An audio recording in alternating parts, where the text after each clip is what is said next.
Check, check.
I want to welcome everyone here today, and I know we also want to welcome Speaker Johnson, who is also in attendance today.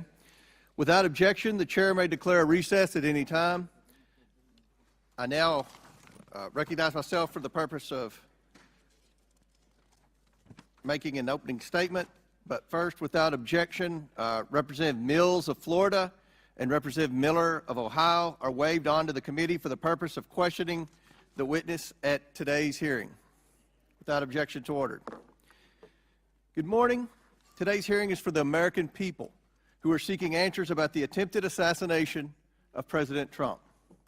A little over a week ago, Americans watched in horror as a shooter attempted to assassinate President Donald J. Trump at a campaign rally in Butler, Pennsylvania. The gunman nearly succeeded.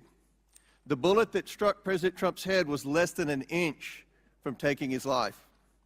President Trump survived, but one rallygoer, Corey Comparator, tragically did not. Two others were seriously injured. It was a horrifying moment in American history. The horror was exceeded only by the bravery of the law enforcement agents who threw themselves in harm's way when shots were fired. The bravery of a crowd unwavering in its refusal to panic, and the bravery of a bloody President Trump refusing to run. While we give overwhelming thanks to the individual Secret Service agents who did their jobs under immense pressure, this tragedy was preventable. The Secret Service's protective mission is to protect U.S. and visiting world leaders and safeguard U.S. elections through protection of candidates and nominees. The Secret Service has a zero-fail mission, but it failed on July 13th and in the days leading up to the rally. The Secret Service has thousands of employees and a significant budget, but it has now become the face of incompetence. The committee has a long track record of providing oversight of the Secret Service. Our predecessors, both Jason Chaffetz and Elijah Cummings, among others, worked together to issue warnings and recommendations to address obvious shortcomings in the agency's makeup and operations. Unfortunately, those warnings and recommendations have gone unheeded. A former president and current candidate for president was shot in the head by a sniper within 500 feet of the podium. This is unacceptable, and we are concerned the Secret Service lacks the proper management to keep protectees safe from bad actors. Americans demand answers, but they have not been getting them from the Secret Service. We are instead learning about new facts about the events surrounding the attempted assassination every day from whistleblowers and leaks. Americans demand accountability, but no one is yet to be fired for this historic failure. Today's witness, Secret Service Director Kimberly Cheatle, is here under subpoena to answer questions about how the agency failed President Trump and the victims who attended the rally in Butler, Pennsylvania. It is my firm belief, Director Cheatle, that you should resign. However, in complete defiance, Director Cheatle has maintained she will not tender her resignation. Therefore, she will answer questions today from members of this committee seeking to provide clarity to the American people about how these events were allowed to transpire. We will ask these questions because the Secret Service and its parent agency, the Department of Homeland Security, have been unwilling to provide answers to the American people. DHS has sought to push this hearing to a different time. Secret Service has suggested the hearing occur without media presence, and both agencies have provided only shallow explanations to Congress about what happened on July 13th. Indeed, DHS and Secret Service's lack of communication with the Oversight Committee required me to issue a subpoena compelling Director Cheatle to attend today, and still DHS requested more time to prepare. It shouldn't take this much time or preparation, Director Cheatle, to tell the truth and to be transparent with the American people. I am thankful to the ranking member, Mr. Raskin, for joining me in insisting that Director Cheatle appear today. God knows the ranking member and I disagree on many things, but that does not matter today. The safety of Secret Service protectees is not based on their political affiliation, and the bottom line is that under Director Cheatle's leadership, we question whether anyone is safe.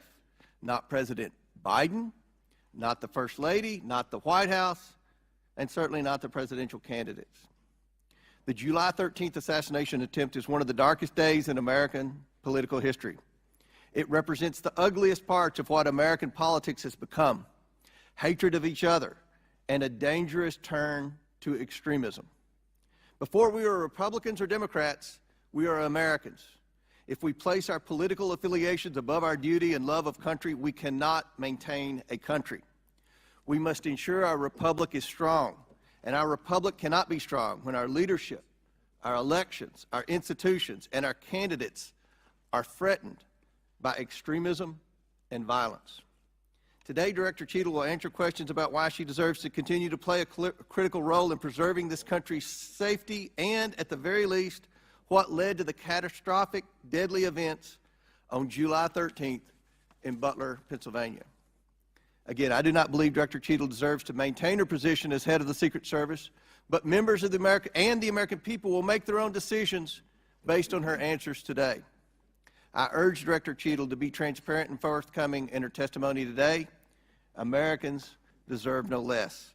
We have a duty to find out how this happened and to ensure it never happens again. I now yield to Ranking Member Raskin for his opening statement. Thank you kindly, Chairman Comer. Elijah Cummings, whose beautiful visage looks down upon us, taught us that the way to find common ground in a crisis is to look for the higher ground.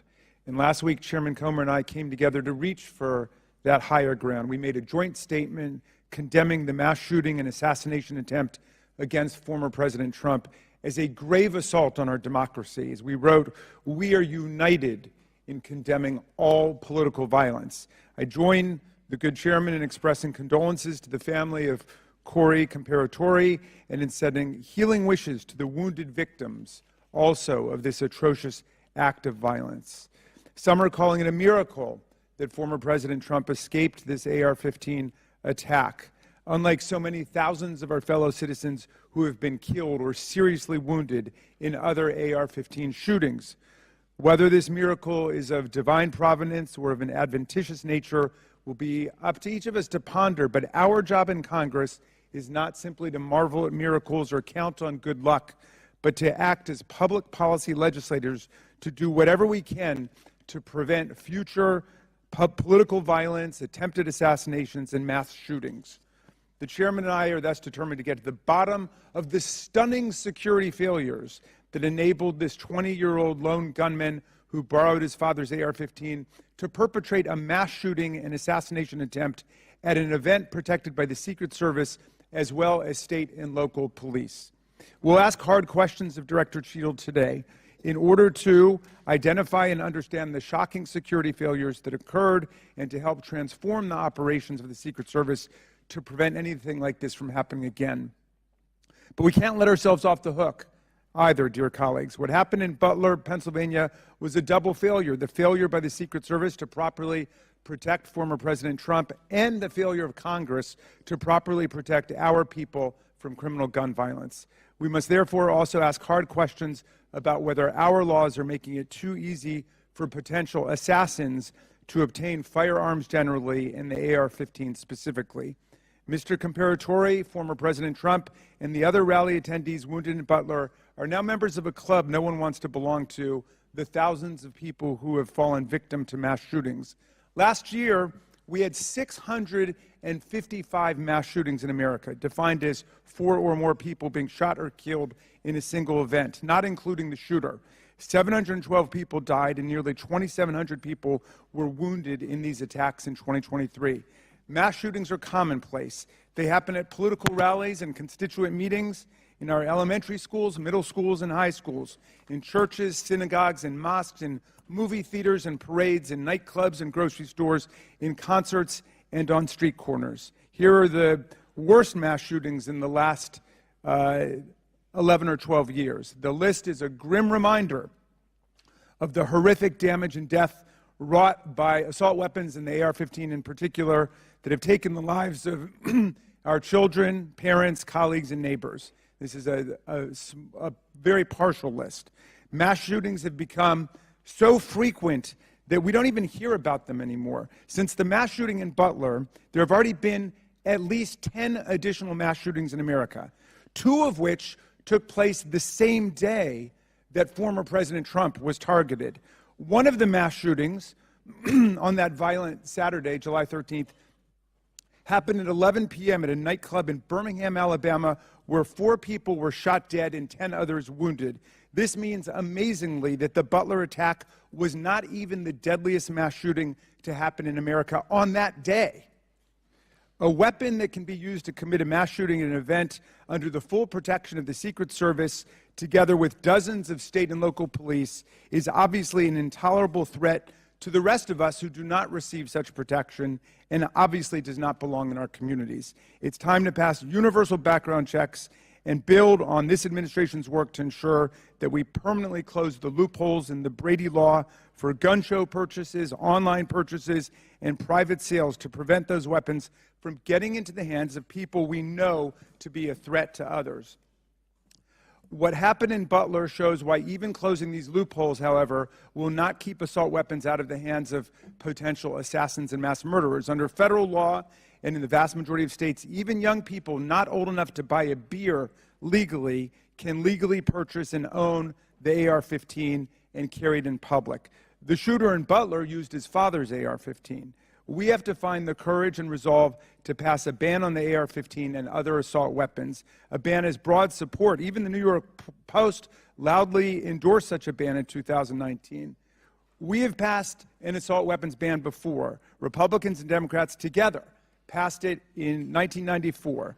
Alas, in 2004, we allowed the ban to expire. We know this weapons ban worked. One study found that in the decade that followed the ban's lapse, mass shootings went back up 183%, and deaths from mass shootings went up 239%. But even as we change the Secret Service and act to ban weapons of war like the AR-15, we still will have fallen short of our duty if we fail to denounce every instance of politically motivated violence in whatever form it takes. Republicans and Democrats, again, have come together to denounce this assassination attempt, just as we did the violent attempts on the lives of our colleagues, Representative Stephen Scalise and Representative Gabby Giffords, and on Paul Pelosi, the husband of Speaker Nancy Pelosi, who was attacked and brutalized in his home. And in the immediate aftermath of the January 6th mass violence waged against Congress and the Vice President and the constitutional transfer of power, Democrats and Republicans alike, including Senator McConnell, Chairman Comer, and other colleagues, all denounced this violent assault on our democracy that wounded approximately 140 officers from the U.S. Capitol Police and the Metropolitan Police Department. And I commend them for acting to denounce that attack, just as Democrats moved swiftly to denounce the attack on Congressman Scalise. Political scientists tell us that authoritarian attacks on democratic institutions begin with political parties refusing to disavow or openly embracing political violence. We have to reject that on a strong bipartisan basis, as Chairman Comer and I have done, even as we ensure our Secret Service is up to its vital task of protecting presidents and candidates, and as we work to ensure that America, the streets of our country, are free from the violence of weapons of war. Thank you, Mr. Chairman, and I yield back to you. Thank you. Gentleman yields back. Today we are joined by Kimberly Cheatle, who was sworn into office on September 17, 2022 as the Director of the United States Secret Service. Prior to her appointment, Director Cheatle was Senior Director of Global Security at PepsiCo. Before her role at Pepsi, she served 27 years in the Secret Service. Pursuant to Committee Rule 9G, the witness will please stand and raise her right hand. Do you solemnly swear or affirm that the testimony that you are about to give is the truth, the whole truth, and nothing but the truth, so help you God? Let the record show that the witness answered in the affirmative. Thank you. We certainly appreciate you being here today and look forward to your testimony. We normally limit testimony to opening statement to 5 minutes, but take all the time that you need. Obviously, the rules that we will abide by, when you're finished with your statement, we will then turn to questions. Each member will have 5 minutes. And just a note to the members, I'm going to strictly adhere to the 5 minutes. Once 5 minutes is up, I will hit the gavel. If the director is in the process of answering a question, we'll certainly let her finish her answers, and then we will move on. We're going to have about 100% attendance here today, plus a few additional add-ons, so this will be a very lengthy hearing, and we want to make sure every member gets their 5 minutes uninterrupted to be able to ask these important questions in this very bipartisan hearing today. I now recognize Director Cheatle for your opening statement. Thank you. Good morning, Chairman Comer, Ranking Member Raskin, and distinguished members of the committee. My name is Kimberly Cheatle, and I am the Director of the United States Secret Service. I appreciate the opportunity to appear before you today. The assassination attempt of former President Donald Trump on July 13th is the most significant operational failure of the Secret Service in decades, and I am keeping him and his family in my thoughts.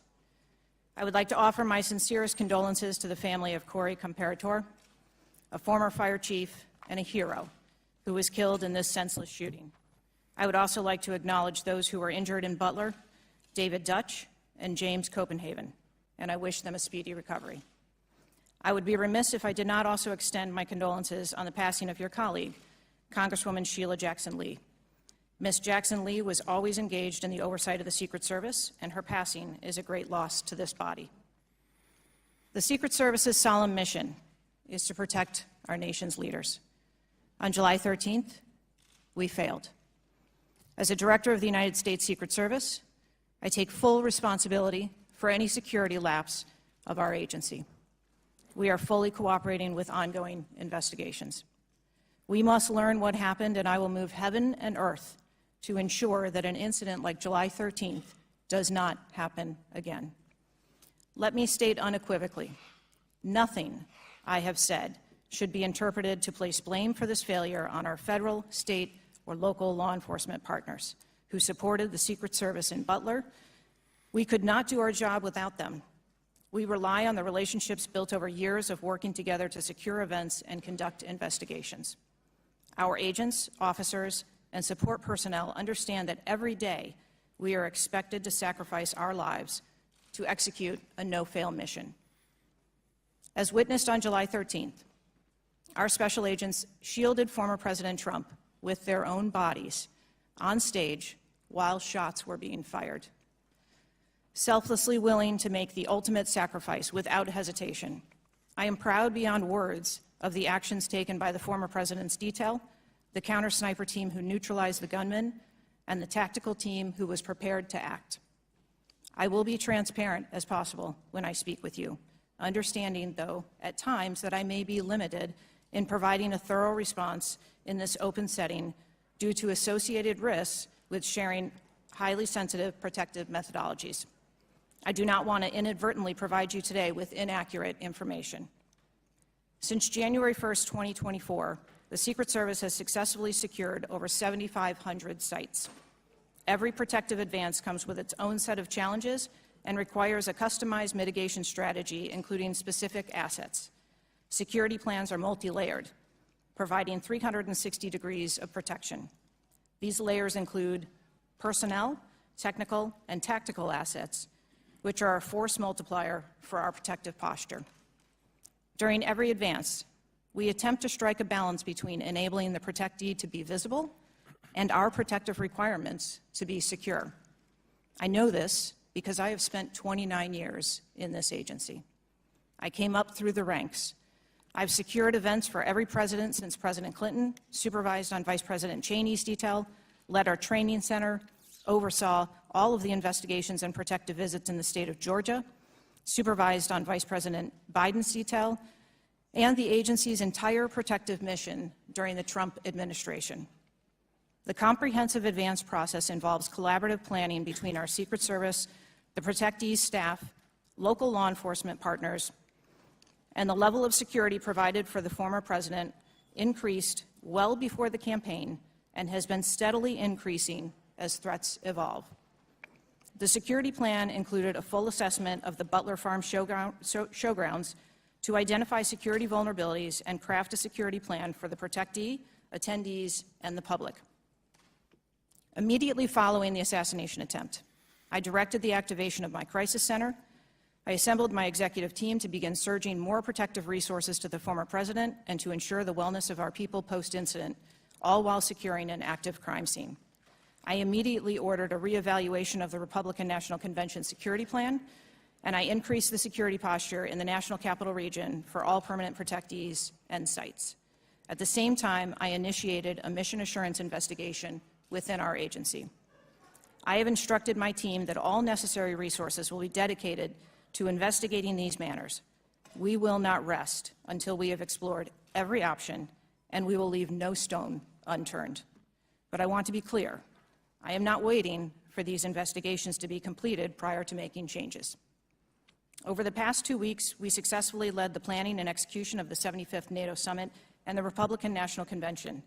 Over the next few months, we will implement security plans for the Democratic National Convention, the United Nations General Assembly, and have already begun planning and coordinating the 2025 inauguration.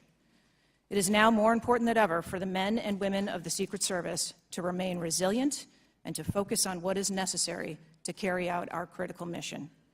Our agency needs to be adequately resourced in order to serve our current mission requirements and anticipate future requirements. The Secret Service currently protects 36 individuals on a daily basis, as well as world leaders who visit the United States, like Israeli Prime Minister Benjamin Netanyahu, who arrived in Washington, D.C. today. The coming years will bring an unprecedented heavy protection tempo. I have no doubt that the processes that I have implemented during my tenure as director, in addition to my nearly 30 years of experience in this agency, have positioned the Secret Service to be stronger. Our mission is not political. It is literally a matter of life and death, and the tragic events on July 13th remind us of that. I have full confidence in the men and women of the Secret Service. They are worthy of our support in executing our protective mission. I will now answer any questions that the committee may have. Thank you very much, Director Cheatle. We'll now begin our 5 minutes questions, and I will begin.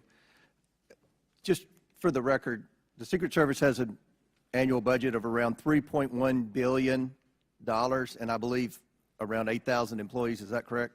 Yes, sir. Obviously, there were many security failures on the day of the attempted assassination and leading up to that day. Let's start with the building that the shooter used to shoot President Trump from. At any point Saturday, did the Secret Service have an agent on top of that roof?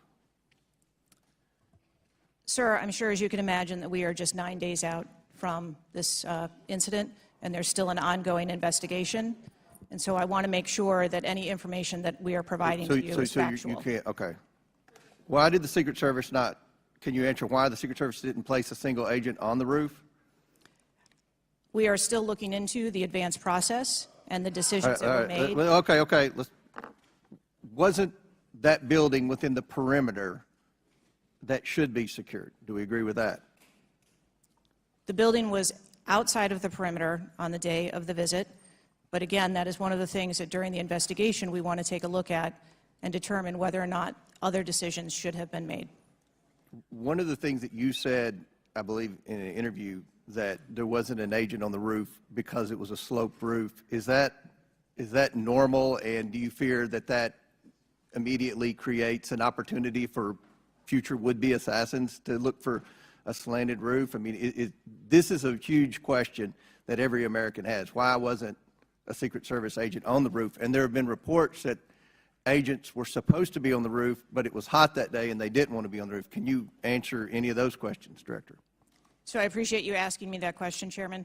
I should have been more clear in my answer when I spoke about where we place personnel in that interview. What I can tell you is that there was a plan in place to provide overwatch, and we are still looking into responsibilities and who was going to provide overwatch.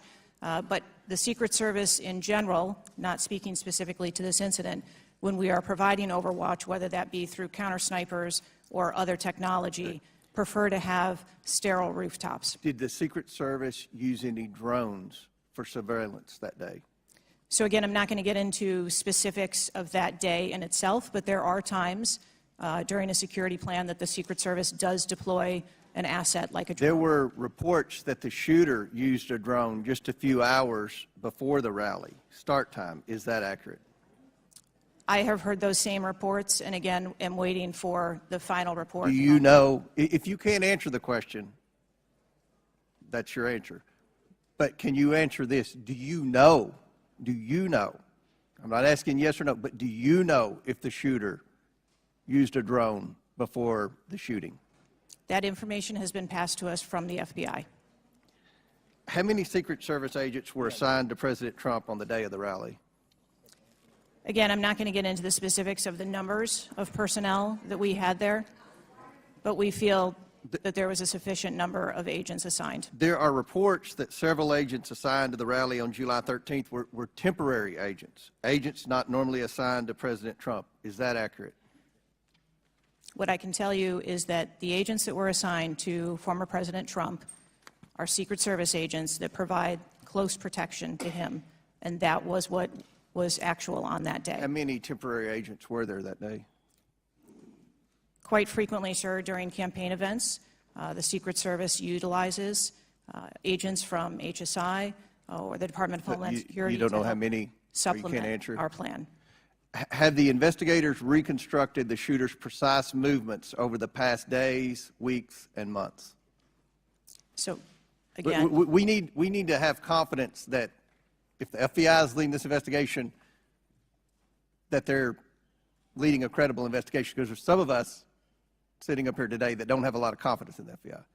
So I will repeat the question. Have the investigators reconstructed the shooter's precise moments over the past days, weeks, and months?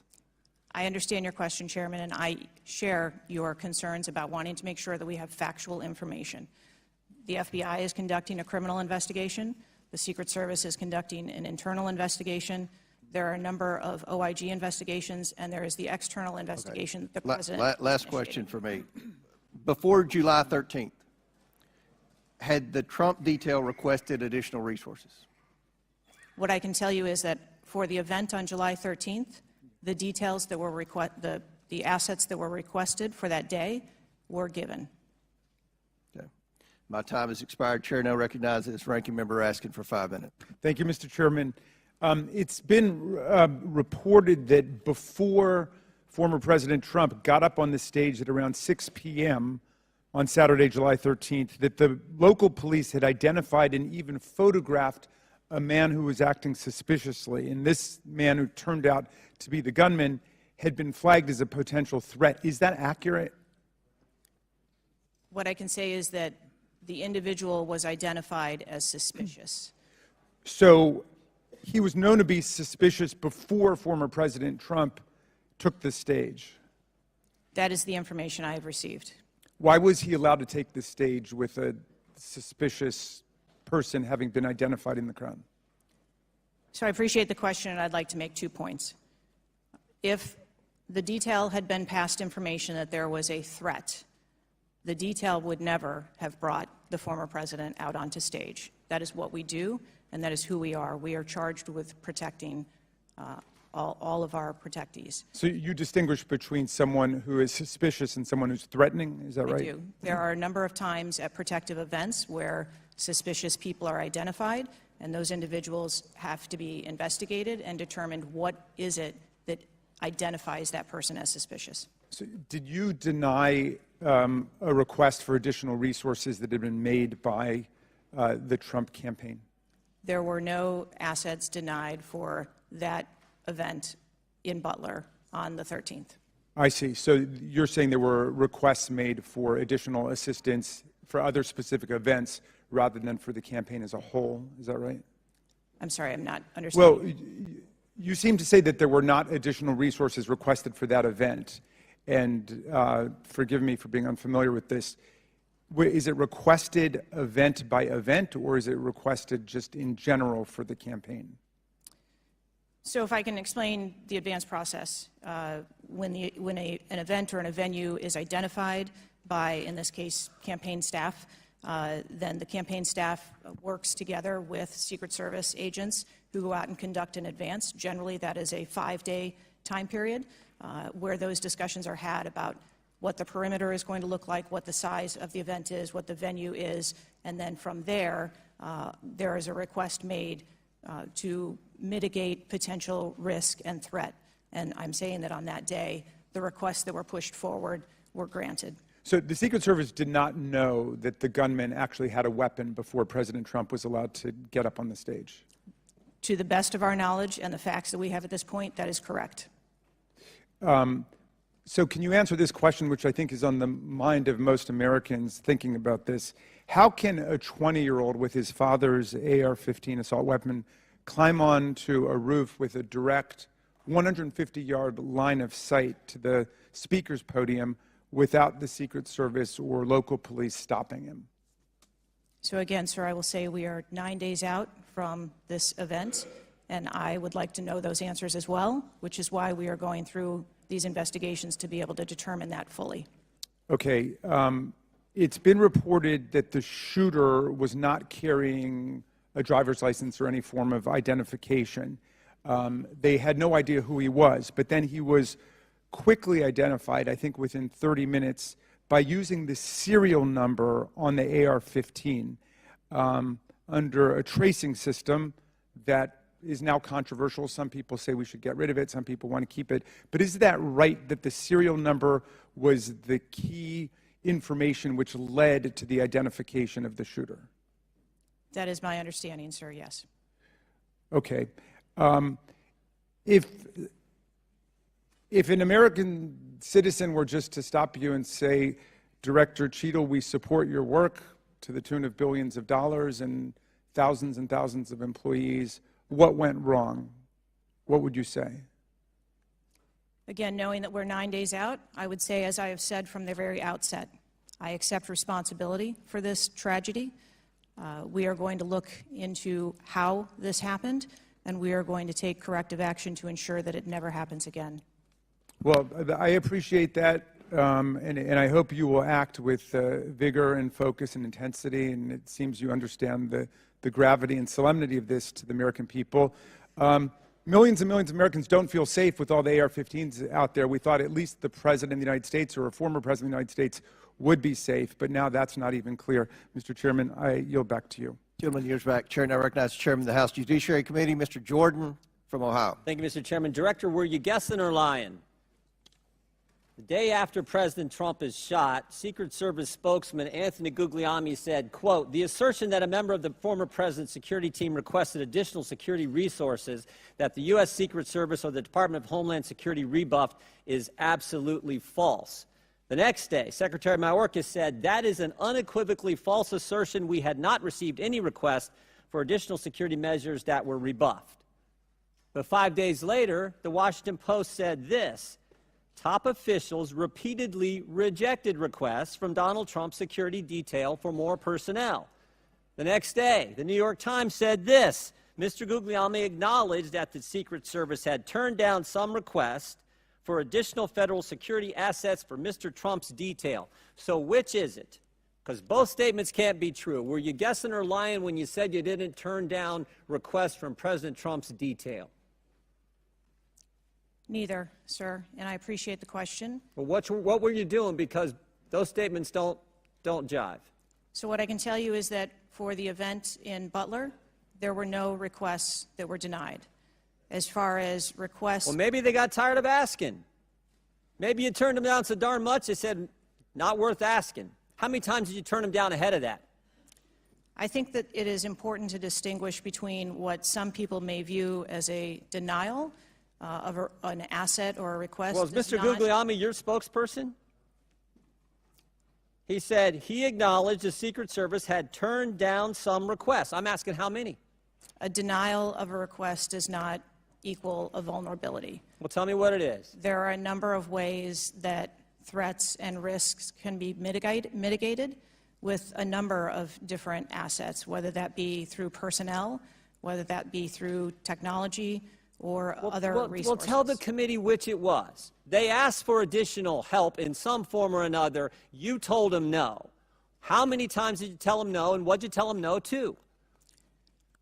Again, I cannot speak to specific incidents, but I can tell you in general terms, the Secret Service is judicious with their resources based on... What does some requests mean? How many times? Some indicate requests is plural. So more than once they asked for additional help and you turned them down. What did they ask for and how many times did you turn them down? Pretty basic questions. So again, without having all of the details in front of me, sir, what I can tell you is that there are times... You didn't get briefed on how many times you turned down the Trump detail when they asked for additional help? I'm sorry. You didn't get briefed on that before you came to this hearing, knowing you were going to get asked that question? What I can tell you is that in generic terms, when details make a request, there are times that there are alternate ways to cover off on that threat or that risk. But that's not what he said. He said they were denied certain requests, some requests. This is your spokesperson, not me talking. This is the Secret Service talking. And what a change from absolutely false, unequivocally false to, oh, by the way, there were some times where we didn't give them what they wanted. That's a huge change in 5 days. And the fact that you can't answer how many times you did that, that's pretty darn frustrating, not just for me, but for the country. I hear your frustration. Let me ask you this. Were any of those requests denied to President Trump's detail after you knew about the Iranian threat? What I can tell you, again, I don't know the specifics, is that there are times when we can fill a request. It doesn't necessarily have to be with a Secret Service asset or resource. We can fill that request with locally available assets. You spoke to anyone at the White House since July 13th? Yes, I have. Who'd you talk to? I have briefed the President and the Vice President. Talked to the First Lady? No, I have not. Talked to the White House staff? Anyone in the White House communications? No, I have not. Have you talked to the counter sniper who took the shot that took out the bad guy? Yes, I have. And can you tell us about that conversation? I would not want to reveal conversations that I've had with my employees. But that's exactly the kind of information the American people want to know. American people who pay your salary. I understand. This is an ongoing investigation. And Who's all doing the investigating at Secret Service? I know the Inspector General, but is there also an internal investigation in addition to the Inspector General? We are conducting a mission assurance investigation internally, yes. You know what it looks like, Director? It looks like you won't answer some pretty basic questions. It looks like you got a 9% raise and you cut corners when it came to protecting one of the most important individuals, most well-known individuals on the planet. A former president, likely the guy who's going to be the next president. It looks like you guys were cutting corners. That's what it looks like to me. Is that true? I am here today because I want to answer questions, but I also want to be cautious. You might want to, but you haven't answered. I don't think you've answered one question from the chairman, the ranking member, or me. Well, we got a lot of other people asking. We'll see if your record improves, but right now you haven't answered, I don't think, any questions. I yield back. Gentleman yields back. Chair now recognizes Ms. Norton from Washington, D.C. Thank you, Mr. Chairman.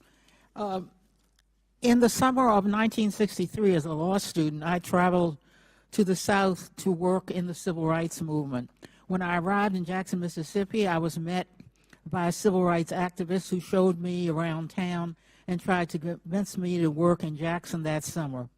I recall talking with him and his wife about the raw atmosphere in Jackson. Later that day, he took me to the bus station for my trip to my assignment. That night, he was assassinated outside his home. His name was Medgar Evers. I condemn the political violence. It is a threat to democracy. I want to discuss one of the roots of political violence, guns. For years, Republicans, including a member of this committee, have introduced legislation and amendments to repeal or block the District of Columbia gun violence protection laws, including its bans on assault weapons and large capacity magazines. The shooter at the Trump rally used the mass shooter's gun of choice, an assault weapon, specifically an AR-15 style rifle, and presumably a large capacity magazine, which is defined in D.C. as a magazine that can hold more than 10 bullets. Under current D.C. law, D.C. does not recognize concealed carry permits issued by other jurisdictions, but it does issue concealed carry permits to both residents and non-residents. However, D.C. imposes a number of requirements on concealed carry applicants, including suitability, such as not having exhibited a propensity for violence or instability. Moreover, D.C. residents restricts where the guns can be carried, such as a political demonstration near the White House and Naval Observatory, or near people under Secret Service protection, provided the permit holder has been given notice. This week, the House is expected to consider the fiscal year 2025 Financial Services and General Government Appropriations Bill. This Republican-drafted bill would allow an individual with a permit to carry a concealed handgun issued by a state or territory to carry a concealed handgun in D.C., regardless of that jurisdiction's permit requirements. A Republican has filed an amendment to that provision to allow such an individual to carry a magazine of any size with that handgun. In short, the pending bill and amendment would allow any person with a carry permit issued by another jurisdiction to carry a concealed handgun with a magazine of any size in any location in the District of Columbia. The Secret Service is responsible for protecting a large number of people and facilities in D.C. Director Cheatle, would Secret Service protectees in D.C. be safer or less safe if people who have exhibited a propensity for violence or instability could carry a concealed handguns in D.C.?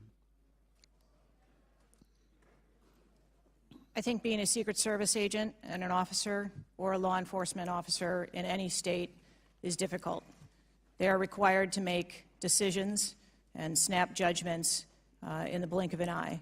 And I think that the officers and the agents that work here in the D.C. area do a great job of monitoring the public and reacting to threats as appropriate when they arise. Would Secret Service protectees in D.C. be safer or less safe if people in D.C. could carry concealed handguns with large capacity magazines? I think, ma'am, that we work in parameters where we travel around North America, and the rules on open carry and concealed carry are different from state to state, and that is part of what the Secret Service takes into account when we develop a security plan. Obviously, anyone that comes into one of our protective sites, we would establish magnetometer support, metal detectors that personnel would have to process through, eliminating that potential. Would Secret Service protectees in D.C. be safer or less safe if more people could carry handguns in D.C.? I think, again, as I stated, ma'am, we want to make sure that we provide a safe environment for all of our protectees, and whatever measures we would need to put in place for a secure site, we would do so. I yield back. Gentlelady's time's expired. Chair now recognizes the Chairman of the House Intelligence Committee, Mr. Turner from Ohio. Director Cheatle, your opening statement indicates that the Secret Service constructed a security plan for the site in Pennsylvania. I'm assuming that security plan would also include the security footprint for the site, but it also would be based upon a threat assessment for the risk threats associated with Donald Trump and the crowd in attendance. Would it not include a threat assessment? Yes, it would. So that threat assessment, as we know, basically would have started with, there's a generalized threat against Donald Trump because he is a presidential candidate. Then it would have gone to he's a former president, and he gets security coverage just as Bush, Clinton, Carter, and Obama do. And then you also have the heightened political environment. Even for those, it's clear that the security footprint, that the threat assessment was insufficient, which permitted then a 20-year-old to actually enter with a weapon and shoot Donald Trump. But I want to ask you about two other aspects of the threat assessment. It is known and public that Iran is a threat risk for Donald Trump. They're a threat risk for John Bolton, former Secretary of State Pompeo, and Donald Trump, because they have indicated they want to assassinate them as a result of retaliation for the killing of Soleimani. That is both, for Iran, a generalized threat. They're targeting these individuals, but also, most recently, a specific threat to Donald Trump himself. Now, I want to enter into the record by UC a Department of Justice Public Affairs release, a CNN article, an article from Fox News, and an article from CBS, all of which acknowledge Without objection to order. that this threat exists for Donald Trump from Iran, and that there are specific threats, most recently, that have been acknowledged. Director Cheatle, have you read the intelligence of the generalized threat to Donald Trump by Iran as a result of their desire to retaliate for the killing of Soleimani? I have.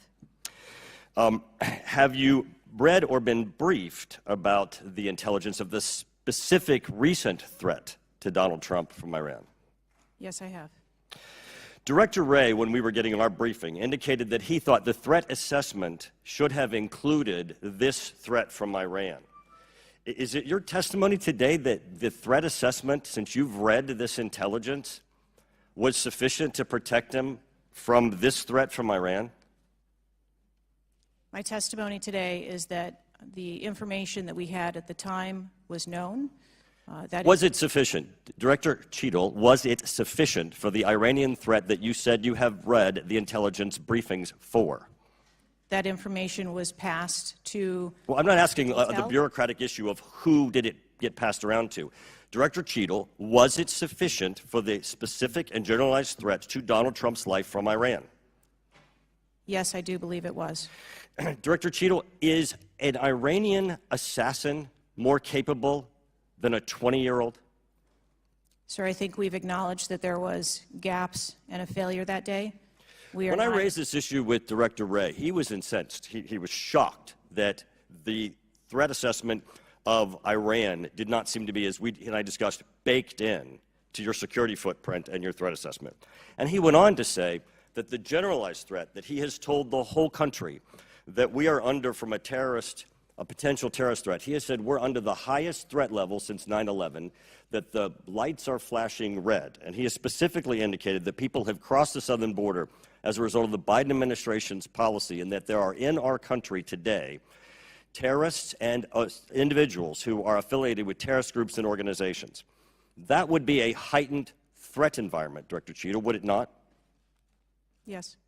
In his public statements, he has said he is making these statements because he wants people to take them into consideration in threat assessments, specifically. Now, that would be a threat not just to Donald Trump, but it would also be a threat to the crowd there, wouldn't it? Yes. Are ISIS terrorists and al-Qaeda terrorists and international groups and terrorists more capable than a 20-year-old in pulling off either a mass shooting or an assassination of Donald Trump? Sir, again, there was clearly a breakdown Right. and a failure that day. Have you read the intelligence of the terrorists that are currently in the United States that Director Wray speaks, and those individuals that are here that are affiliated with terrorist groups and organizations that are in the process, as Director Wray said, of representing a significant threat of a terrorist attack occurring in the United States? I have read reports that apply specifically to the Secret Service's mission. Director Cheatle, because Donald Trump is alive, and thank God he is, you look incompetent. If Donald Trump had been killed, you would have looked culpable. There is no aspect of this that indicates that there has been any protection to Donald Trump. The threat was identified before he took the stage, and the shooter was only killed after Donald Trump himself was killed. Not only should you resign, if you refuse to do so, President Biden needs to fire you, because his life, Donald Trump's life, and all the other people which you protect are at risk because you have no concept of the aspect that the security footprint needs to be correlated to the threat. I yield back. Chair now recognizes Mr. Lynch from Massachusetts. Thank you, Mr. Chairman. Director Cheatle, there were multiple security failures at the former president's rally in Butler, Pennsylvania. First of all, there was a failure to isolate the podium from exposure to direct fire. Do we know who made that decision to allow that rooftop to remain as an unprotected area? Do we know who came up with that security plan that omitted that? Sir, I don't have a specific person to identify for Okay, you. well, that's what I'm looking for, so let's move on. There's also a breakdown in security and failure to confront the shooter over an hour before the former president began his remarks, when the shooter was identified as a person of interest. What particularly allowed agents or law enforcement to identify him as a person of interest? So I appreciate the question, and again, I will say that we are 9 days out, and there are a multitude of interviews that are still taking place. Okay, so did he have a rangefinder? There were some reports that the individual had a rangefinder. That would certainly raise my suspicion. Did he have a rangefinder? Yes, he did, but may I explain that at a number of our sites, especially when you're at outdoor venues, a rangefinder is not a prohibited item. It is sometimes an item that is brought in by individuals if you're going to be in the back. Did anybody confront him on that? Anybody ask him questions? What are you doing with the rangefinder? Anybody confront him on his presence where he was in proximity to the president? So again, to my knowledge, I believe that that was the process that was taking place, was to locate the individual. Did they confront him? Did they go up to him? Did they talk to him? I do not have those details at this time. Those are important details. There was also a failure to communicate between law enforcement to act quickly upon information provided by either local law enforcement or rally attendees that the suspect was positioned on the roof. There were minutes of delay before any meaningful action was taken, even though he was several hundred feet from the podium, and this was obviously minutes before the shooting. Let me ask you, there was considerable delay in removing the president from the podium after the shooting began. He was shot in the air. It was still over a minute before he was removed from the stage. Meanwhile, this shooter had multiple clips, several clips. He got off 8 shots, and he had the capacity and the ability, if he was not neutralized, to basically mow down that whole Secret Service detachment as well as the president. What, from your own investigation, caused that delay under the circumstances? What I can tell you is that when the agents identified that the shooting was taking place, in under 3 seconds, they threw themselves on top of the president. I understand that. There was heroism there. No question about it. No question about it. But protocol would indicate, and these are, the opinions of various former Secret Service agents, people who have done this work in the past, that over a minute of exposure on that podium with a shooter with a high-capacity weapon who had already wounded the president and could have got off, we don't know how many more rounds, and yet the president remained exposed, even though he was joined in that exposure by the Secret Service in their heroic acts. It just, I don't know if there's a good explanation for that. Our personnel created a body bunker on top of the president, I get that. shielding him. Yeah, this was an AR-15 style weapon that would have made pretty quick work if he was determined and able to do so. This is not the first investigation that we've had of the Secret Service during my time here on this committee, and the last one we had, our previous investigation determined that the Secret Service was experiencing a staffing crisis that poses perhaps the greatest threat to the agency, and that's a quote. Is that staffing crisis still in place? Is that still something that you deal with on a daily basis? As of today, the Secret Service has just over 8,000 employees. We continue to hire, knowing that we need to ensure that we keep pace with What would be the full complement of And gentlemen, time's expired, but please answer the question. yeah. I'm sorry. What would be the full complement that you're looking for? You've got 8,000, and how many would be a full complement for the service? So we are still striving towards a number of 9,500 employees approximately in order to be able to meet future and emerging needs. Okay, thank you, Mr. Chairman, for your courtesy. I yield back. Chair recognizes Dr. Fox from North Carolina. Thank you, Mr. Chairman. Director Cheatle, what grade would you give the Secret Service's performance in Butler, Pennsylvania on July 13? As I've stated, ma'am, this was clearly a failure. I would grade the agents and officers who selflessly threw themselves in front of the president and neutralized the threat an A. I think that we need to examine the events that led up to and prior to that day. You stated in 2021 that the Secret Service has a zero-fail mission. It's clear that the events of July 13 show a cascade of failures that cost Corey Comparator his life, nearly cost former president his life, and injured David Dutch and James Copenhaver. When an agency fails spectacularly at its mission, those responsible must be held accountable, and the problems must be fixed so they cannot happen again. Why should the American people or the officials you're responsible for protecting have confidence in your ability to lead the Secret Service after such a spectacular failure? I appreciate the question, and I am committed to finding answers so that we can make the agency stronger after this. You said on July 15 that the buck stops with me. How are you taking accountability for the Secret Service's failures during the July 13 assassination attempt on President Trump? I have taken accountability, and I will continue to take accountability. I am responsible for leading the agency, and I am responsible for finding the answers to how this event occurred and making sure that it doesn't happen again.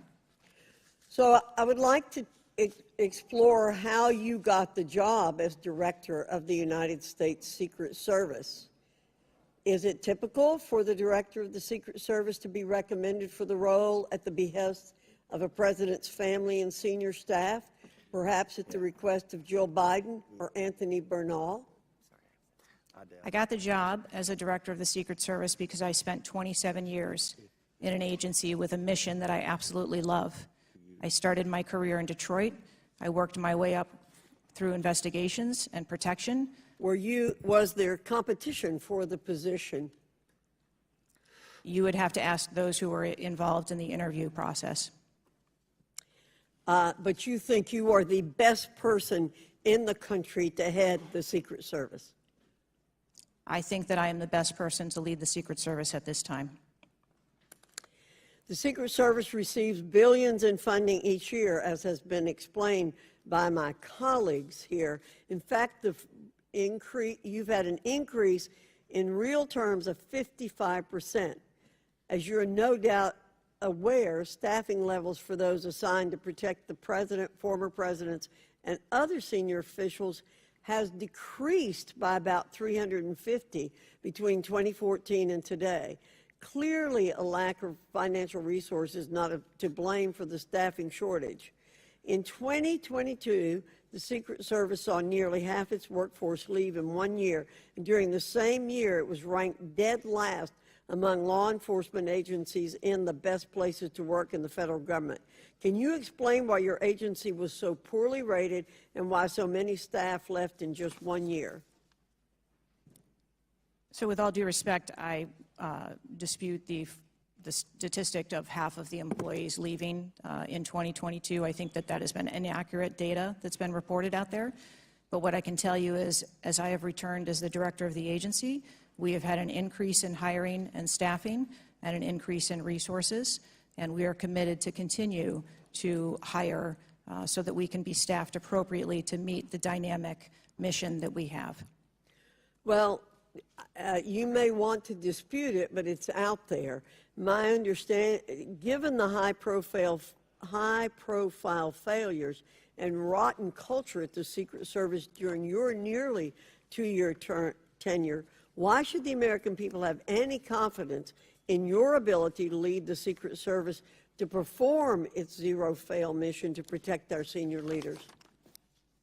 The Secret Service has an incredible culture. Our men and women place service over self. They come in every day willing to risk their lives for our protective mission, and they work investigations that thwart people who would do harm to children, child exploiters. We have an incredible mission, and our culture is we will get the job done no matter what. Well, those on the front line certainly have a great culture, and they were willing to risk their lives for President Trump. But I'm not sure the leadership at the agency has this right kind of culture. I yield back, Mr. Chairman. Chair now recognizes Mr. Conley from Virginia. Thank you, Mr. Chairman. Well, I hope the American people do appreciate the incredible daily risks Secret Service agents take on our behalf. You mentioned there are 36 regular clients you've got that you protect constantly, but I was participating in the NATO summit just 2 weeks ago. We had 32 heads of government and heads of state, plus visiting heads of state and heads of government. Presumably, you provided protection for all of them. That is correct. Just saying. Help us understand, however, I will stipulate that there's an ongoing investigation. You don't want to go into too much detail on that until you've been able to ascertain all the facts and analyze what they mean.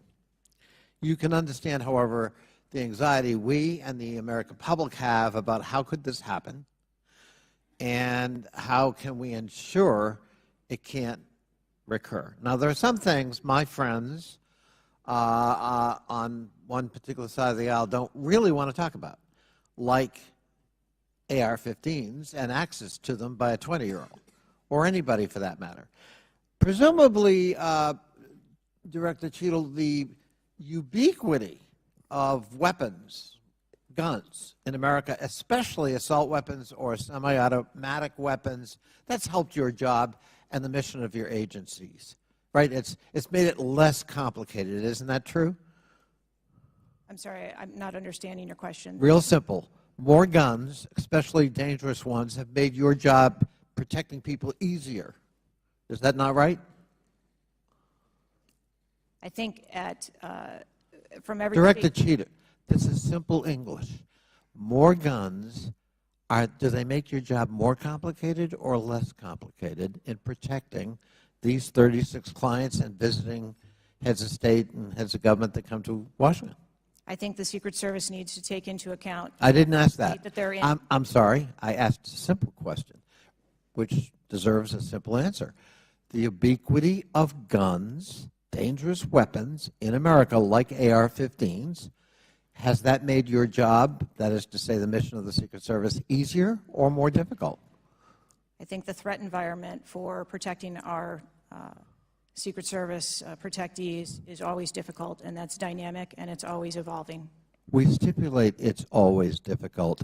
Again, this is a simple one. Does the ubiquity of guns make your job easier or more difficult today?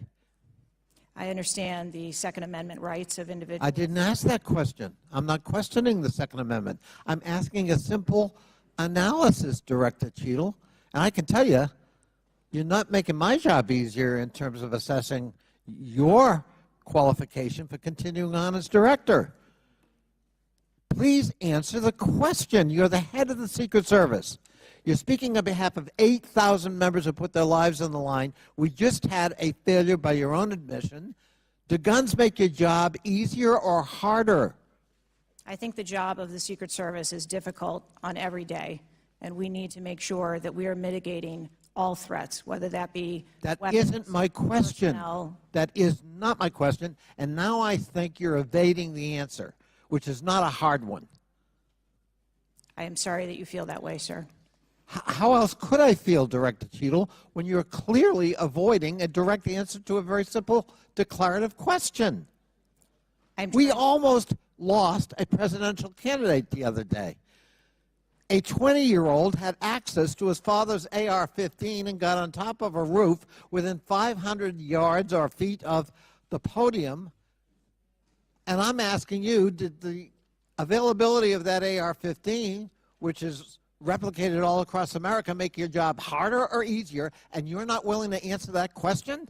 And you think and you wonder why we might have a lack of confidence in your continued ability to direct this agency? I understand your question, and that's the environment. Well, if you understand my question, why not answer it? Because it's the environment that the Secret Service works in every day. That doesn't tell me anything. That's the environment we work in.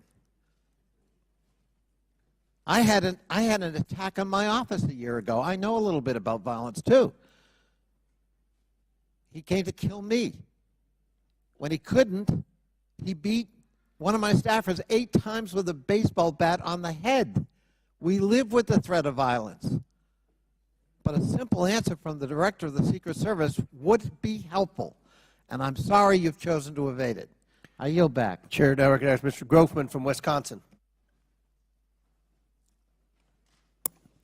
Thank you. When this guy took the shots, he climbed a ladder to get on the roof, correct? I'm unable to answer details of exactly how the individual accessed the roof at this time. Do you know when if he did use the ladder, do you know when the ladder was placed there? Was the ladder there 2 days before, just the night before? Do you have any information at all as to when the ladder got there?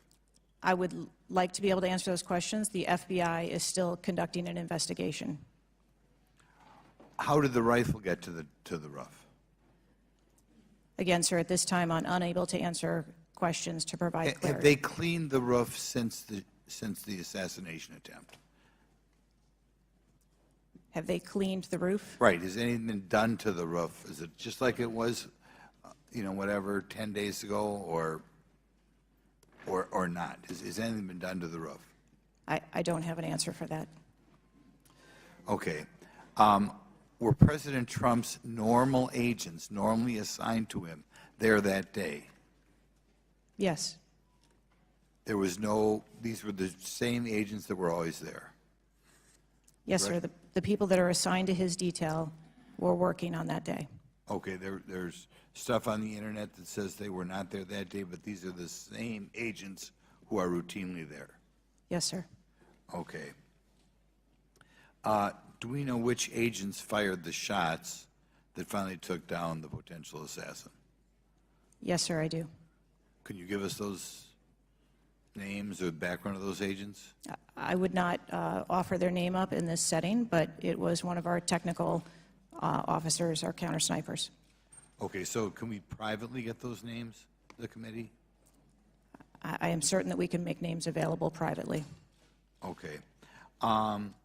Do we know where all the shots landed? First of all, how many shots did that potential assassin, how many shots came out of the rifle? So again, I would hesitate to offer that information as the FBI is conducting an investigation. Have we got the bullets from all the shots? Again, that would be the responsibility of the FBI to collect that evidence. Okay. Do we have the correspondence from the shooter? Has that been recovered from his phone, whatever? Again, I would have to defer you to the FBI for details on that investigation. Okay. You've spent some time trying to change the makeup of the Secret Service. Okay, you feel there are, whatever, too high a percentage are men. Does this affect at all who you are hiring for the Secret Service? I've spent my time as the director trying to increase the number of people that we hire in the Secret Service so that we have the best and the brightest, and that's been my concentration as the director. Okay, you ever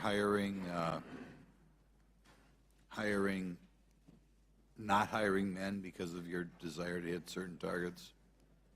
I am hiring the best qualified candidates that put in an application that want to work for our great organization. Okay. Next question. The shooter obtained a direct sight of President Trump from the position on the rooftop. I assume that is not something that should ever happen. It should never happen. Do you want to elaborate a little on how that happened, or what you wish you had done differently, or would do differently next time there's a Trump rally? Again, sir, the facts of this particular event are still unfolding. 9 days, there have been a number of reports that have been out there, so I do not want to provide information that perhaps would contradict something that has been erroneously reported or is not factual. But there clearly was a mistake, and we will take every effort to make sure that this never happens again. Could you elaborate why you want 1/3 of the Secret Service to be women? I've never stated that I want 1/3 of the Secret Service to be women. 30% or something. You had some target, no? Okay. Would you gentlemen yield? I'll yield. What was, Director, what was erroneously reported? You said, to Mr. Grothman's question, you said something was erroneously reported. What are you referring to? I'm referring to their... And his question was in the context of the shooter using a ladder to get on the building. What was erroneously reported? Because you won't tell us anything, but you'll tell us something that wasn't reported accurately? I'm saying, sir, that there have been a number of reports that are out there that have been speculation, and until we have the actual facts, I don't want to report anything that would contradict speculation that has been out there. Thank you, gentlemen, for yielding. Chair recognizes Mr. Krishnamurti from Illinois. Thank you, Mr. Chair. Thank you, Mr. Ranking Member, for bringing us together this morning. One question I get asked a lot from my constituents is, what can Congress actually do to stop this from happening again? And I'd like to share a graphic from a very recent study conducted by Professor Robert Pape, a world-renowned expert in combating political violence. The graphic shows that 74% of Americans want this Congress to come together to denounce political violence of all stripes, and you can tell it's across party lines. I commend the chair and ranking member for putting out the statement the other day condemning political violence, and to further this effort, I'd like to ask all my colleagues to join Dr. Brad Wenstrup and me in introducing a resolution that we think can secure unanimous House passage in deploring and condemning political violence, and we will be circulating that resolution shortly. Director Cheatle, as you know, the shooter began shooting at 6:11 p.m. Eastern on July 13th.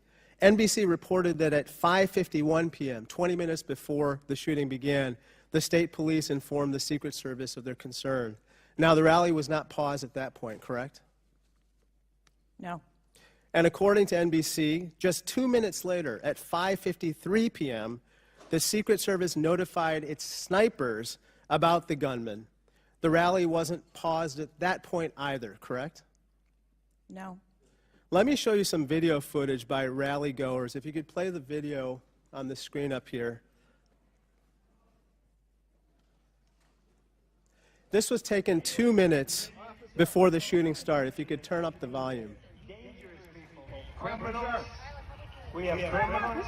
We have drug dealers. We have people that right here, right on the roof. It's much He's tougher coming than up now. it happens. You went right on the roof again. Up here. Ma'am, that doesn't look like suspicious behavior. That looks like threatening behavior to me. And the rally wasn't paused at that point either, correct?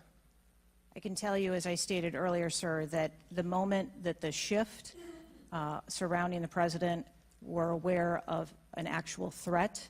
That's a threat right there. The guy's on the roof and everybody's yelling at him. Yes. And directing the officer's attention to him. The rally was not paused at that point, correct? We are currently still combing through communications and when communications were passed. Well, I can point you to this communication. It's 2 minutes before the shots started ringing out. Director Cheatle, yes or no? Was there ever a moment where the Secret Service actually considered pausing the rally?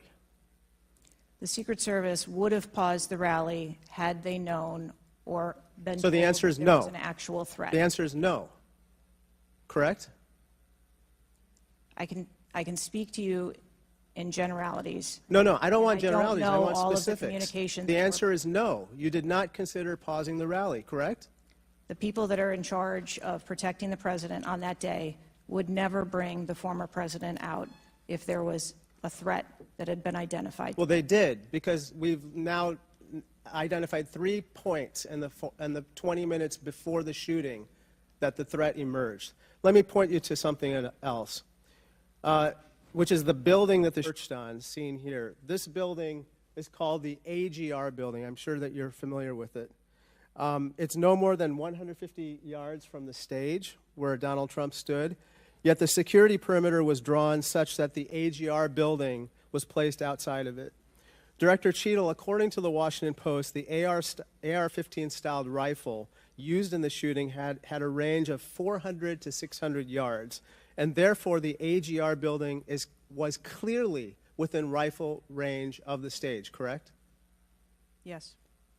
NBC News has reported that in the days before the rally, the Secret Service had identified the building as a vulnerability that required special attention, correct? That's reporting from NBC. Yes. So I am still looking into an active investigation. I know, but it's been 9 days. I mean, you should know that, right? And yet, despite the fact that the AGR building was in rifle range of the stage and it was flagged as a vulnerability, this building was put outside the Secret Service's security perimeter. And I respectfully submit the Secret Service must expand its security perimeter to account for the kinds of weapons that can be used outside the perimeter to endanger the protectees inside the perimeter, ma'am. Let me turn your attention to some conspiracy theories that have been circulating and ask you to comment on them. First, you have not found evidence that the incident was a staged shooting, right? Correct. And you haven't found evidence that this was a result of a conspiracy of high-ranking government officials, correct? Correct. And you have not found evidence that this incident was in fact directed or perpetrated by a foreign state or entity, right? And that's the last question, but I'll let the director answer that, please. Not at this time. Thank you. I yield back. Gentleman's time's expired. Chair now recognizes Mr. Cloud from Texas. Thank you. I just wanted to confirm there was only one counter sniper who took one shot? Is that We had multiple counter sniper teams available yeah, on the that day. premises, but is only one took one shot? Is that correct, or only one? Correct. Okay. How many spent shell casings were found on the roof? Again, I would have to defer you to the FBI's criminal investigation. Okay. Word is that the car was rigged with explosives. Again, sir, I'd have to defer you To to the the FBI. FBI's investigation. Okay. You're not curious about You don't communicate with them? No. Okay. CNN reported that the Secret Service did not sweep the building the shooter was used to shoot President Trump and other attendees. Is that true or false? So we are conducting a mission insurance investigation and will depend on the information that we obtain from our investigations. Okay. The Secret Service knew there was a suspicious person anywhere from 8 minutes before President walked on stage to 30 to 60 minutes. We have different reports. Was President Trump or his team notified of the threat? I think there's a difference and a distinction between suspicious Person. and threat. Yeah. So we are going back and looking at communications to know when the information about a suspicious person was passed to Secret Service personnel. Okay, but was President Trump or his team notified? Again, we are going back and looking to make sure that we have the exact information of when those notifications were made and who those notifications were made to. Okay. I think it's troubling for a lot of us that the number one question everyone in America is wondering is why was the roof left open? And after 9 days, we should at least maybe have a little bit of that information. And when you come to this committee hearing and you don't have anything to say about that, it's very, very troubling. Did you review the security plan for this event? I personally do not review security plans for events that take place across the country. Any of them? We have a number of events that Who's take the place. top level official who reviews the security plans? There's a number of people that review security plans. Who's as they ultimately unfold. responsible for signing off on a security plan? It's a conjunction of personnel. There are people on the ground, there are supervisors on the detail, there are people at headquarters. So there's not one person who says, okay, this is good, it's copacetic, we're going for it? I think much in the way that we build our security plans, where they are No multi-layered. doubt there's teams working different aspects of it, but ultimately, isn't there an individual who signs off on the plan? Much like how we design our security plans, they're multi-layered. There are multiple layers. So there's of no people. accountability? There is accountability, sir. There's, this is whether it's the FBI or Fauci or anything, it's time after time after time, these multiple layers of accountability turn into layers of plausible deniability in agency after agency after agency. That's got to be fixed, because you keep coming here and expecting, yes, you're saying I'm responsible, but and you're accountable for it, but then there's nothing. What do you mean by that? I mean, you're saying you're going to keep your job, right? I assure you, sir, that if we determine through the course of our investigation that someone or people need to be held accountable, we will do so. What level of, if President Biden, God forbid, had been shot and killed, would you think that was worthy of resignation? I would do the same thing that I'm doing here, where I would want to make sure that we are conducting an investigation, that there is continuity in that investigation, and that we could find the answers You do not to think what the happened. assassination of somebody under your detail is worthy of resignation? I think that this event was tragic and deserves answers. The thing that you've said so far is that you want to make sure that this never happens again. The thing is, everyone in America knows that's not the job description that you're tasked with. The job description you're tasked with is to make sure it never happens, period. One of your goals in the strategic plan is to champion diversity, equity, inclusion, and accessibility. You've accomplished the accessibility part.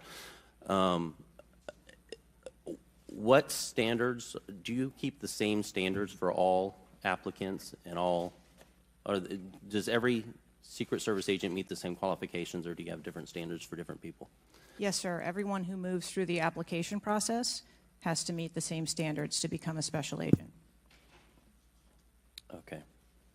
The trouble I think we're having with right now, so far you gave a lame excuse for sloped roof. You said that local law enforcement's job was to cover up the building before backtracking on that. We were told that President Trump's team did not ask for security before you backtracked on that. You haven't provided the audio recording that this committee, the chairman, requested that was due Thursday. You didn't give us an advanced copy of your opening statement, but yet there was reporting on it somewhere else. There seems to be more information from YouTube videos than you're able to provide for us, and it begs the question to anyone, You're in charge of the investigation of your own failure. So how is anybody in America supposed to be able to trust the results of that investigation as being anything transparent and genuine? That's the last question, but please feel free to answer the question, Director. Sir, I've been a Secret Service agent for nearly 30 years. I have led with integrity, and I follow our core values of duty, justice, honor, loyalty, and courage. And I am doing that in this case, and I assure this committee that I will provide answers when we have a full and complete report, in addition to cooperating with all of the other investigations that are ongoing. Chair now recognizes Mr. Khanna from California. Thank you, Mr. Chair. I want to thank the Chair and the Ranking Member for convening this hearing on a bipartisan basis. I join them in condemning the horrific assassination attempt on the former president. I am relieved for the sake of the country that he wasn't seriously hurt and that he survived, and my thoughts with him and his family during such a traumatic event. I also want to express condolences to Corey Comprator's family and recognize his heroism in saving his daughter's lives, and to the victims of that awful event. Now, Director Cheatle, would you agree that this is the most serious security lapse since President Reagan was shot in 1981 of the Secret Service? Yes, sir, I would. And, do you know what Stuart Knight did when he was in charge at the time of the Secret Service? Do you know what he did afterwards? He remained on duty. He resigned. He resigned. And Stuart Knight was not a Democratic appointee or a Republican appointee. Look, I'm not questioning your judgment. I just don't think this is partisan. If you have an assassination attempt on a president, a former president, or a candidate, you need to resign. That's what Stuart Knight did. He was a Republican appointee, and he took responsibility. And I think you need to reflect. This is not a question of you. It's a question of the American people. You cannot go leading a Secret Service agency when there is an assassination attempt on a presidential candidate. I would say that about anyone who is running. And so I guess my question to you is, what's the difference between your position and what Stuart Knight did? What I will tell you, sir, is that I am dedicated to finding the answers to what happened. And like every Secret Service agent, we don't shirk from our responsibilities. I will remain on and be responsible to the agency, to this committee, to the former president, and to the American public. But is there a reason you wouldn't just do what Stuart Knight did after the Reagan assassination attempt? I believe that I provided an answer. There's nothing more that you have to say? I mean, do you really believe at this moment, given how divided the country is and the questions asked, that your service in this role is the best for the nation? I mean, I'm not saying you can't do public service again, you can't do something else again. Do you really genuinely in your heart believe that you being in this role is what's right for America at this moment? I mean, do you think there are people who are Trump supporters who have confidence in you? The one thing that we've got to have agencies in this country that are transcend politics, that have the confidence of independents, Democrats, Republicans, progressives, conservatives. Do you really believe that the majority of this country has confidence in you right now? I believe that the country deserves answers, and I am committed to finding those answers and providing those answers. Well, look, I believe, Director Cheatle, that you should resign. I think there are colleagues on both sides of the aisle who believe that, and I hope you'll consider it. I yield back.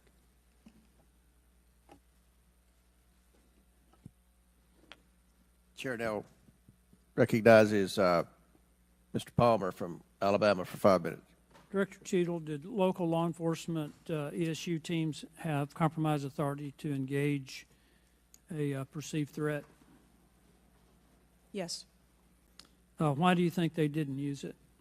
I believe that they follow the same use of force that our agency... You don't, when you have compromise authority, you don't have to get permission if you perceive a threat.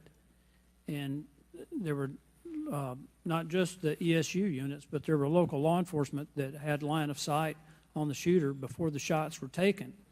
So one of my questions is there was supposed to be a briefing with the Secret Service sniper units, your counter assault team members, with the contract team, with the local ESU teams.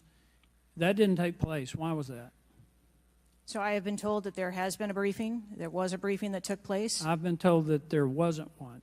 And again, we are still looking into the facts of the investigation. So Let me ask you this. When were you informed that there was a credible threat against President Trump, former President Trump? When did you learn of that?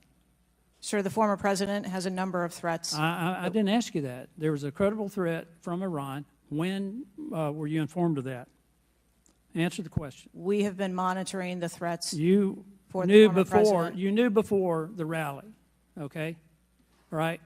The site security plan is generally drafted by the site supervisor and the site agent, probably out of the Pittsburgh district office. Did they take into account the credible threat against President Trump? Our personnel take into account the threats that are Then out why there. would they leave a building? And I will correct the distance that's been quoted. It was about 140 yards with a clear line of sight to the president. Why was that building not occupied on the roof? I mean, you could have put Barney Fife on the roof and kept somebody from getting up there. So why wasn't that done?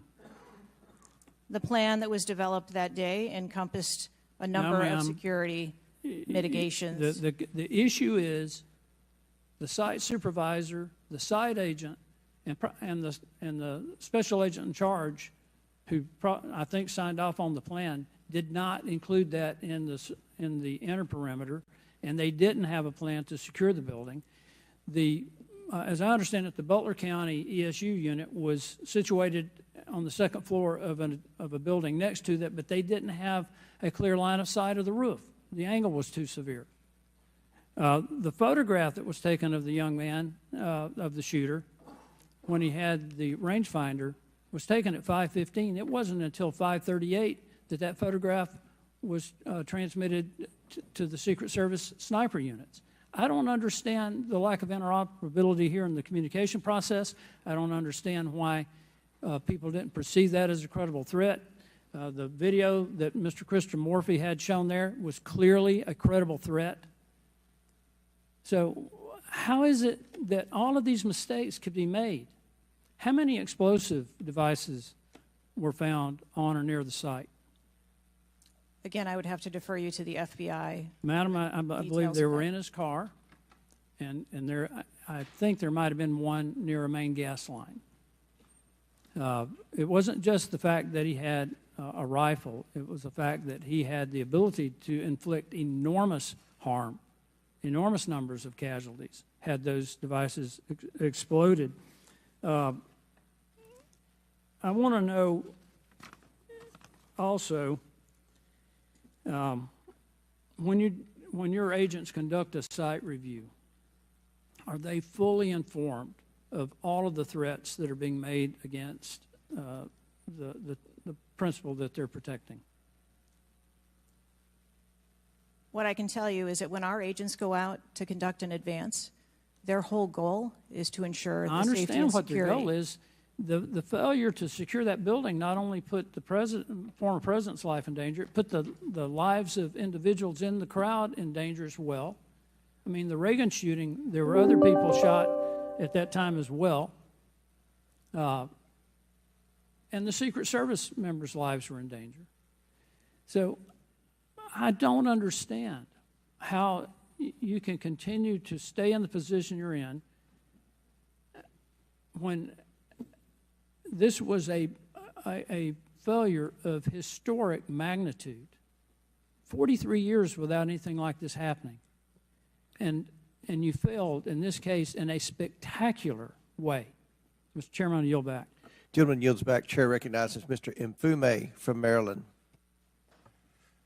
Thank you, Mr. Chair. I want to commend you and the ranking member on your joint statement and for holding this hearing that we might all at least attempt to try to get some answers. Some of us, Ms. Cheatle, grew up in an era not too unlike what we see today in terms of political violence. And some of us remember the November 22nd, 1963 assassination of President Kennedy. Some of us, like myself, remember 2 days later when Jack Ruby on live TV shot and killed Lee Harvey Oswald. We've seen over and over and over since that time these kind of attempts, whether it was the assassination of Martin Luther King or Bobby Kennedy, or the attempted attack on George Wallace in Laurel, Maryland, the shooting in 1981 of Ronald Reagan, our friend and colleague Steve Scalise shooting here in D.C., and the unfortunate attack on Paul Pelosi, and now this matter regarding former President Trump. Let me try, if I might, to take another walk at this. People just assume that whoever is in charge takes full responsibility when there's never been, at least on this magnitude and scale, this sort of failure. So when members ask you, are you going to resign, and you say you have no intention to, they are perplexed, like many people who watch what's going on. And there's some things I just don't understand. Why was the building, the ARG building, placed outside of the perimeter when clearly it was close enough for someone to launch an attack? So again, sir, we are looking into all of the details of how the advance was comprised, but I can tell you that there was overwatch on that building provided that day. By a drone? I'm not going to get into the specifics of technology or assets that were used in well, this forum. I think it's fair to say the overwatch failed, because the shooter got up on the roof and stayed there for a while, and people had pointed him out. So do you think that your overwatch was a failure in that case? I think that we need to know the full details to understand how this occurred. And why was the rooftop left naked to begin with? Can you tell us that, considering it was within the line of sight and so very close? Again, I can't speak to the specifics of this particular event site, but what I can tell you is that when the Secret Service develops an advance plan, they take into account a number of factors when they're building their advance. If there are buildings or areas of concern, and overwatch is one of those mitigations that they want to put in place, then they will cover off areas of responsibility. I understand that, but the shooter came to the attention of your agency 52 minutes before the former president got to the stage. Did anybody get assigned to watch or cover that individual who had already been seen with a advanced finder on him and other suspicious matters? Was anybody assigned to track him? So what I'd like to clarify is that a suspicious individual I got that part. was It's brought not a threat. to the attention I know. of our personnel. And again, having a rangefinder at an outdoor event. Well, let me ask you this. When the suspicious person was brought to the attention of the Secret Service, was anybody in the detail ordered to follow and stay with that suspicious person just because they might become a threat? So we have a number of teams that are on the ground. And again, we are trying to verify the timelines of when those notifications were made to our personnel so that they could assume the responsibility of trying to track that individual. Ms. Cheatle, there has been a lot of discussion, some of which raised itself earlier in this hearing, about poor staff morale within your agency. And I have the July 17th report of Government Executive, which is a credible reporting service for the federal government, for employees. And the 2023 ranking of places to work within the federal government showed, and this is through the Office of Personnel Management, that the Secret Service came in 413th out of 459 sub-agencies and agencies. Can you explain that? Certainly. What I can tell you is the Secret Service is a difficult job. It challenges our employees daily. It's holidays, it's weekends, it's no leave periods. But, Madam, people come to work knowing that. You do explain that when you hire somebody. They know that. It's the same with other agencies. They miss holidays, they come to work at odd hours. But to be worked, one of the worst places to work within the federal government, 413 out of 459? I just need an explanation. What do you think as the director there? I think that this And that's the last question, but please answer Mr. Mfube's question. I think that this is a challenging job. I think that it's a challenging environment to be in law enforcement, and we do have a no-fail mission, and our folks are tasked with that every day, 365 days of the year. But I can tell you I've also taken a number of measures since I have been the director to recruit and retain and stem the tide of attrition in our agency, which will hopefully alleviate some of that. Thank you, Mr. Chairman. Chair now recognizes Mr. Sessions from Texas. Mr. Chairman, thank you very much. I join in the calls of all of our members to say thank you for doing this hearing on a bipartisan basis. Director, I'm not going to sit here and say you ought to resign, but I am going to say that you have not given us confidence that you have the ability to understand what happened, to take the responsibility in terms of understanding. You've spent a number of years. How many years do you say you've been with the agency? 29. Well, I spent 16 years with AT&T, moved 7 times with them, and had a really good feel about their operations, how they worked, what was acceptable, who was responsible. And I've heard you say today numbers of times, well, you've got to wait. Well, you've got to wait. Wait for the final report. When is the final going to happen? I mean, how long do we have to wait before you can give us credible answers? You've been there 28 years. You've had a few days to be able to draw your own analysis of this. You should understand the entire process. You talked about being on the team, perhaps in Georgia. You have talked about your experience in this. You've talked about the professional nature of the agency. That I don't doubt. But the director, just like it was when I ran my operations at AT&T, was responsible for making sure they worked. And in business, it either works or it doesn't work. There's no in between. It either works or it does not work.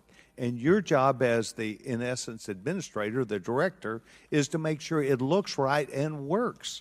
And I've not heard you say one thing about my analysis is, I have asked these questions. It's always, I've got to sit back and wait for someone else to decide that. So I'm going to ask you a question that maybe you can answer.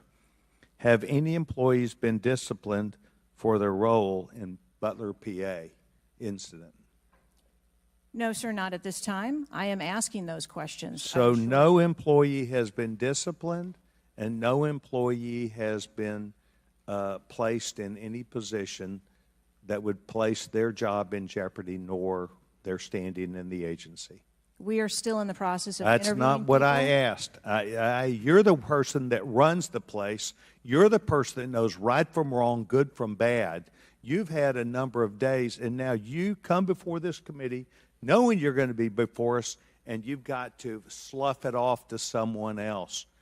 Do you see where there was something that went wrong as a professional at an agency with 28 years, or do you have to count on someone else to give you the final report?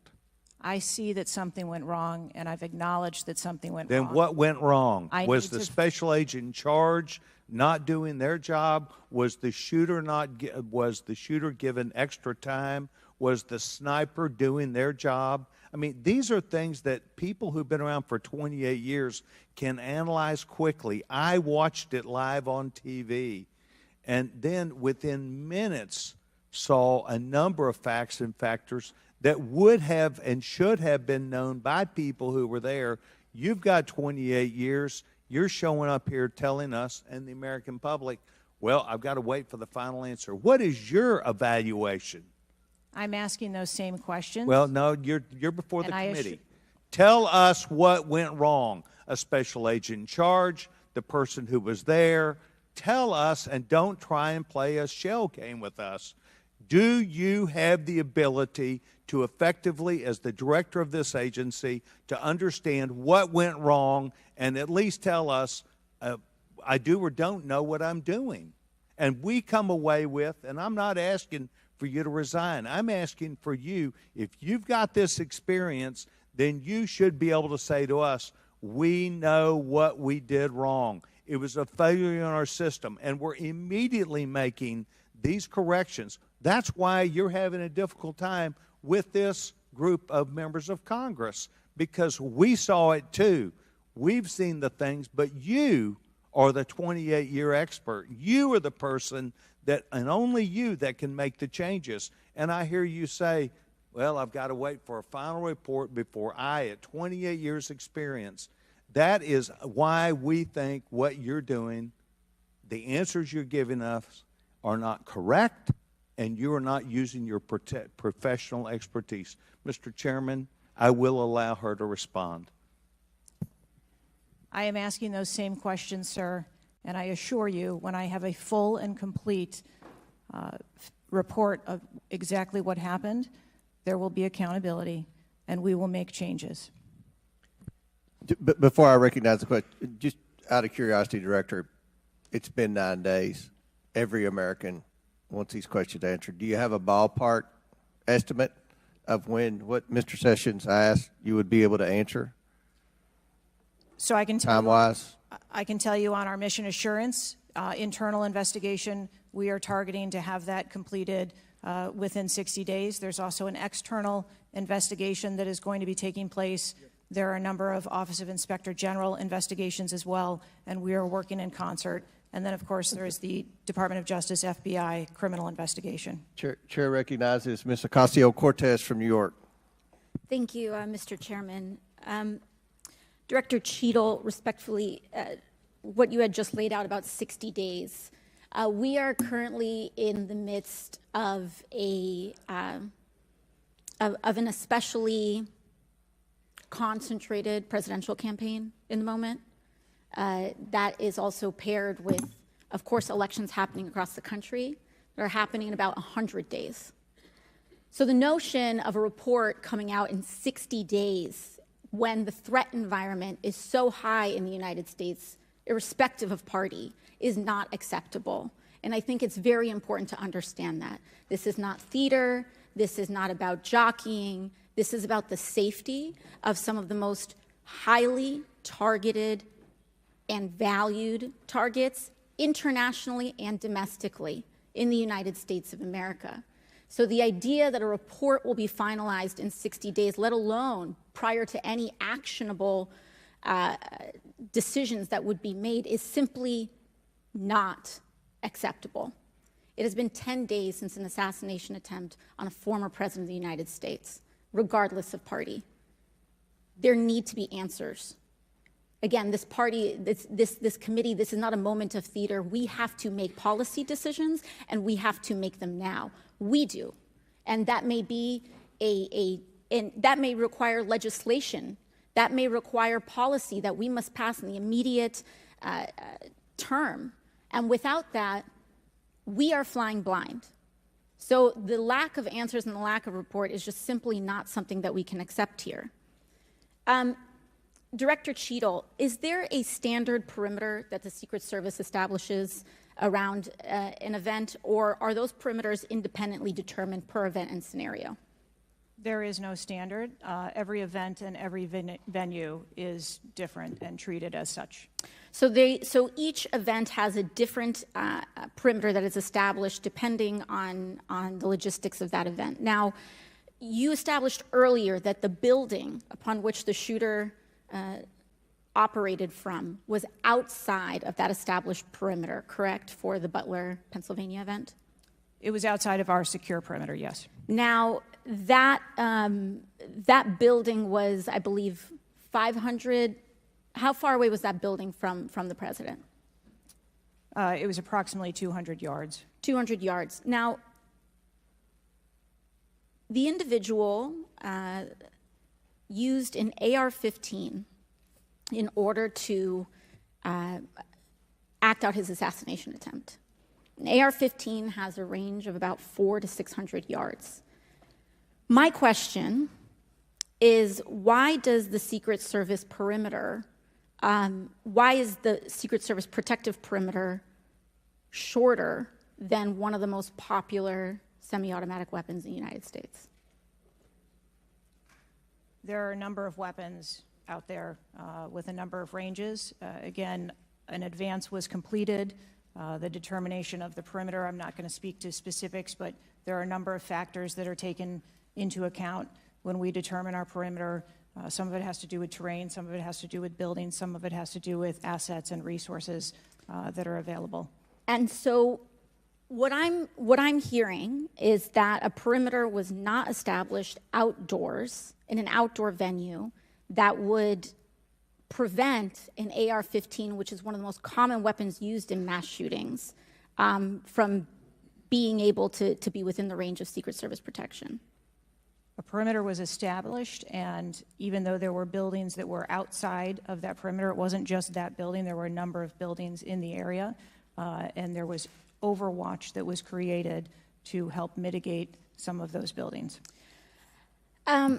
Respectfully, Dr. Cheatle, as well, as a person who has experienced an enormous amount of threat incidents, including incidents that have never been reported publicly,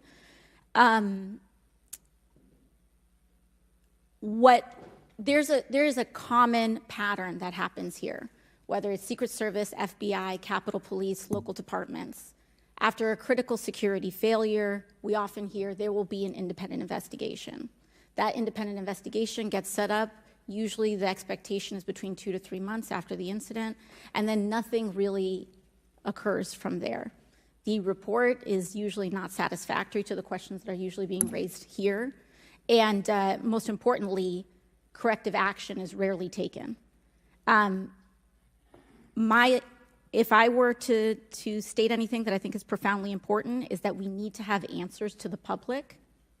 Ideally, I would encourage you and the agency to be more forthright with the members that still have yet to have their questioning, because the public deserves to have full confidence, and the stakes are too high. The violence that could break out in this political moment, regardless of party, in the event of someone getting hurt, constitutes a national security threat to the entire country. Thank you, and I yield back. Could I go back to something you Yes, said? please. Feel free, Director. Ma'am, if I could just speak to something you said at the outset when you started your questioning. I want to assure you and everyone on this committee that I'm not waiting for a report to take action. We have been conducting analysis all along, and we have been adding additional features to our security details since this incident occurred. And I'd hope you can highlight and illuminate what some of those are in the event of other members questioning as well. Very good. Chair recognizes the gentleman from Arizona, Mr. Biggs. Thank you, Mr. Chairman. I request unanimous consent for that photo to go into the official record. Without objection, to ordered. Thank you. Director, your agency has a no-fail mission, and on Saturday, July 13th, your agency spectacularly failed. The failure resulted in the death of Corey Comparator and serious injury to 2 other rally attendees, David Dutch and James Copenhaver, besides the injuries to President Trump. It is unfathomable that a 20-year-old on the radar of Secret Service and local law enforcement before President Trump went on stage was able to climb onto the roof of a building with a rifle and fire off multiple rounds before he was neutralized. Was Mr. Crooks acting alone? Again, I would have to refer you to the FBI's investigation. Was he just a lone gunman? I would have to refer you to the FBI's investigation for motive. What did the Technical Services Division determine was going to be the event perimeter?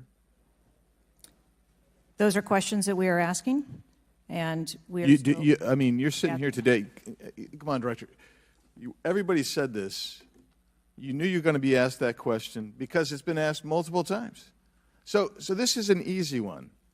What did they determine was going to be the event perimeter? So you should know that. I mean, this is not, gee, I got to wait till someone else tells me. What was it? Again, I don't want to speak to specifics of the event. Okay, that took place. this is a specific. I understand. This is a specific that you ought to know. As someone who said the buck stops with me, I'm going to stay in my job, I'm going to give the answers to the American people, and I know what happened, except for you're not going to tell us. And you're not going to tell the American people. And you yourself said in an interview that foments this notion of conspiracy theories. Guess what? When you sit here and repeatedly tell people, hey, I have to wait, as it frustrated everybody on this committee, guess what? It undermines your credibility and whether you're really going to get to it. So I'm going to ask you again, What did the Technical Service Division determine was going to be the event perimeter? We are still gathering reports. We are interviewing You, individuals. you know what it is, though. No, you're just not When going to tell us, right? When I have those details, I will most certainly share those. Was the gun already on the roof, or did the shooter carry the gun up with him? I do not have that information at this time. Well, when was the last sweep of that roof done prior to the rally? I do not have that information at this time. So, how many holds? I mean, so most of us here have been in events, and Secret Service has been there. There's been security, and I can't tell you how many times we've said there's going to be a security hold right here. So we're going to wait, and we wait to 1 or 2 or 3 minutes, and yet we're hearing from you, apparently, that there were no holds in place. So ever instituted here with President Trump's going on stage. And you said, and this is, I think, connected with this, you said they hadn't adjudicated the shooter to be a threat.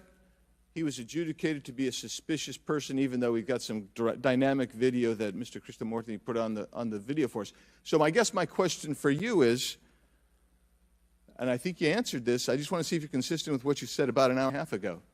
What do you do if a suspicious person is identified by the agency? So at a number of our events, it is not unusual. I know it's not unusual. What do you do?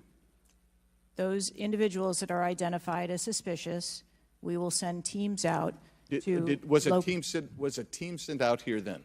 There were teams that were sent to identify and interview that individual. They were sent to interview the individual who's scampered up in camo on top of a roof within 130 yards of his target. And did your team get there? When did your team get there to conduct that interview? I don't have the details on the timeline. It is my understanding. So if they did send a team and they're going to interview him, and you described that earlier as an investigation, why didn't they put a security hold on President Trump going on stage at that rally? At a number of our protective sites, there are suspicious individuals that are identified all the time. It doesn't necessarily mean that they constitute a threat. Of course not. But here you got a guy scampering up the side of a building on top of a roof. It's identified to you, and you said you sent a team there. And you can't answer that. And this gets to one of my finer points, Mr. Chairman, if I can make it. And that is, we can have these kind of interview sessions, 5 minutes, everybody gets a kiss at the pig, 5 minutes, and she gets to stonewall us, not deliver answers. So we say, okay, we're going to put together a congressional committee, a blue ribbon committee. Same crap will happen. I am calling, and I'll support that, but I will tell you this, I am calling on the Speaker to give us and put together a truly independent commission of qualified former Secret Service agents, presidential and VIP protective services people who can actually conduct this kind of investigation and give us real answers, because I don't think you're going to give us those answers. You should have come today ready to give us answers. I call upon you to resign today. And I also would say I've got a bunch of UC requests, if I can go ahead, Mr. Chairman. Proceed with the request. Thank you. I apologize. It might take, that's all right. Go ahead. It might take a moment. Very important. Anthony Guglielmi, the Secret Service spokesman, one from him. Without objection, so ordered. Article, U.S. Secret Service says it previously denied Trump requests for additional resources, New York Times reports. Without objection, so ordered. Secret Service says it denied earlier Trump requests for more federal resources. Without objection, so ordered. Secret Service acknowledges denying some past requests by Trump's campaign for tighter security. Without objection, so ordered. Preliminary findings by Senator Ron Johnson and his committee. Without objection, so ordered. Articles entitled, Notice Anything Different About Trump's Secret Service Detailed. Next, former Biden official corrects herself after saying Dems must turn their fire on Donald Trump to beat him. Secret Service director says buck stops with her, but she will not resign. Disney Star Wars Mark Hamill cracks joke about Trump's ear bandage following assassination attempt. Biden, I haven't engaged in inciting rhetoric. Trump has. I'm just talking about threat to democracy. Piece called Who is Secret Service Chief Kimberly Cheatle. Charlemagne the God says Trump solely responsible for violent rhetoric that led to attempt on his life. Video actress Amanda Seales pushes conspiracy theory Donald Trump assassination trip was staged. Report Secret Service identified rooftop as a potential vulnerability days before the rally. Watch BlackRock removes ad showing former President Donald Trump's would-be assassin. Why does the Biden administration have 100% confidence Secret Service after assassination attempt? Secret Service Director, we didn't put snipers on the roof because it was kind of sloped. Here's what Thomas Matthew Crooks did in the days leading up to Trump assassination attempt. Secret Service Director under scrutiny for diversity initiatives after Trump assassination attempt.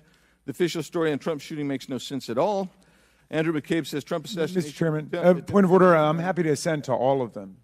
I just so as to facilitate You don't want me our to read? proceedings. Is it too tedious? Well, we're not even really hearing them anyway. So if we could, it's up to you, Mr. Chairman. You would like me to slow? I'll slow it down. I was probably going too fast. Secret Service's explanations for security failures ahead of Trump assassination attempt are not adding up.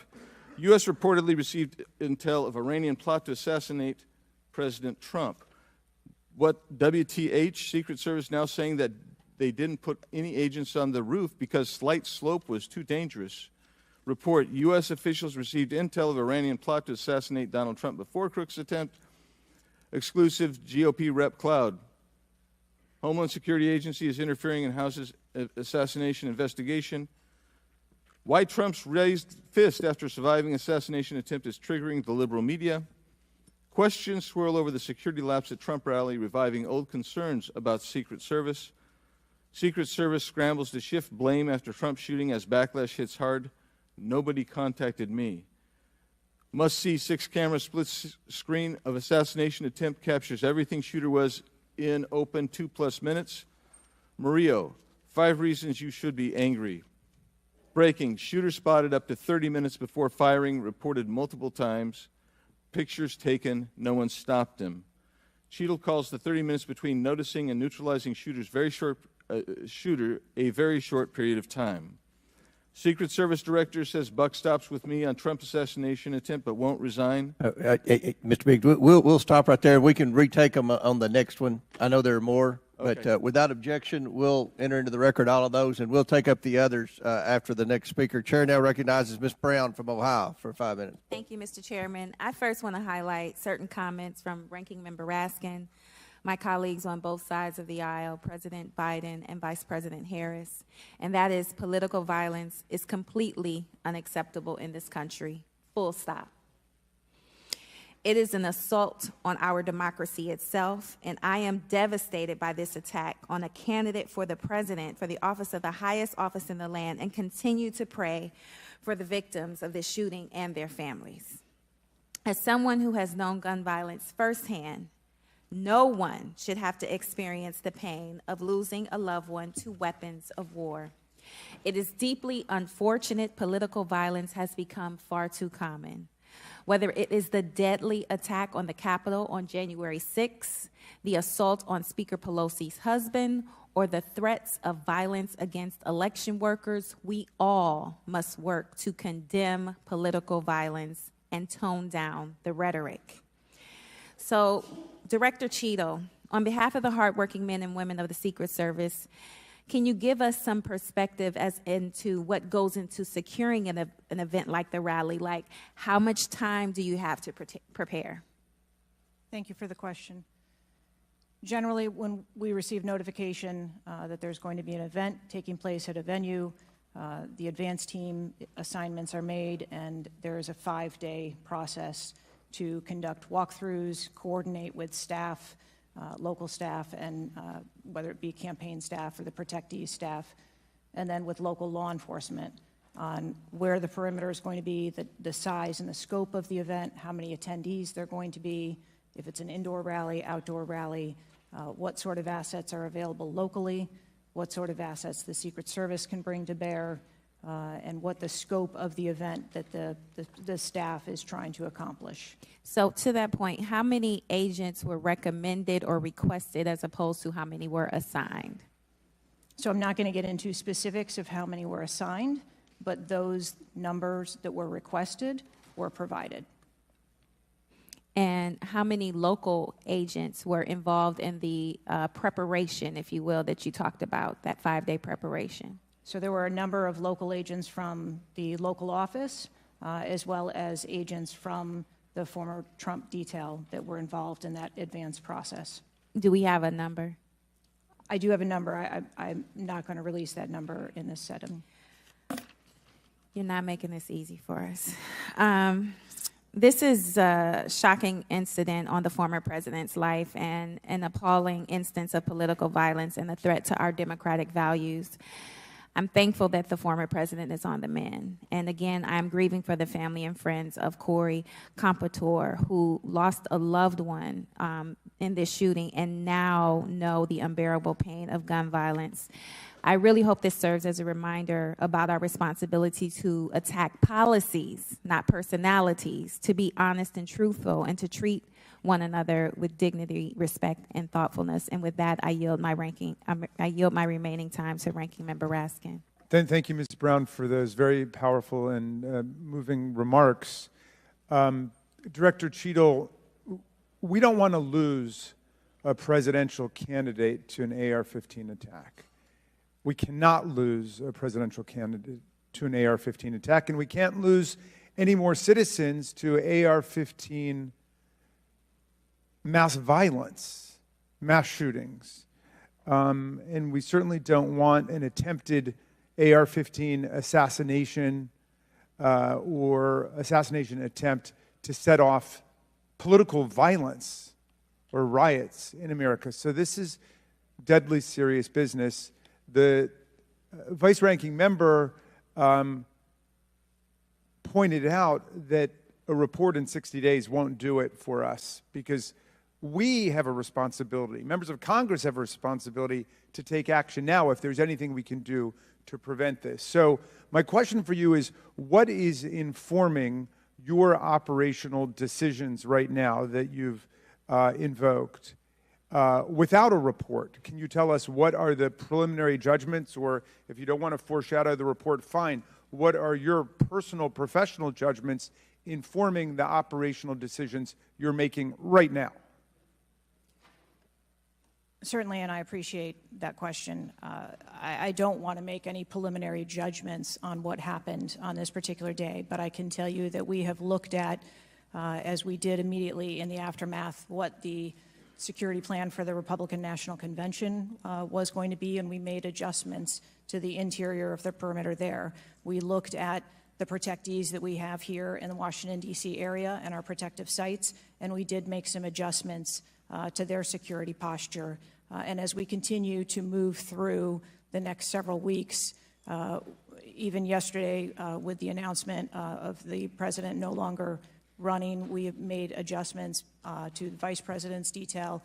We are already prepared for an eventual VP nominee, and we continue to make those assessments. I think it just shows how dynamic the environment is that this agency works in every day.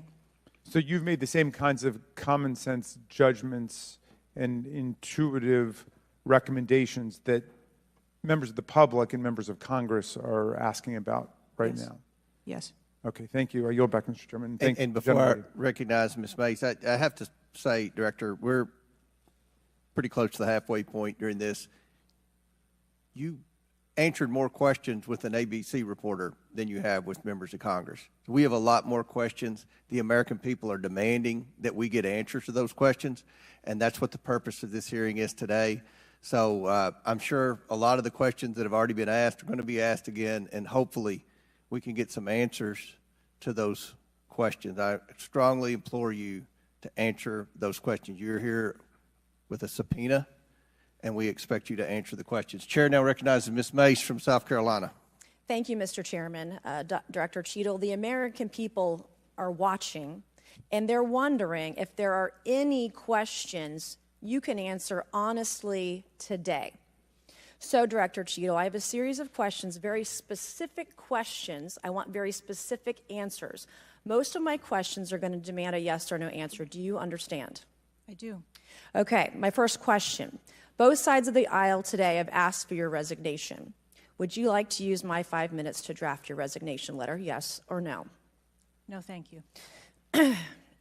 Was this a colossal failure? It was a failure. Yes or no? Was it a colossal failure is the question. Yes or no? I have admitted this is a terrible. This is a yes or no series of questions. Was this a colossal failure? Yes or no? Yes. Was this tragedy preventable? Yes or no? Yes. Has the Secret Service been transparent with this committee? Yes. Would you say the fact that we had to issue a subpoena to get you to show up today as being transparent? Yes or no? I have always been Yes eager to or no? come You didn't and want to talk answer to the committee. question. We had to issue a subpoena to get you to show up today. That is not transparent, by the way. You stated earlier Secret Service is not political. Is that correct? Yes. Okay. Would you say leaking your opening statement to Punchbowl News, Politico's Playbook, and Washington Post several hours before you sent it to this committee as being political? Yes or no? I have no idea how my statement got out. Well, that's bullshit. So, Mr. Chairman, I would like to ask unanimous consent to enter into the record articles by Punchbowl News, Political Playbook, Washington Post, all done at 5:24 a.m., 6:12 a.m., 6:34 a.m., a solid 3 to 4 hours before this committee got your statement. Without objection, so ordered. Okay. Is the Secret Service fully cooperating with our committee? Yes. Okay, you say you're fully cooperating with this committee. On July 15th, this committee sent you a list of demands of information that we wanted. Has the Secret Service provided this committee a complete list of all law enforcement personnel that were there that day? Have you done that? Have you provided a list to the Oversight Committee? Yes or no? I will have to get back to you on that. That is a no. Have you provided all audio and video recordings in your possession to this committee, as we asked on July 15th? Yes or no?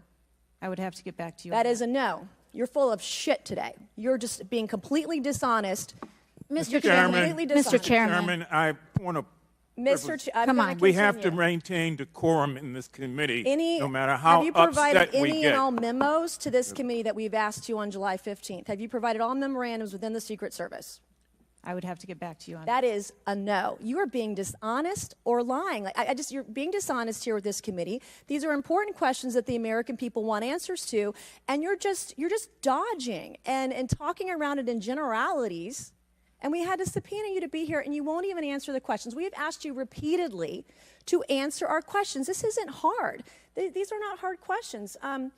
Have you provided us all communications from the Secret Service related to that day and that rally? Have you provided this committee? We've asked for this information on July 15th. Have you provided any of this information that this committee has asked of the Secret Service? Any of it? I'll have to get back to you. Have you even read this letter that we sent you? Did you even read this? Yes. Okay. And you have said you don't know, you have no idea. Well, the answer is no. We haven't gotten a single document or piece of information or data from you or your agency in related to the rally that we have asked you for. So, was this attempted assassination of Donald Trump a failure of training or execution or both? I think that those are answers that we need to Training, examine. execution, or both? Which one?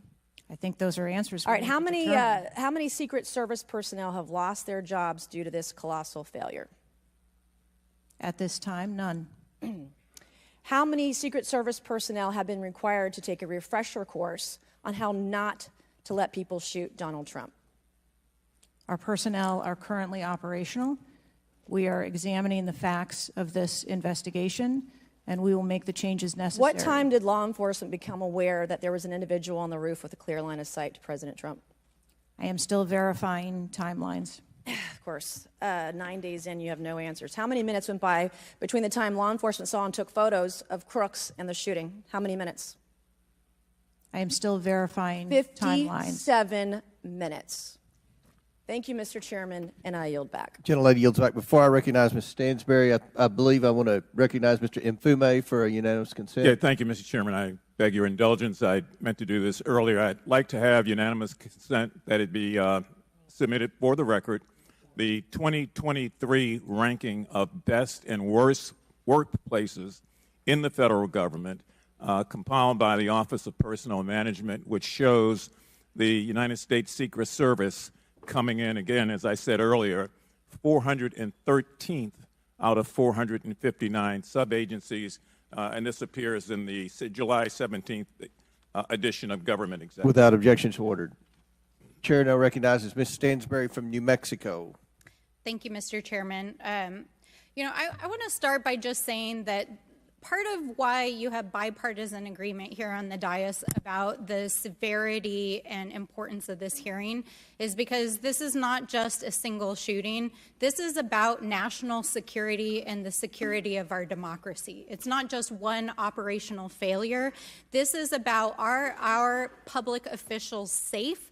And what does that signal to our country and to the world about American security and the ability of our officials to do their job safely? So I want to start by saying thank you to all of our brave men and women who are in the uniform, whether it's the Secret Service or local law enforcement, who put their lives on the line. I think obviously we honor their service, but this is really about operational failures and what it means for our country at large. And I also want to reaffirm that we must condemn unequivocally political violence of any kind, not just political violence, and that it cannot be tolerated in this democracy. And also to offer my prayers for the slain Fire Chief Corey Comprator, and also prayers for those who've been injured. Now, I think, you know, the tone of this hearing is, how is it that a 20-year-old young man with a gun that was legally purchased by his father could, on the day of a rally, go to a gun shop, legally purchase ammunition, show up to a secured site, and then not only attempt an assassination of a political figure, but kill and injure 2 others? How could this happen? I'm not asking yet. I think we've had a lot of testimony here today. I want to talk a little bit about the timeline. Now, here's what we know, and I know, Director, you were also on the call that we had a few days ago with the FBI and other law enforcement, so I respect that you are not able to share, based on your testimony, some of the details that are currently being investigated, but I know you were on the call because I heard you on the call and you heard them too. So I'm going to lay out the timeline a little bit. On July 3rd, the rally was announced that it was going to be in Butler. On July 6th, 3 days later, we know that the shooter searched for dates for Trump and DNC events. On July 7th, so this is 4 days after the announcement, the shooter went to the site. He actually physically went to the site. On July 12th, the shooter went to a gun range where he and his dad regularly go and practiced shooting. And the next day, on July 13th, he went to the site again before the rally began. We know that he then went and searched online for a gun store, where he went and he purchased 50 rounds of ammunition, went home, got his father's AR, which was legally purchased, and returned to the venue. At 5 p.m. that evening, this is more than an hour before Donald Trump actually took the stage that evening, local law enforcement were made aware that there was a suspicious man. In fact, at 5:20, local law enforcement flagged that he had a rangefinder, and they radioed their concerns and sent around pictures of the individual. At 5:40, 20 minutes before local law enforcement actually identified the shooter, and at 5:51, Secret Service was notified of the suspicious person by the state police, and 1 minute later, they distributed that information. That was before Donald Trump even took the stage. That was 11 minutes before he took the stage. So the Secret Service was aware that there was a suspicious person. At 6:03, he took the stage. At 6:09, rallygoers, as was shown in the video, identified this gentleman climbing on the roof. At 6:11, 3 shots were heard, 3 rounds of shots, and of course, the president and the other victims were shot. This shooter was a 20-year-old young man, no criminal record, legally purchased gun and ammunition, who for days in the lead up to this shooting was searching mass shooters. He even had a picture of a mass shooter on his cell phone the day of the shooting. He searched for explosives. He searched high-level officials. So the American people want to know, how did a 20-year-old young man with access to a military-style weapon actually bring it onto an unsecured perimeter who for days had been planning a mass shooting event? And I think that, Madam Director, with all due respect, the answers that we've received here in this hearing today are completely unsatisfactory.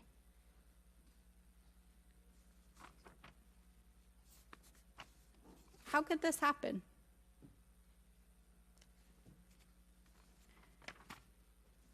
We need answers. We need answers not just for the family members of the gentleman who was killed and those who were injured, but we need answers for our democracy. Because as others have stated here today, we are in a highly politically charged environment right now. We are only weeks away from one of the most significant presidential elections in American history, and it is clear that our public officials' safety has not been secured. And it is not just a matter of one shooting, it is a matter of national security. So I hope that you will take our comments to heart. I hope that there will be accountability, and we need answers. And with that, I yield back. Chair now recognizes Mr. LaTurner from Kansas. Thank you, Mr. Chairman. Director Cheatle, I have a question just right off the bat. Something that you've bragged about repeatedly is that you've increased protection for the 36 individuals that the Secret Service is also entrusted with. Is that correct? I think I stated that we currently have 36 protectees, and that we continue to make evaluations on where those levels of protection are provided. You've mentioned specific increases in protection that you've provided for some of those individuals, correct? Correct. Based on what? Well, some of it has been as a result of the tragic incident that occurred on the 13th. We went back and reassessed where we were at in providing protection and wanted to make sure that we were not, overlooking anything considering this most recent incident. So the Secret Service needed to learn that allowing a rooftop 150 yards away from a protectee, not putting that in a perimeter, not having someone guarding that roof, that information is new to you, and it's caused you to increase protection to other folks that are under your care? I think it is prudent, after any incident that occurs, to go back and take a look at your current practices and see if there is anything that needs to be done differently. It's inconsistent, because what you said earlier to Mr. Turner was that the protection that you were offering to President Trump was in line with the current threats, him being a former president, him being a nominee of a major political party, the threats from Iran. The protection that you're providing him was adequate. Do you stand by that statement? Yes. Okay.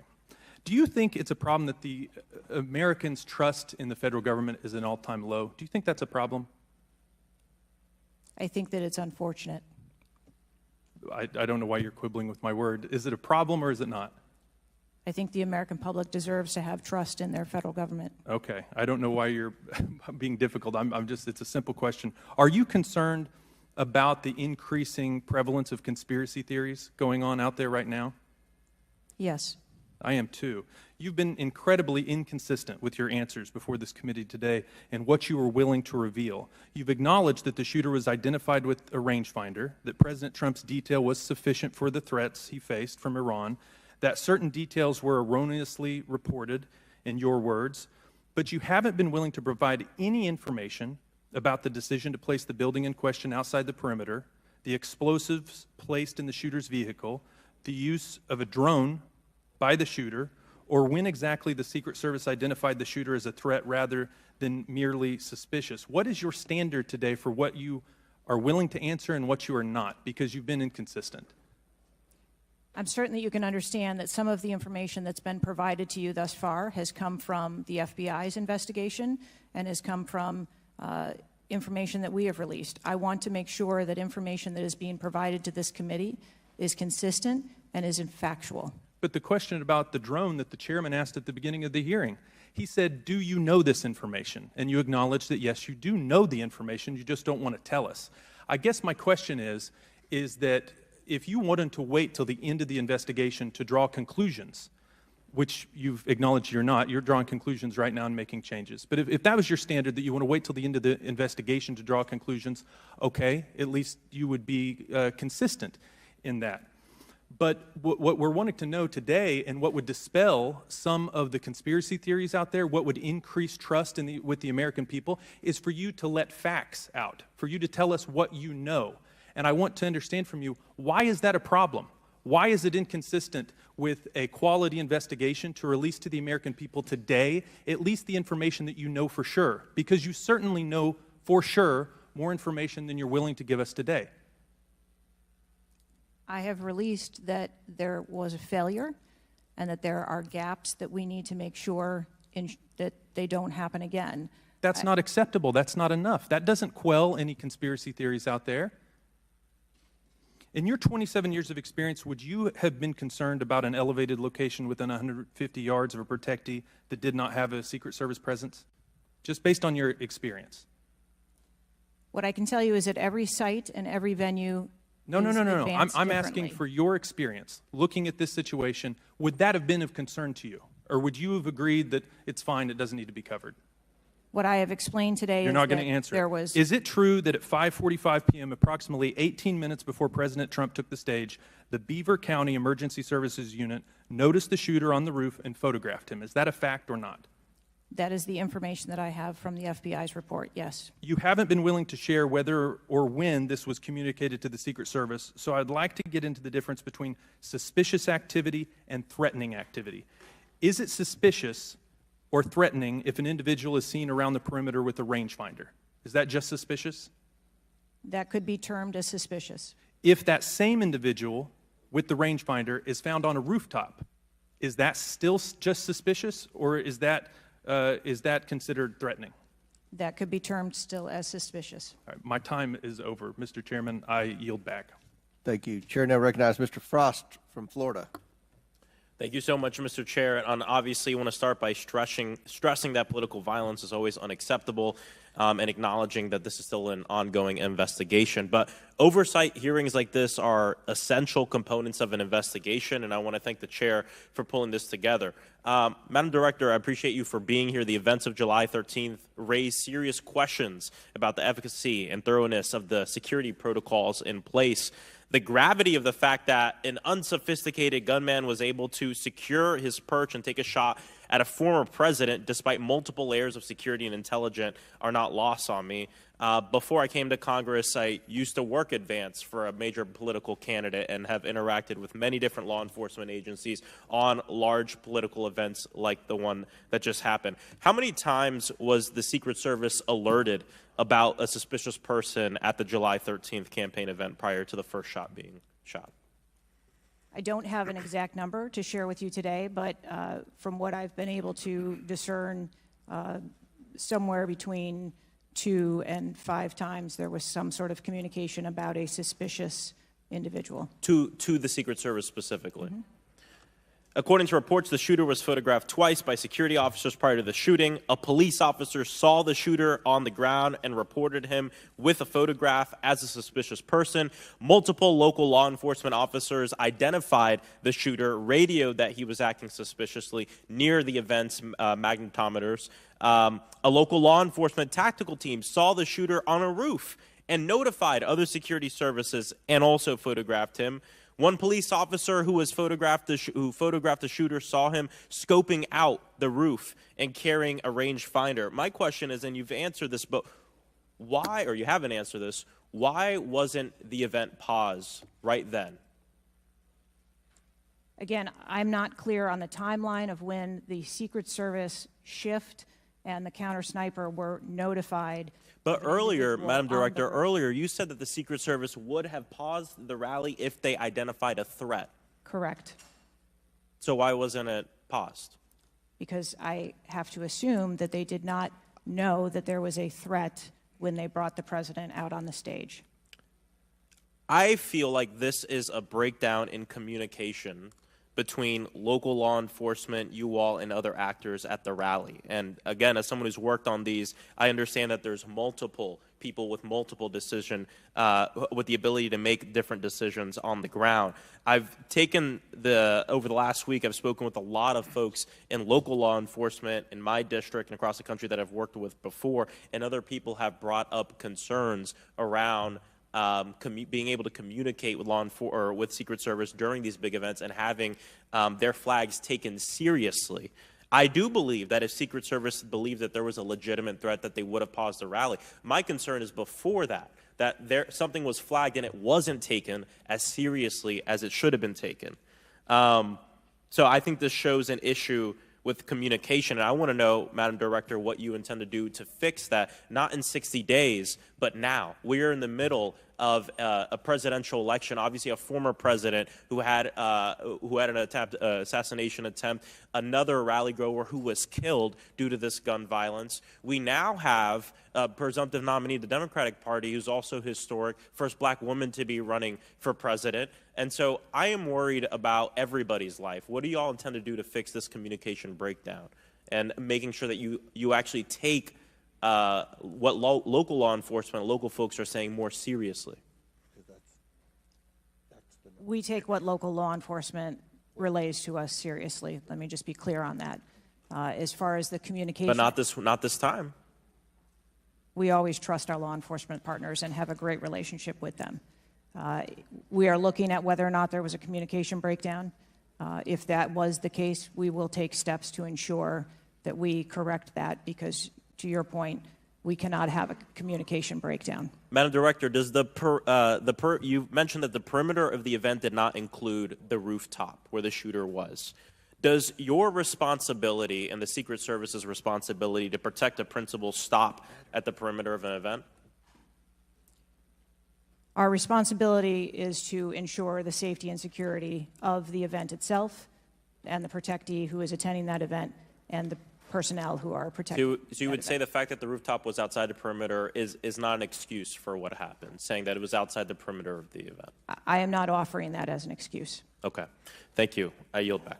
Gentleman yields back. Chair now recognizes Mr. Fallon from Texas. How did a 20-year-old loner with a week's notice pick the absolute best location to assassinate President Trump when the entire Secret Service missed it? Director Cheatle, in your leadership, your agency got outsmarted and outmaneuvered by a 20-year-old. How can we have any confidence that you could stop a trained professionals from a nefarious nation state? Those are absolutely questions that we need to have. I know they're answers questions, to. but the fact of the matter is we can't have that confidence. Director, do you have the ability personally, and do you have the authority to beef up security of any of your protectees? Yes, I do. Okay. So were you also aware there was a credible threat President Trump was facing? He was facing a heightened security threat to a foreign adversary? Yes. Okay. So given that there was an increased threat to President Trump's life, was he provided a full security complement akin to what a sitting U.S. president would receive?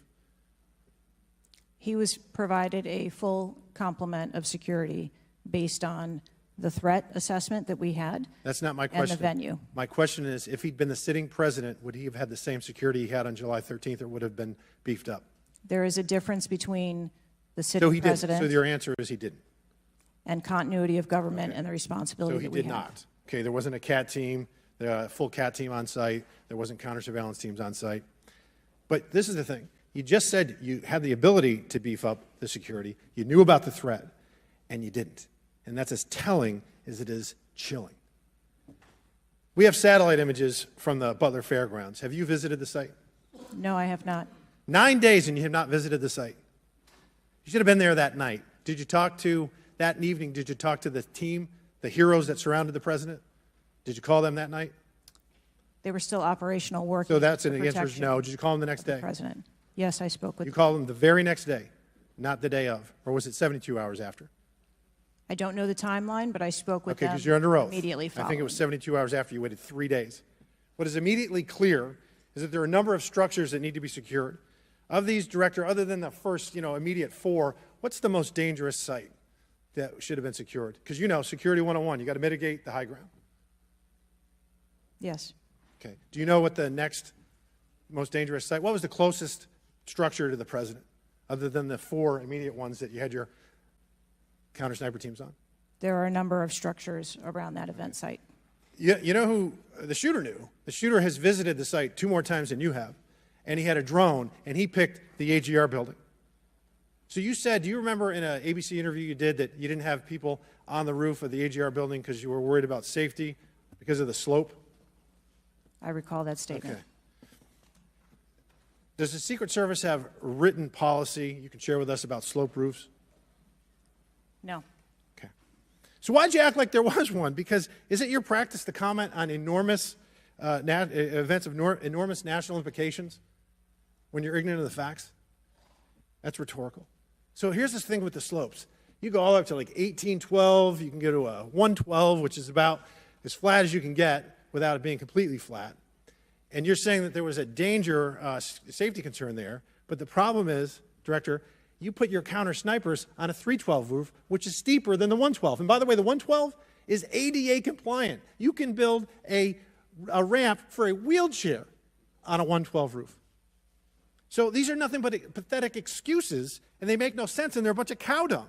All the law enforcement I've spoken with over the last 9 days are amazed that the AGR rooftop was not secure. And you want to know why? Because it's dangerous. I have never had any long gun training in my life.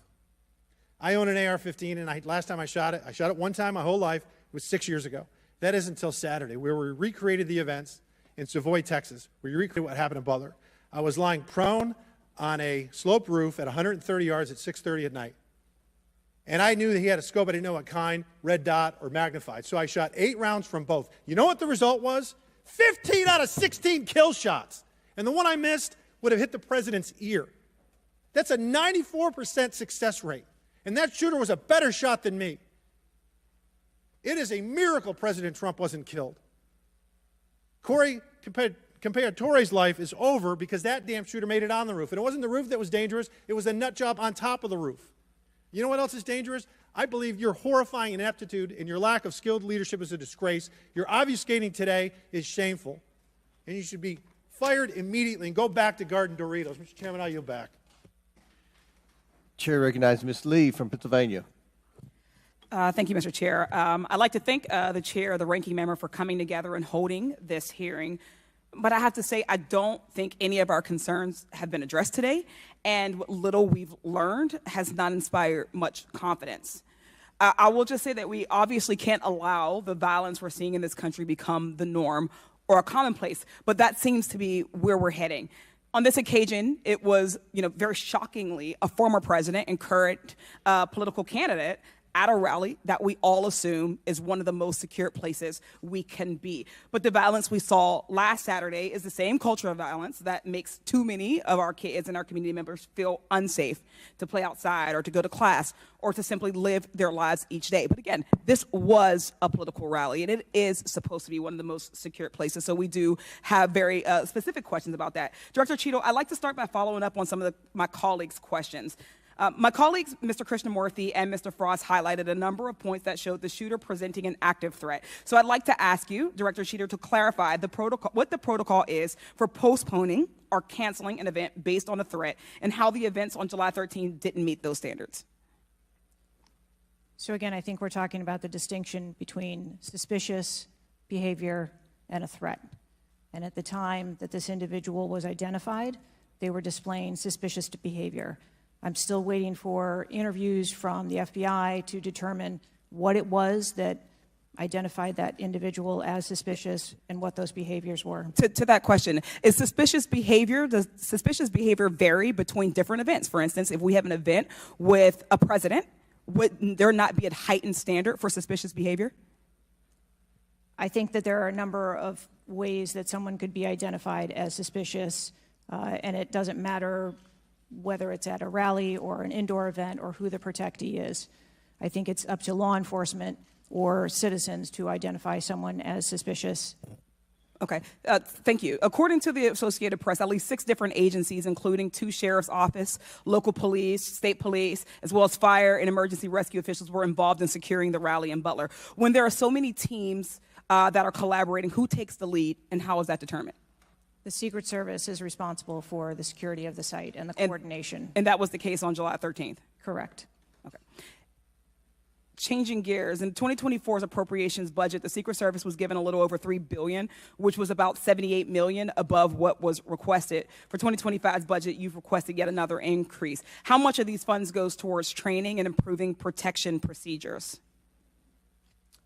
I would have to get back to you on the training aspect of it, but about 30% of our budget is for protection and facilities and training. But clearly the problem can't be a lack of funding. So what exactly do you see as the core problem that led to this failure, that led to your agency being outgunned by a 20-year-old using his father's gun and acting on his own without a particularly sophisticated plan or technology? I think that we are waiting to determine exactly what those failures or failure was so that we can make sure that the Secret Service is stronger after this. So we've heard a lot today that you can't answer because it's an ongoing investigation, that you're still figuring out the details, and that you won't answer basic questions. You've said 60 days for the investigation, but I simply don't think that's acceptable. Do you really plan to keep avoiding questions and the American people's questions, ours and the American people's questions, for the next 60 days? I'm not avoiding questions. I want to make sure that I am providing factual and accurate information. Certainly, but is there no in-between, right, between what is obviously a fact and what you can surmise from the details that you already have? I assure you, when I have a full and complete report of what took place on that day, I will certainly come back and make that available. Certainly. Studies indicate that the United States is experiencing increasing levels of political violence and tension. Does the Secret Service see increasing political violence as a threat to its work? And if so, how is the Secret Service adapting its strategies and protocols to account for increasing political violence? We are constantly evaluating the threats that we receive and monitoring that, and we make adjustments on a daily basis to our protectees based on what those threats are and what actions we need to take. Yes or no? Do you believe that stricter controls on the availability of assault weapons would make it easier for the Secret Service to fulfill its missions of protecting public officials? I think the Secret Service is tasked with providing a safe environment, which is why we put into place a number of mitigation factors. Certainly, but do assault weapons make it easier or harder for you to do your job? I think that any weapon makes it difficult for us to do our job. Okay, I yield back. Chair now recognizes Mr. Donalds from Florida. Thank you, Chairman. Director, real quick, at what time was Secret Service aware of the active threat against President Trump? Director, what time? So the Secret Service was aware that there was an individual who had been identified as suspicious, and that individual was attempting to be tracked down. At what time? I don't have a specific timeline other than to Director, it's been 9 days. I understand At what that. time? I want to make sure that I give you factual information, sir. Director, have you talked to the agents on the ground that day? Yes, I have. You've talked to all of them. Mm-hmm. Your senior team has talked to every agent that was on the ground that day. Yes, we have. Have they all corroborated the same time they identified the shooter or they were made aware of the shooter, either by attendees in the crowd or a local police department? There are a number of reports of when those times were made. Was it those 5 minutes notifications. before the first shot rang out? No. Generally speaking, was it 10 minutes before the first shot rang out? No. Was it 15 minutes before the first shot rang out? It was less than that time frame when it was identified as a threat. How many days before the shooting took place did Secret Service actually do their advance work to secure the facility that the rally was going to be held at? 5 days. In the 5 days prior, when the security advance team did their work, did they identify the rooftop as a potential threat? Again, I'm pulling those reports and that information. It's been 9 to days, conduct those Madam interviews. Director. Did they notice a rooftop 150 yards away that was a potential threat? Yes or no? I am certain that the rooftop was noticed. I am pulling the reports. What was the security parameters around securing that rooftop? What did they do? There was overwatch provided for that rooftop. Did Overwatch fail? I am waiting to hear what the results of the investigation were so that I can identify where the failure was. Who did you talk to that was on the ground that day that was responsible for Overwatch? What are their names? I'm not going to provide their names in this setting. Did you talk to the people that were providing Overwatch that day? I've talked to the people that conducted the advance on that day and that were working the shift and were the counter snipers on that day. So you talked to the counter sniper team, you talked to the people who were providing Overwatch that day, and you talked to the advance team, correct? Yes, sir. What did they tell you? We are putting together a comprehensive report so that I can identify exactly where the gaps and the failures. When the counter sniper team was on the roof and they identified that there was suspicious activity on the roof in question, what was the chain of command's orders around the person on said roof? Because I'm quite sure somebody saw under your organization, the Secret Service, I'm quite sure somebody saw the shooter on the roof. So what was the communication through the chain of command to deal with said person?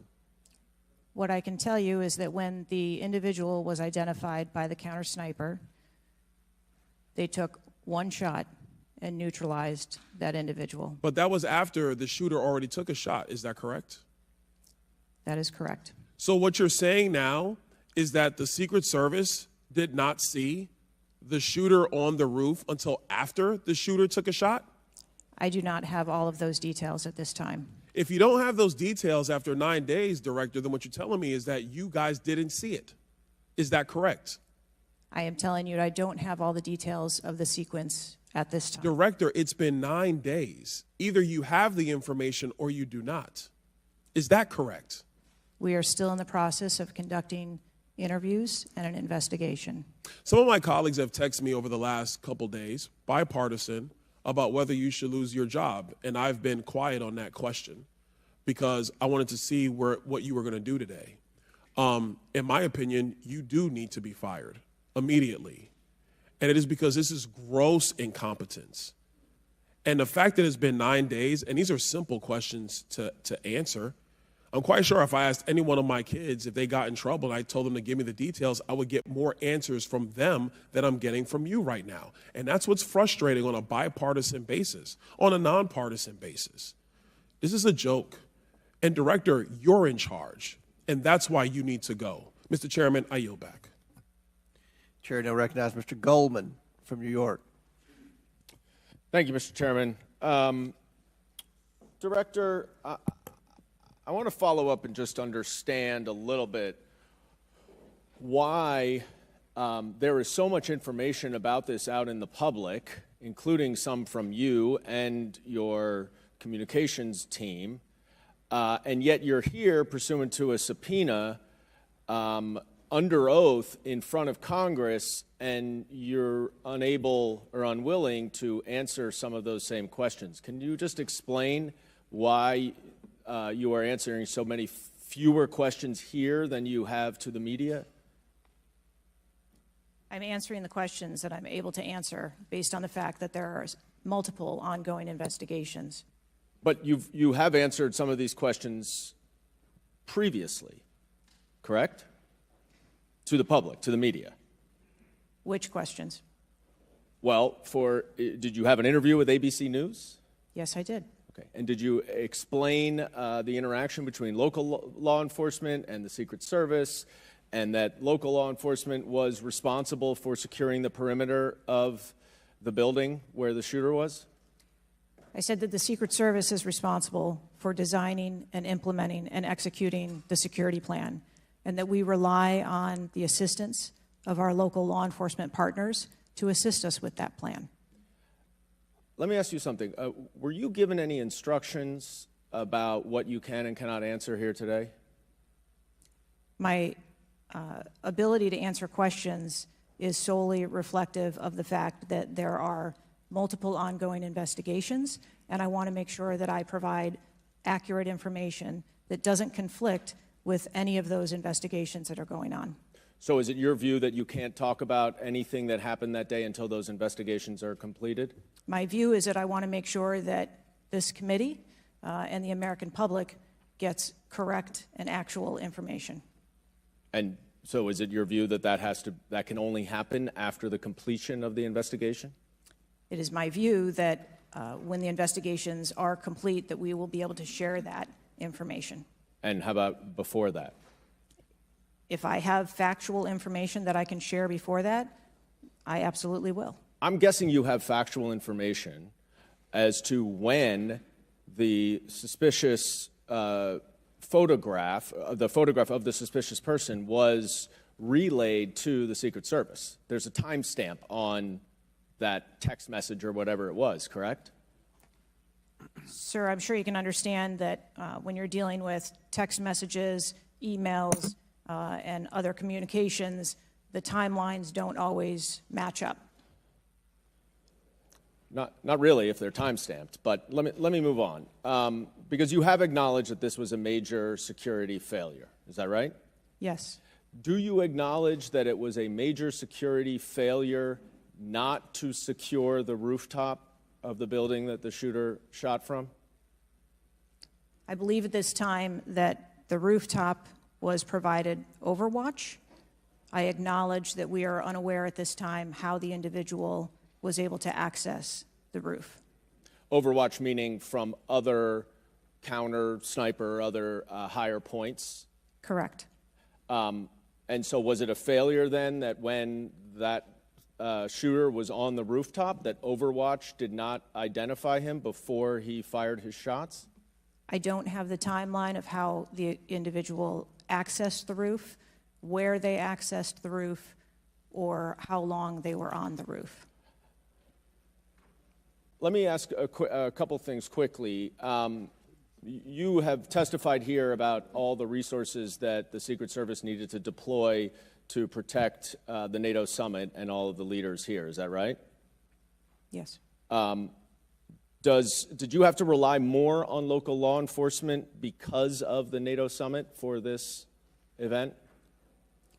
The Secret Service routinely works with local law enforcement at every event. It doesn't matter whether it is a NATO summit, NSSE, the RNC in No, but that's not my Milwaukee. question. Obviously, there's a natural give and take as to, I'm sure, how many agents you deploy and how much you rely on local law enforcement. Did you have to rely more on local law enforcement because there were fewer Secret Service assets available because of the NATO summit? No. I hope we get answers before the completion. I don't like the fact that the media has received far more answers than Congress has. If this is a function of getting your ducks in a row, I assume you have access to a lot of these reports and a lot of this information, and you should have come prepared here today. And I would just want to flag, Mr. Chairman, before I yield back, that I want to just point out one thing that my colleague from Texas was talking about. When he said he recreated this shooting twice with an AR-15, and he had a 94% success rate, 15 out of 16 shots. I don't know why that doesn't convince him that we should get rid of AR-15s, but clearly we need to do something about the prevalence of AR-15s and weapons of war on our streets. And I yield back. Chair now recognize Mr. Perry from Pennsylvania. Thank you, Chairman. Director, I guess 60 days is the time of the investigation. Is that the information that you've put out, or where did that come from, 60 days? Or is that just information that the committee members are talking about? I stated that earlier today. I've asked Okay, my 60 team. days. So are you receiving regular updates? You're in charge of the Secret Service. This is about your organization, what happened 9 days ago. Are you receiving regular updates from the FBI on their investigation?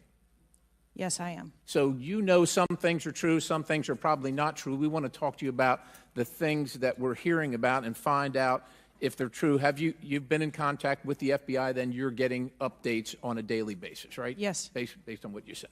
Okay, so, and are you confident that the person in question, Mr. Crooks, was the only person firing that day against the president or the crowd? Is he the only one? I'm not asking you yet if he acted alone, but is he the only one? Or can you say that with certainty to the American people?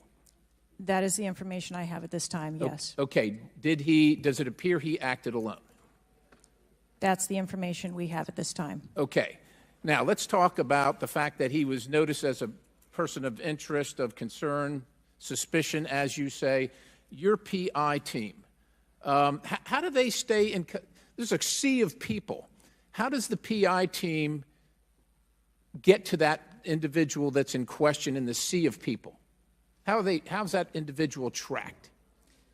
Our protective intelligence teams that work at our sites are paired up with a local police counterpart, and so they work in conjunction together. So they just follow them around, or let me ask you this. Looking at the site, you have multiple perimeters, right? You have the secure perimeter, the inside perimeter, you have multiple perimeters. Was the AGR so-called building the highest location affecting the site of the rally? Was it the highest location? I believe the highest location at the site was where our counter snipers were. What about the water positioned. tower adjacent? What about how high is the water tower? I don't have the height on the water tower. Okay, seems like water towers are pretty high, at least in the foot. It looks like there might actually be a building right behind the AGR building that is even higher than the building that Crooks fired from. You're familiar with cover, concealment, and defilade, right? You're familiar with those terms? Yes. So how would your sniper team or your PI team track the individual and give vectors to Secret Service on the PI team to get to that individual to question him? And how would you cover the defilade, the cover and concealment of low areas that you can't see from where your sniper team immediately adjacent to the president were sighted? How would you do that if you're not up on the high ground? So when our counter sniper teams go out and conduct an advance, they have a methodology and provide a grid system that our response teams are able to vector in if they see something that is troubling. So when Mr. Jordan asked about the assets that were requested, let me just ask you about assets requested. Were aerial assets requested for this event from either the Secret Service or state police or anybody else, drone, manned, otherwise? Aerial assets, were they requested? I can't speak to what the local Just asking police if they were may have requested. conversations with the local police, but I can tell you that the assets that were requested from the Secret Service for the site that day were all granted. But were aerial assets requested? I didn't ask if you used them or what you used. Were they requested? Overwatch was requested and Aerial. that was provided. Is that aerial? Because Overwatch could mean on the water tower or not on the water tower. Can you be specific, ma'am? I'm running out of daylight here. I understand. If you're asking me about specifics, whether or not there was... Is it not clear what I'm asking you? Were aerial assets requested by the president, by Secret Service, by anybody? Were they requested? The Secret Service, we felt that we had a good plan in place. Okay, fair enough. How about K-9 assets with bomb sniffing or explosive sniffing capabilities? Requested. I didn't say they were present. Were they requested? Those requests were fulfilled. They were requested and fulfilled. Mm-hmm. So was the Crooks vehicle inside any of your perimeters? No, it was not. It was not. How did you... So it was not within the... It was not... So was there a device located on Mr. Crook's body to detonate the vehicle? That is the information that I have. So what would be the point of detonating the vehicle if it was not inside the perimeter?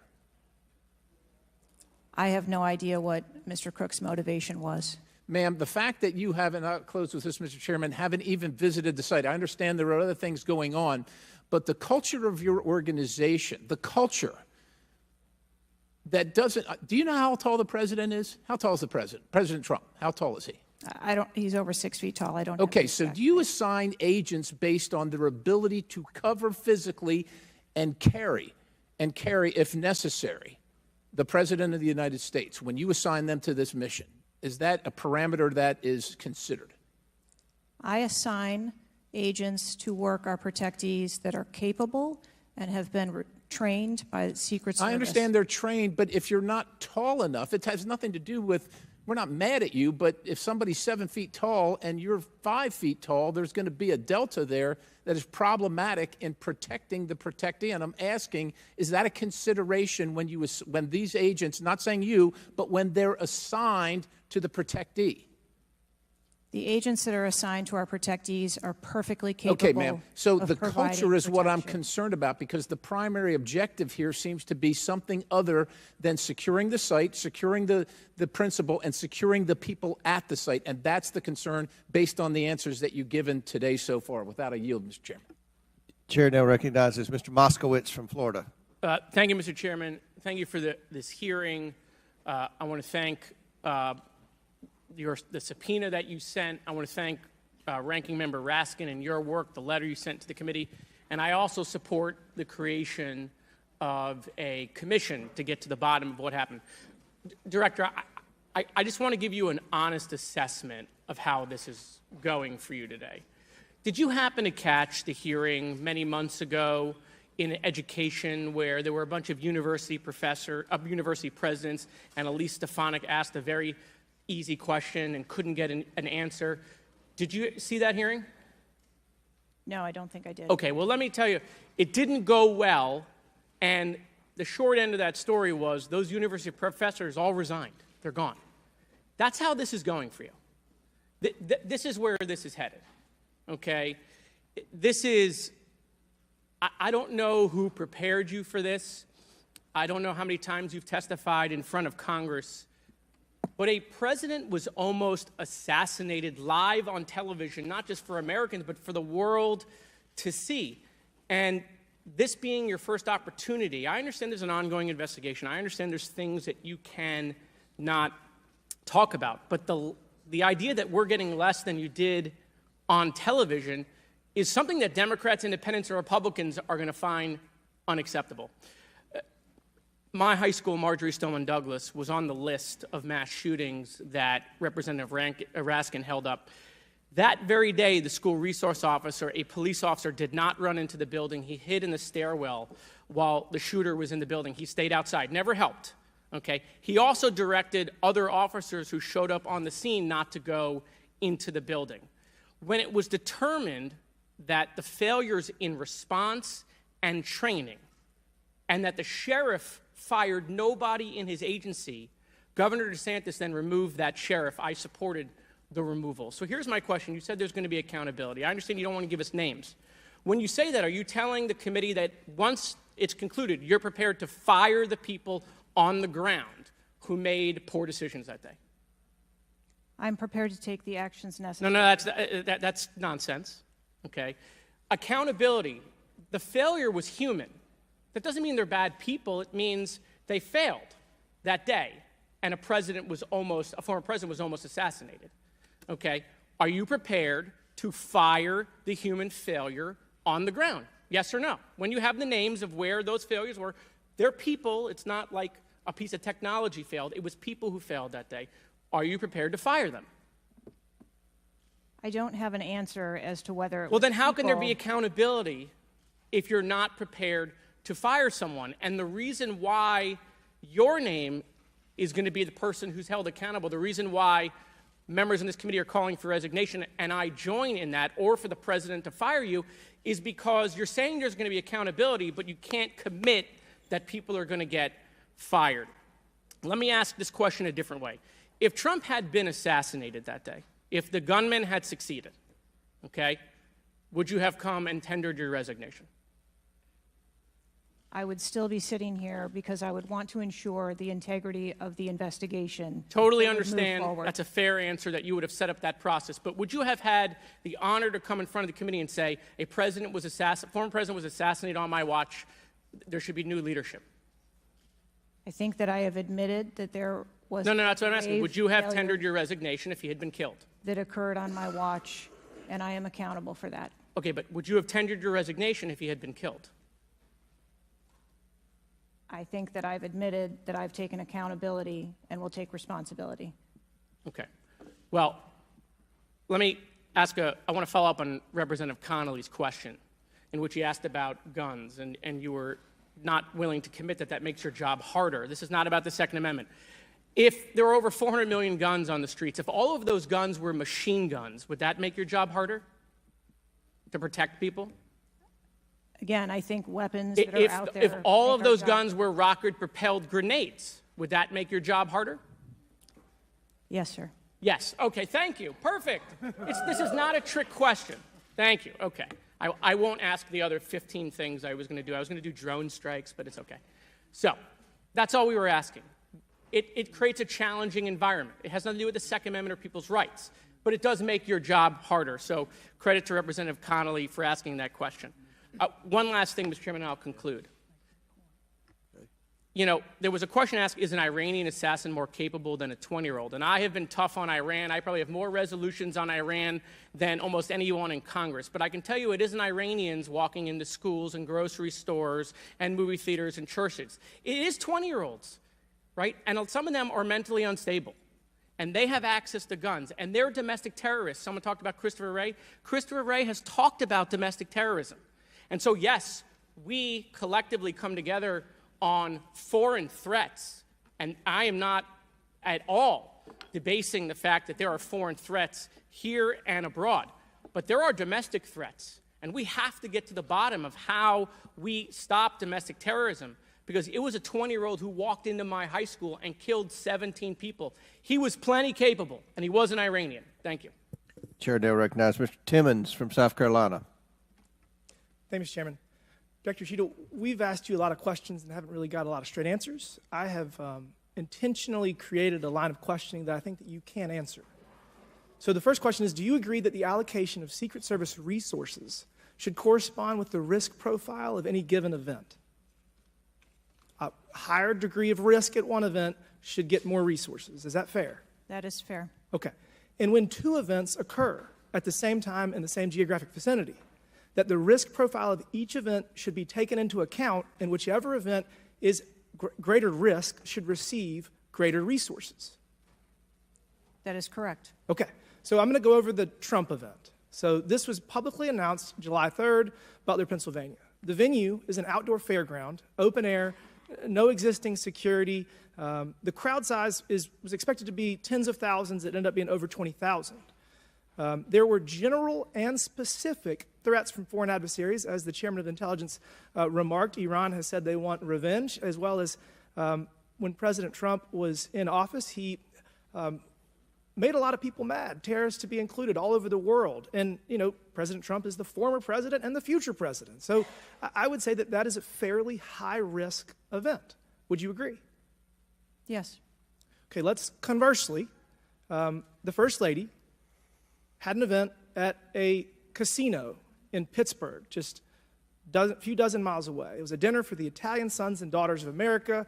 It was publicly announced on July 10th. What's interesting is that the casino is actually extremely secure. They already have magnetometers existing prior to this event even being announced. It was in a ballroom. And the size of the crowd, a mere 400. There were no specific threats. There may have been general threats. And the asset is the First Lady.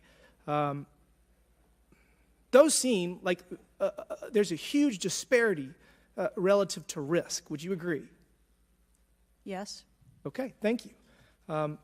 Multiple whistleblowers and various media outlets have reported that the Pittsburgh field office of the Secret Service allocated 12 additional post standers to the First Lady's event and 3 additional post standers to the Trump rally. Is that correct? There were no assets that were diverted from the First No. Lady's This is a very simple question. I'm not asking if anyone was diverted. Did the First Lady's event that was relatively secure, especially compared to Trump's rally, get 12 assets? And did the First Lady's event get 12 assets and Trump's get 3 from the Pittsburgh field office? That's a yes or no question. If you don't know, don't answer it. I mean, if you don't know, don't answer it. The number of personnel that were allocated to both of those events were comparable to the risk at both of those events. Wow.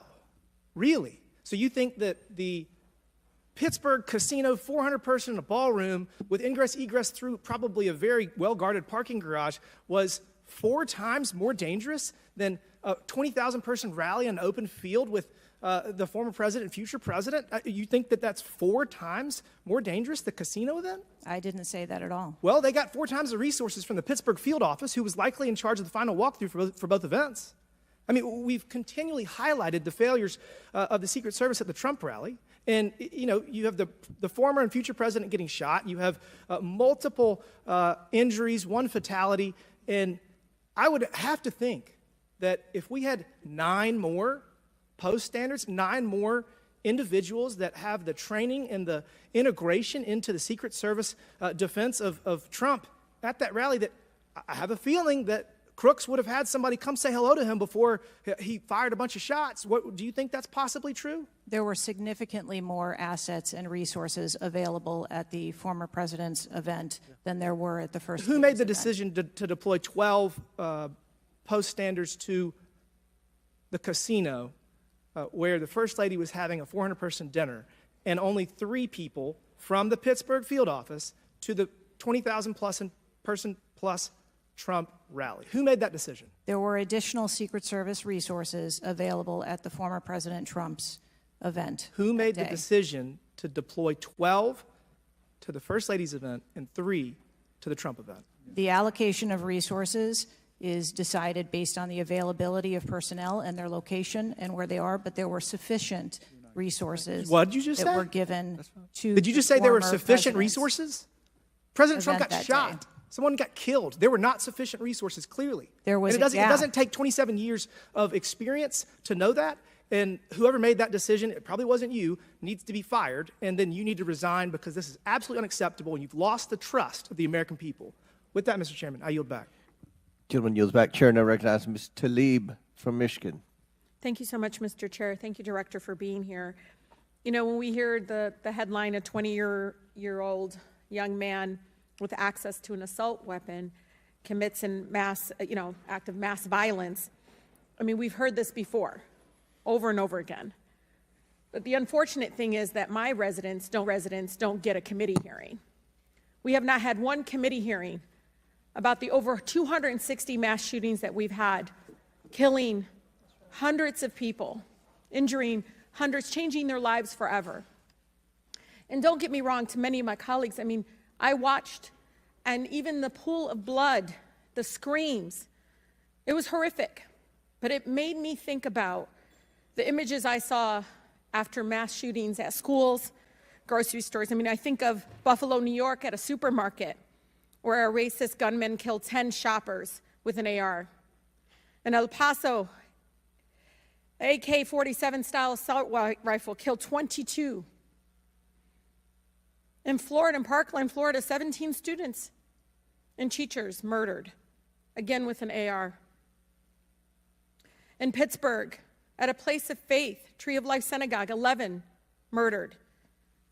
And don't get me about Newton, Connecticut, which still breaks my heart. 26 murdered, including 20 elementary school children.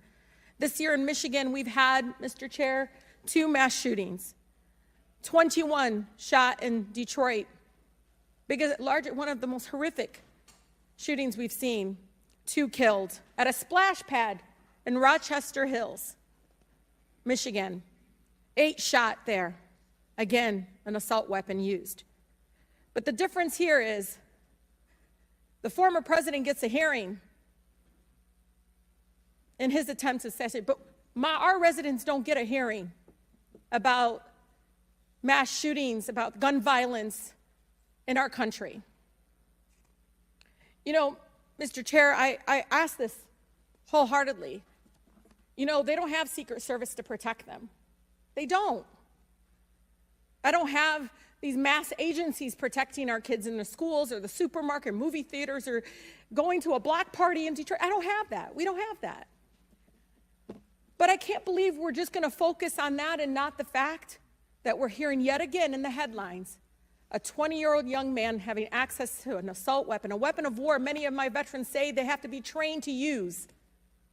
But he can get it, wasn't safely stored by the parent, grabbing that gun, and innocent lives were lost. Director, I know you got asked about this, and I think it's important, though, you know, for us to hear this. But how difficult is your job when there's such easy access to assault weapons in the streets? I think the job of a Secret Service agent and officer is incredibly difficult. I think the environment we deal with every day and the dynamics of the threat environment is incredibly difficult. These are brave men and women who put their lives on the line, and a day like we had on July 13th is a day that no one in my agency ever wants to have as their responsibility. It is an incredibly difficult job. Yeah, I immediately thought of the children in the audience. I mean, when you think about going to a rally with your family, again, their lives are forever changed. The incident are never isolated. I really believe these incidents are never isolated. And I know Detroit Free Press had reported that the 20-year-old Pennsylvania shooter looked up the 2021 Oxford High School shooting in Michigan. Can you comment on what information this shooter was looking up in regarding the tragedy of Oxford High School, where it took 4 of our high school youth there? I'm sorry, I'm not able to. The FBI has those details. So you can't even tell us, I mean, was he looking at the type of weapon? How many? Yeah, unfortunately, I don't have those details. Do you have, I mean, did they share that with you, though? I don't have the full content of what his searches were. I think that they are still in the process of examining all of his devices. Okay. Again, you know, the impact, I want to be really serious about this. The impact on our families is more than just this political rally, Mr. Chair. We have to talk about this, even if we're in disagreement. Let's talk about it, because I've seen statistics that show that we could be saving lives now if we ban these weapons of war from being able to buy it at the local store down the street. I mean, we just can't continue to allow this to happen. And unfortunately, my residents are not former presidents of the United States. They don't get a hearing. They don't get Secret Service, any of that. And even among those that are expressing the failed in the system, they just deserve better. They truly do. Thank you, and I yield. Chair now recognizes Mr. Burchett from Tennessee. Thank you, Mr. Chairman. Ms. Cheatle, the shooter was set up on the roof of the AGR International building, as we know. Was the roof identified as a potential vulnerability days before the rally? To my knowledge, yes, it was. Were agents or officers inside the building? If so, what floor were they on? We had local police officers inside the building. The roof looks like it's a tin roof. How did no one inside that building hear someone moving on top of a metal roof? I don't have the details of all of the interviews that have been conducted yet. When will you have those? I have been asking, and I want to have that information as soon as you do as Okay. well. Why did Secret Service fail to block the line of sight from that roof? I think that the Secret Service put together a plan where they were counting that roof in as part of their overwatch, and that was the plan that they had put in place that day. If you weren't going to put a security personnel on the roof, why not at least use drone technology or aerial surveillance to monitor the rally? There are a number of times that we do use drone technology. I'm not speaking specifically to this event and what was utilized or not. There are times when drone technology is available and helpful at events, and there are times when it is not appropriate. Do y'all use Signal? Do you personally use Signal to communicate with any official from the White House?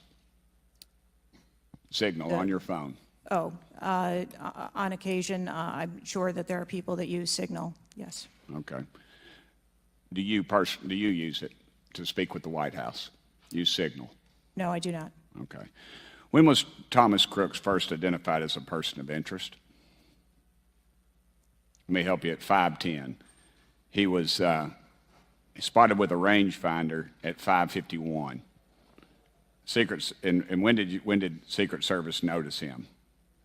Again, I don't have those specific timelines, but it was a relatively short period of time. Let me help you. 5:52. Ms. Cheatle, why was President Trump allowed on stage 10 minutes after the Secret Service spotted a suspicious individual? That seems to me to be the worst thing of all. Of all the breakdown and all this communication, all the BS you've been feeding us here today or not feeding us, that seems to be the question. So as I've stated before, there are a number of events where suspicious people may be identified. That doesn't necessarily... Ma'am, I submit to you, you got a guy who's going to be the next president of the United States. He's on stage. I've been to these events. We've all been to these events. A car backfires, and there's a 15-minute dadgum wait. That's not acceptable. Did the Secret Service tell President Trump they'd spotted a suspicious individual before he was shot? I am unclear as to what the communication was with the former president at that time. I'll take that as a no. Did y'all deny President Trump's request for more security? Yes or no? And when was the most recent request for additional security? The rally request for security, all of those requests were fulfilled. And were there any personnel redirected to Jill Biden's rally? No. Who made the decision on the direction of agents at either one of those rallies? I'm unclear as to your question on the direction of the agents. I said, who directed those agents to be at Ms. Biden's rally or President Trump's rally? The specific agents. So there is a methodology in which agents are available for assignments, and they are assigned based on either geographic location or logistics or flight. Ma'am, I appreciate all that, but that methodology about got President Trump killed. Was the security detail guarding President Trump a temporary detail?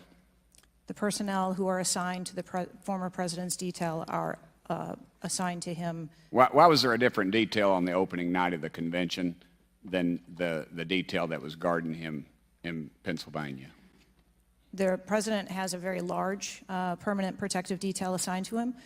They work shift work, and so it could be that people you saw at the rally were not working the same shift the day that he was. I can assure you, ma'am, somebody that's a lot shorter than the president was not at the convention, and the people that were cowering down behind the mass of agents that were on top of the president were not in the convention hall. At least I didn't see them. You can't seem to answer a single question about an ongoing investigation, ma'am, and you don't know when the information will be released publicly. Are you waiting for the administration to sign off? No, I am waiting for the results of the investigation, at which time. Okay. Let me ask you one more question. You found explosives in the shooter's possession. Is that correct? The FBI found explosives. Do we know who directed this young man how to make those explosives? I believe that the FBI is still looking into that on their investigation. Ms. Cheatle, you said that the buck stops with me, and I agree. I don't think you should resign. I think you should have been fired. Ma'am, you are a DEI horror story. I've told my daughter multiple times, my wife and my daughter, we talk to her all the time about how she's going to succeed in life. She'll succeed in life by achieving. Ma'am, you have not achieved today. You've let the American public down. If it was up to me, you'd be gone. Thank you, Mr. Speaker, Mr. Chairman. Chair now recognizes Mr. Crockett from Texas. Thank you so much, Mr. Chair. And let me just pick up where my colleague from Tennessee left off. Director Cheatle, was the incident on July 13th due to DEI, or rather systemic failures in communication and potentially safety protocols? The incident on the 13th has nothing to do with DEI. The incident on the 13th has to do with a failure or a gap either in planning or communication. Thank you so much. In fact, I have a few articles that I will enter into the record once I wrap up that actually acknowledge a number of women specifically for their valor in their service, whether it's been in various levels of law enforcement. But, you know, I want to stick here for just a second, because earlier you had a conversation in which there was a discussion about training. And I want to talk about training, and I want to talk about the fact that there's been a little bit of dancing around as it relates to this being a suspicious person and this being a situation that was perceived to be a threat. And it seems as if there's a different analysis that takes place. One of my questions has to do with if you have any bias training that your officers undergo. And the reason that I ask that, because as a civil rights lawyer, I have learned so many times in having to deal with law enforcement that there usually is not a perception of a threat when it is a young white male, even if they are carrying a long gun. Yet a lot of times, at least in this country, when it comes to law enforcement, there is a perceived threat just by somebody having a little bit more melanin in their skin. So I'm curious to know, because a lot of times, one of the things that we have consistently pushed for on my side of things, and when I say my side, is once we are looking at a tragedy in which law enforcement made an error, is the bias training and whether or not our officers are getting it. So I'm curious to know, in some of the training that you talk about that is part of your budget, has bias training been part of that? Yes, it is. Okay, thank you. I know that today is a rough day, and on that day in Pennsylvania, it was a rough day. And the reality is that I understand it, and you may or may not know the answer to this question. In the space in which this event took place, it was an open carry space. Is that correct? That is correct. Okay. So I hail from the state of Texas, and interestingly enough, I was serving in the state house right after there was a mass shooting in El Paso. We had an opportunity to do right by our citizens in Texas, but we did not. Instead, they passed permitless carry. And what my colleagues kept trying to get you to answer, because we want to come up with solutions, we don't want to keep pointing the finger. And right now, you've got a bunch of fingers that are pointed at you. But our job is to solve problems for the American people. And to be perfectly honest, the numbers are clear. I had, I think, almost every major law enforcement agency come forward and say that they were against permitless carry because they said that their jobs would be made more difficult. Unfortunately, my colleagues on the other side of the aisle in the state of Texas decided that they would ignore those warnings, and they passed the law instead. And right after they passed that law, we ended up with Uvalde. And we heard the stories of those officers that were scared to go in and save those babies because of the firearm in which that, in that case, 18-year-old had in his hands. They also were given an opportunity to say, hey, raise the age and make it to where at least you have to be 21 before you can possess this type of weapon. And they chose not to. And we have the facts.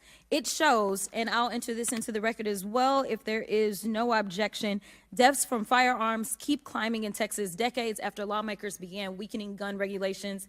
That is from the Texas Tribune. Without objection, so ordered. Thank you so much.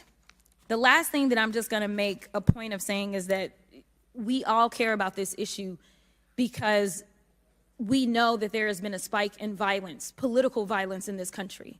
Are you aware of the fact that the numbers are higher right now? Yes. Okay. In addition to that, and I'm going to point a little blame at ourselves because right now you got all the fingers pointed at you. But the reality is that we have a number of congressional members that are consistently engaging in violent rhetoric, and it needs to be toned down. The reality is that people are listening and they're paying attention, but unfortunately, another thing that is happening because we're not getting answers from you today is the conspiracy theories. They have already began. Have you heard of any of the conspiracies? Yes. Okay. The problem with these conspiracies is that when people believe that, say, the President of the United States ordered a hit, or they believe it was an inside job, or whatever conspiracies they believe because they don't have any facts in front of them, that potentially incites the next level of violence at the next event in retaliation for this. So we are only begging for your job as it relates to being the director, as well as the men and women that you are protecting as their director, that you keep them safe by making sure that the American people have the information that they need so that they can feel as if Secret Service is on the side of the American people. And ma'am, I don't doubt that Secret Service is on the side of the American people. But right now, so long as these conspiracy theories continue to fester, it is going to make your job that much harder. Thank you so much, and I yield. Chair now recognizes Ms. Marjorie Taylor Greene from Georgia. Thank you, Mr. Chairman. Ms. Cheatle, I'd like to remind you that you're under oath. The site team has a senior supervisor, an advanced team, a protective intelligence team, a counter sniper element, and detail. Who was the agent in charge? How long has she been the agent in charge? And what is her Secret Service background? So I'm not going to provide a name. Why not? You're here to answer our In this questions. forum, I'm not going to provide names of. You stated in your testimony, you said, I am here today to answer your questions. That is correct. Answer the question. I'm not going to provide names of our personnel. To Why this not? committee today? The American people are demanding these answers from you today, Ms. Cheatle. I will do the best to provide you accurate information based on the facts that I have at this time. You're not answering our questions. The advance element coordinates with other intel or law enforcement partners, identifies threats and weaknesses at the sites and movements. We'd like a copy of the advance report. Have you brought it here with you today? We will comply with the request for the documentation that has been requested. When will that be, Ms. Cheatle? Because you should have brought it today. I am certain that our personnel are working on obtaining all of that documentation. I don't believe you, and neither do the people watching this hearing. You're not doing well, as Mr. Moskowitz informed you. You've been sitting here for over 3 hours, And I have you know the entire country is demanding you resign and demanding that you be fired if you do not resign. Things are not going well for you. You need to answer the questions. Was there a protective intelligence team, and what technical resources were utilized for that event, specifically drone or helicopter assets? There were a number of technical assets that were deployed for that event, and there was a protective intelligence team that was assigned to that event. Why was Crooks able to fly a drone over the entire area the day of the rally and the day of his assassination attempt? To my knowledge, he did not fly the drone over the entire area. How did he fly a drone over the area, period? Any part of the area? Again, I would have to go back and check the timeline of when that took place and when the event... Why didn't you bring the timeline with you today to answer our questions? I don't have all of the answers on the timelines based on the criminal investigation. Were you not prepared today to answer our questions? I am prepared to answer the questions based on the information and wanted to be able to provide. Do you have a timeline do you have a timeline at all from any of the day? I have a timeline that does not have specifics. That's shocking. That is absolutely unacceptable. That means you are a failure at your job. Let's talk about things that are prohibited in Trump rallies. And I've been to a lot of Trump rallies. Backpacks and bags, bicycles, firearms,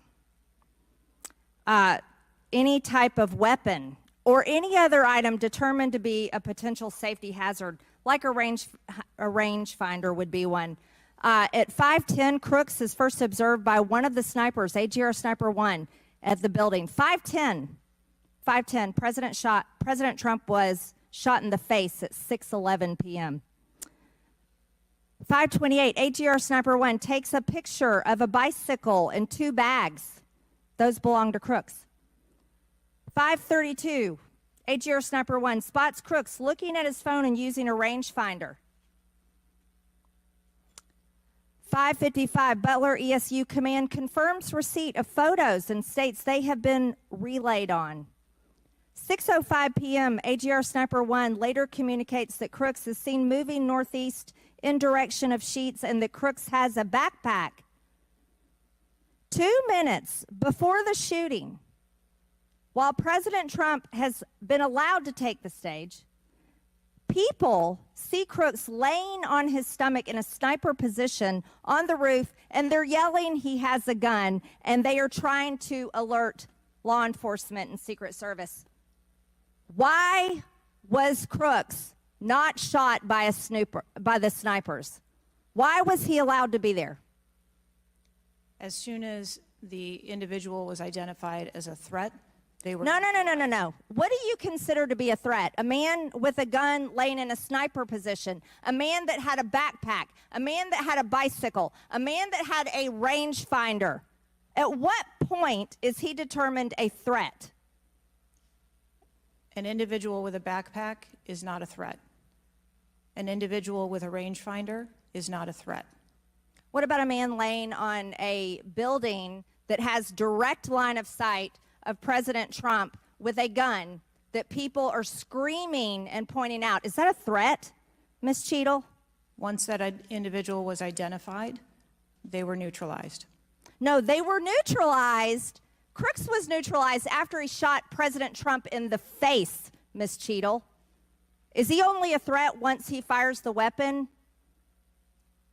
As soon as the counter sniper identified that individual, they were able to neutralize them. How were people in the crowd? Okay, then let's just take it this way. People under your command did not consider him to be a threat, yet people in the crowd knew he had a gun and considered him to be a threat.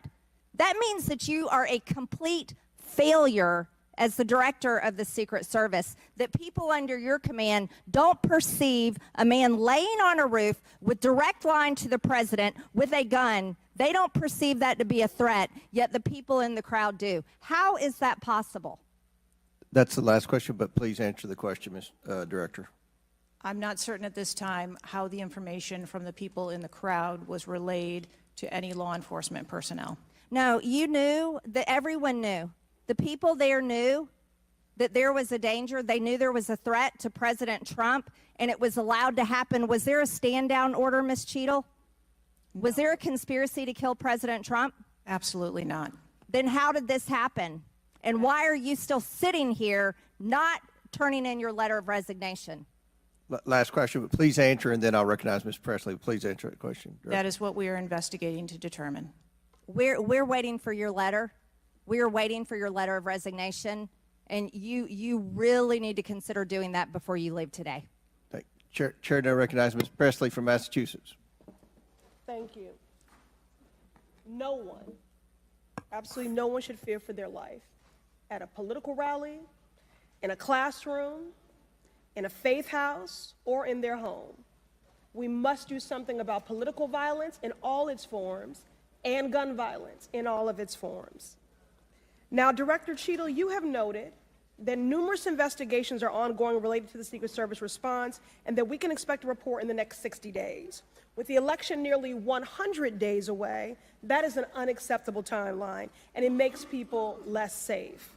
It also allows my colleagues across the aisle, Republicans, additional time to spread dangerous misinformation, which also puts people in harm's way. Some Republicans have exploited this moment to continue to attack progress towards racial justice and gender equity in America. Disappointing, but not surprising.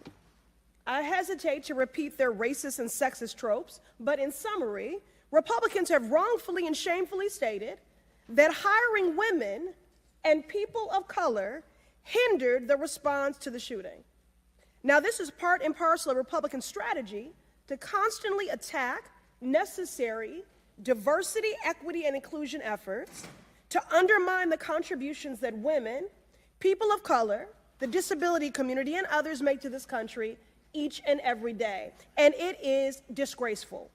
In the wake of gun violence and tragic loss of life, Republicans are ignoring solutions like gun safety reform and instead trotting out sexist tropes. Can't say I'm surprised. I ask unanimous consent to enter into the record reporting from CNN titled "Right-Wing Media Figures Blame Women in Secret Service and DEI for Security Failure in Trump Shooting." Without objection to order. This article quotes members of Congress and others that plainly accuse DEI and the hiring of women as a liability for the Secret Service.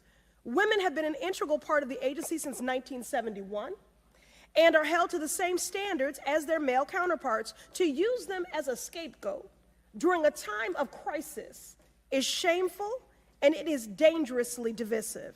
In fact, based on recent publicly available demographic data of the agency, the largest demographic groups among special agents are white and male. But to right-wing extremists, the truth doesn't matter. The lies they tell to advance their anti-diversity agenda, which is a key theme throughout Project 2025, will only make the American public less safe and more divided. And every day, Director Cheatle, that you fail to give us answers, they are given more oxygen to make their baseless claims that women and people of color are responsible for tragic events. And that is dangerous too. Thank you. And I yield my remaining time to Ranking Member Raskin. Thank you to the distinguished gentlelady from Massachusetts, and thank you for those trenchant insights. I wanted to make the point that you were making and several of other members were making to bring it into sharp relief here. The very same day that Donald Trump narrowly escaped an assassination attempt, but an honored firefighter was gunned down and killed and other people were injured. There was another mass shooting that day, just several hours later in Birmingham, Alabama. 4 people killed and 10 wounded in a nightclub shooting. And you might think, oh, that's some kind of freakish coincidence. Not at all. We have more than one mass shooting a day in America. They are so commonplace now that they are barely reported in the national news. It's, of course, local news in Birmingham, Alabama, that 4 people were killed and 10 other people were shot and seriously wounded. being treated at the hospital. These things are a nightmare for the families of the victims who've been killed, for the families who have to take care of people who've been seriously injured and wounded.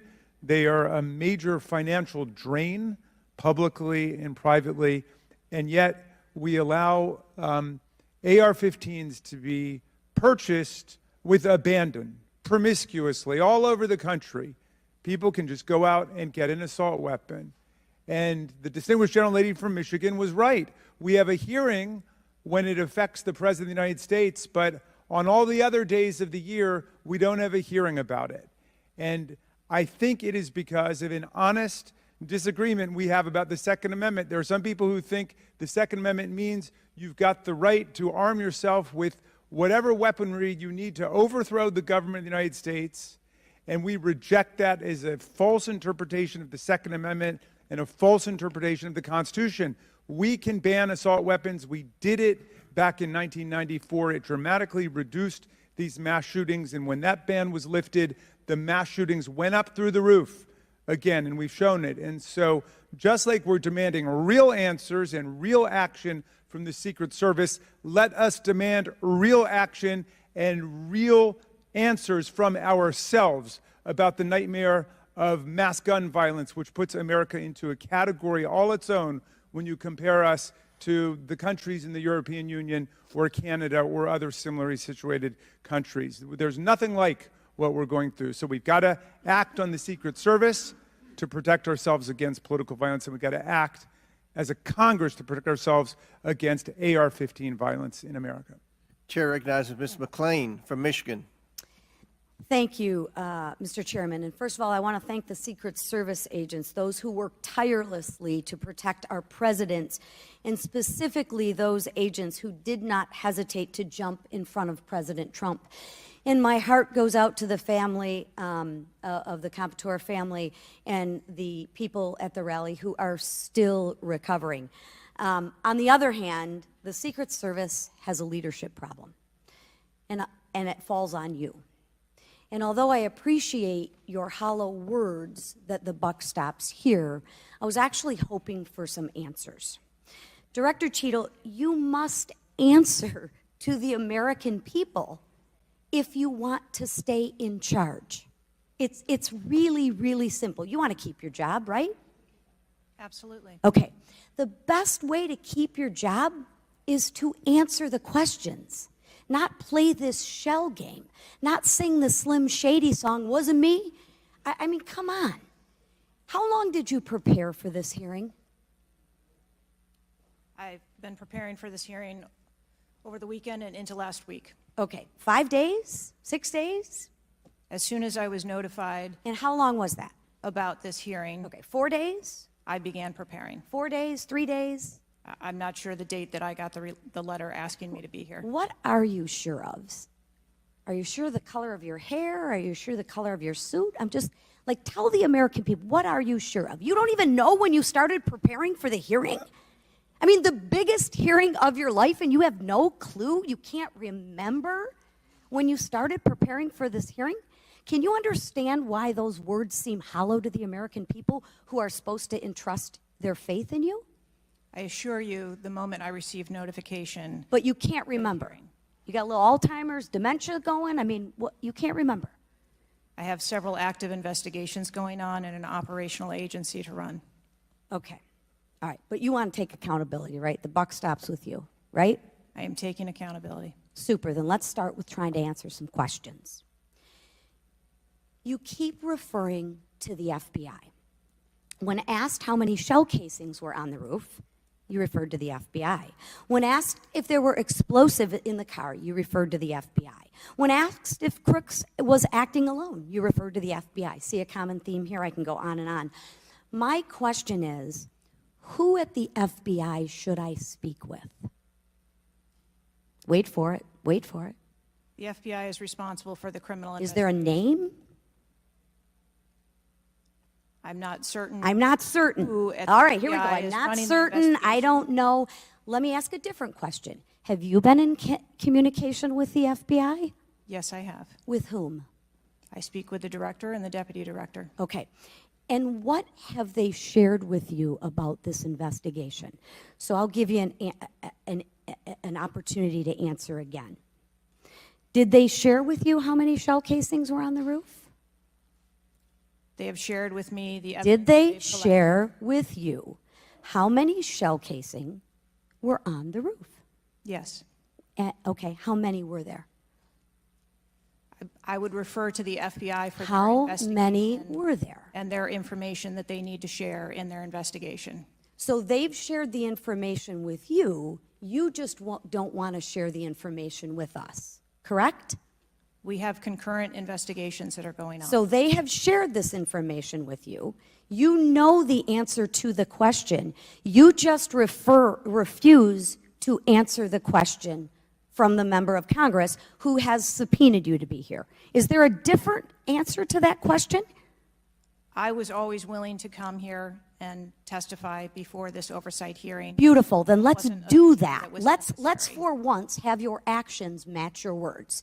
So you've been in communication with the FBI. You know the answers, and you refuse to tell us the answers. So I will ask you again. You know how many shell casings were on that roof. What is the answer to that question? I think it's pertinent. What to talk, is the answer to that question? I think it's pertinent to talk to you about the information that the Secret Service has and that the Secret Service knows related I'm to the asking events you on an that day. answer to the question. If you're supposed to be in charge, if the buck stops with you, how come you can't share the answers? What are you covering up? What are you hiding, my friend? I'm not covering anything up. Then why can't you answer a simple question? I would leave it to the criminal investigation to answer questions related to that. When you talk to the FBI and you ask them how many explosives, well, let me ask you, did you ask them how many explosives were on the roof? Did they answer that question? Or in the car, excuse me. Did they answer that question for you? Yes. Yes. So you know the answer to that question that my colleagues have asked you. But again, you refuse to give us the answers. You're playing this wasn't me. Well, I submit to you, if you can't, and it's not a can't, it's a won't. It's not a can't. It's not a I don't know. It's a I choose not to answer the question.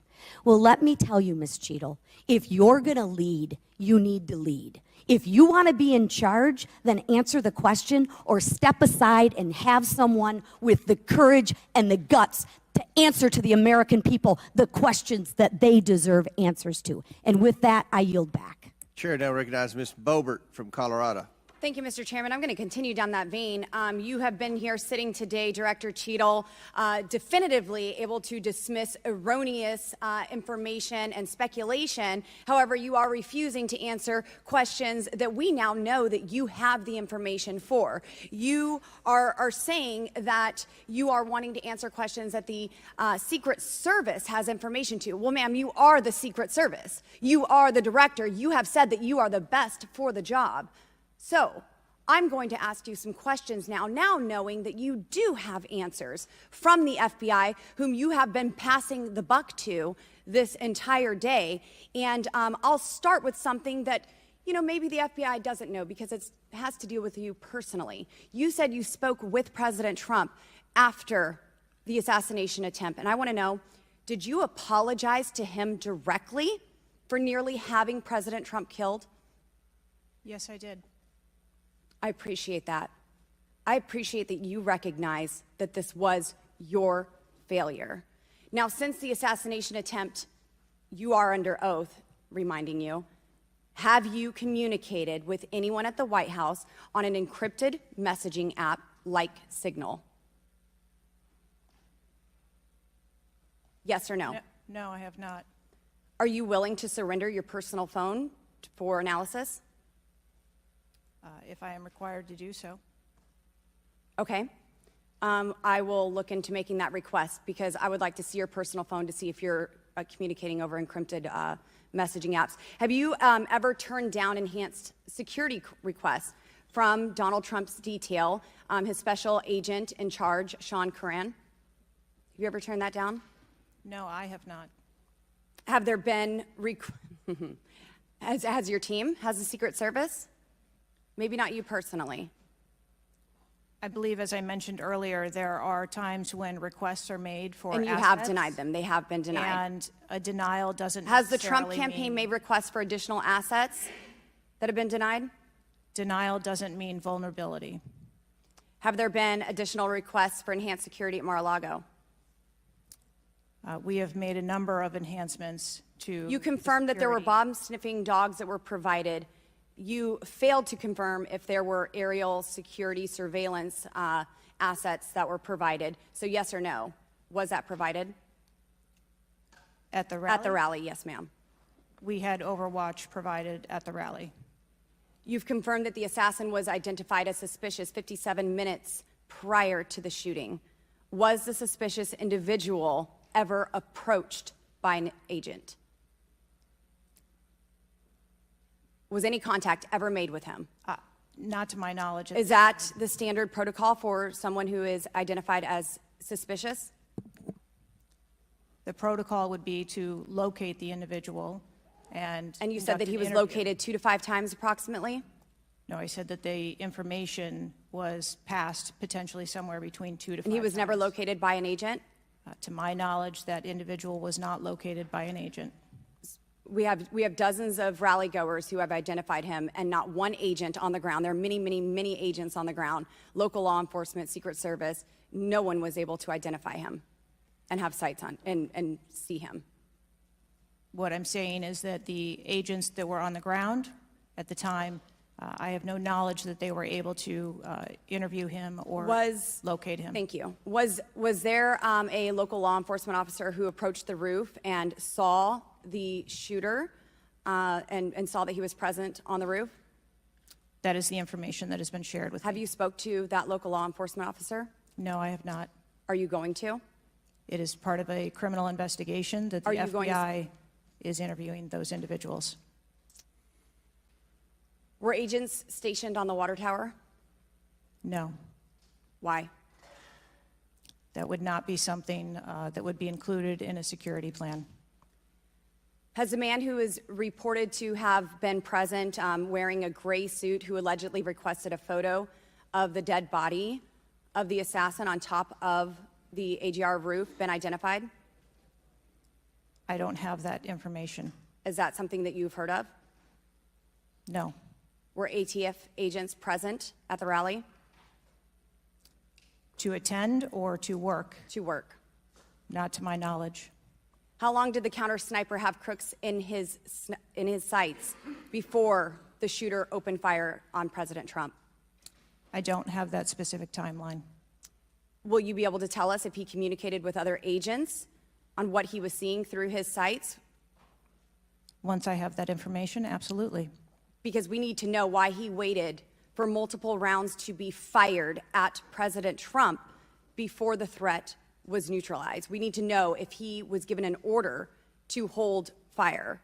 Now, it's you've excused the roof of being unmanned because of the slope of the roof. Do you continue to assert the slope of the roof as a credible reason for leaving this position undefended? First, I'll go back and correct that there was no order to hold fire.